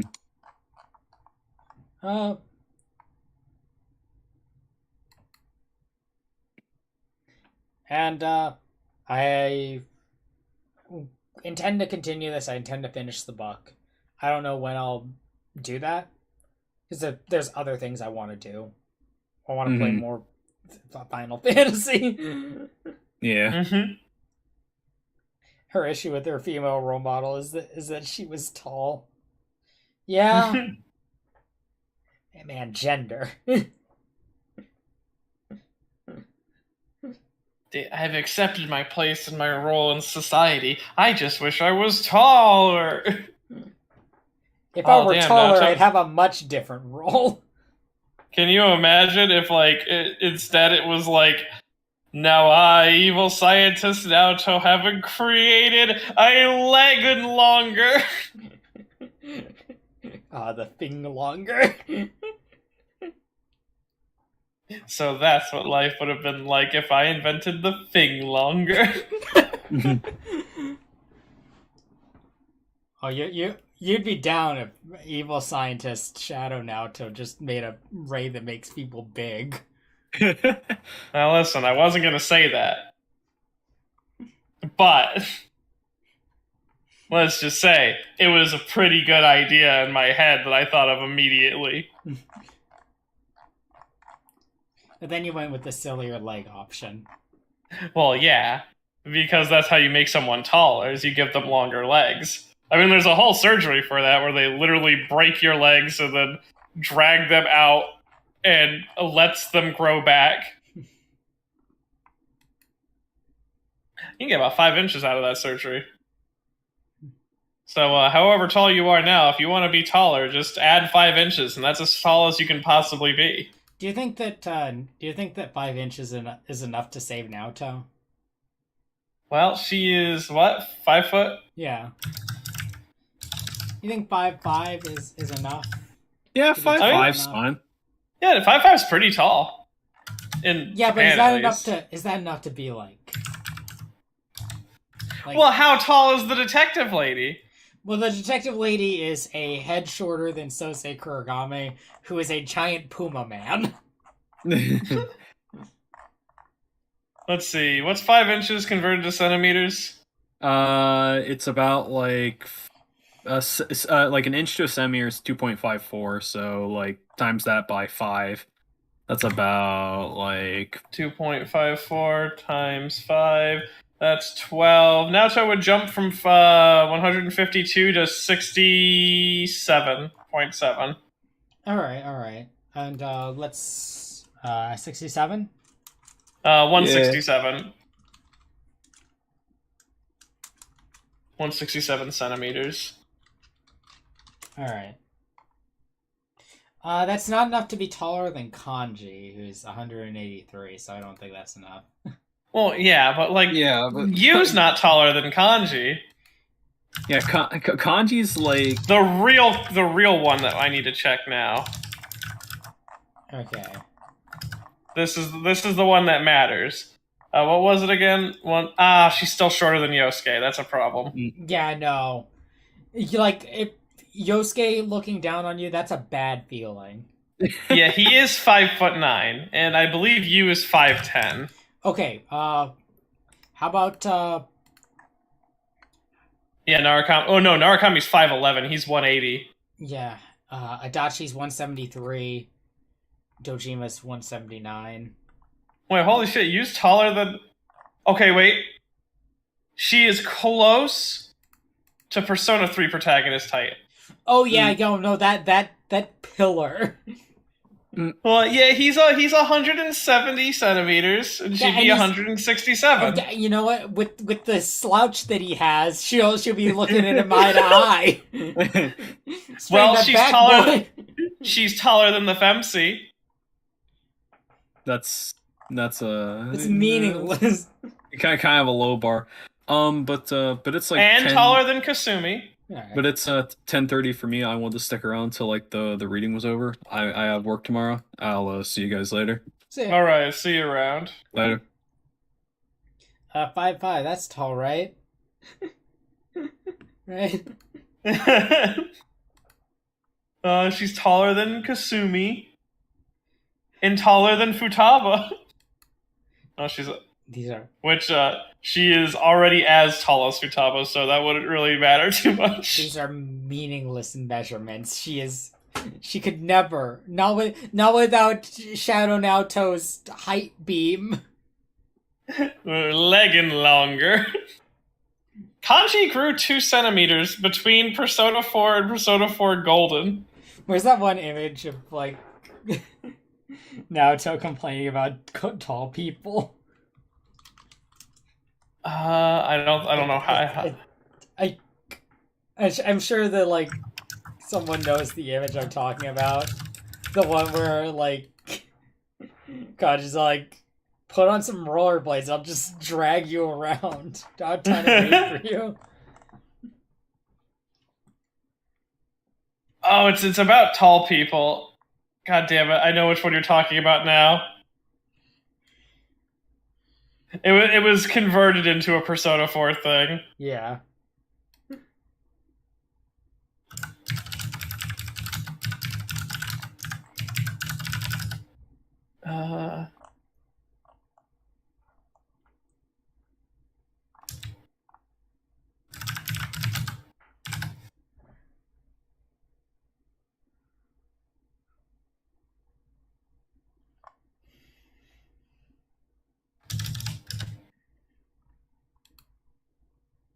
Damn it, because it's like the fucking tall people need to slow down because their brisk walk is like Yeah, okay, I found it.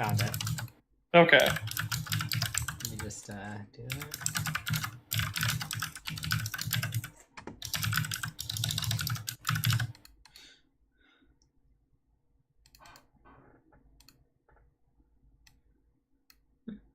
Yeah, here it is. I'm putting it up on stream.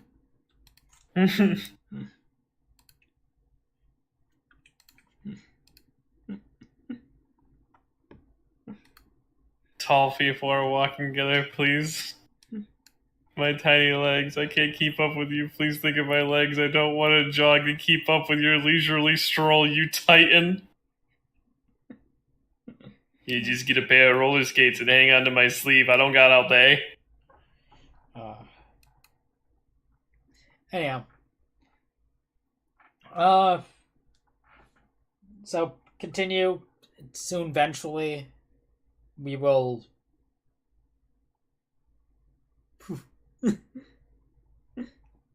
We'll continue this. We'll finish the fight, and there will be a somewhat digestible version of Persona Cross Detective.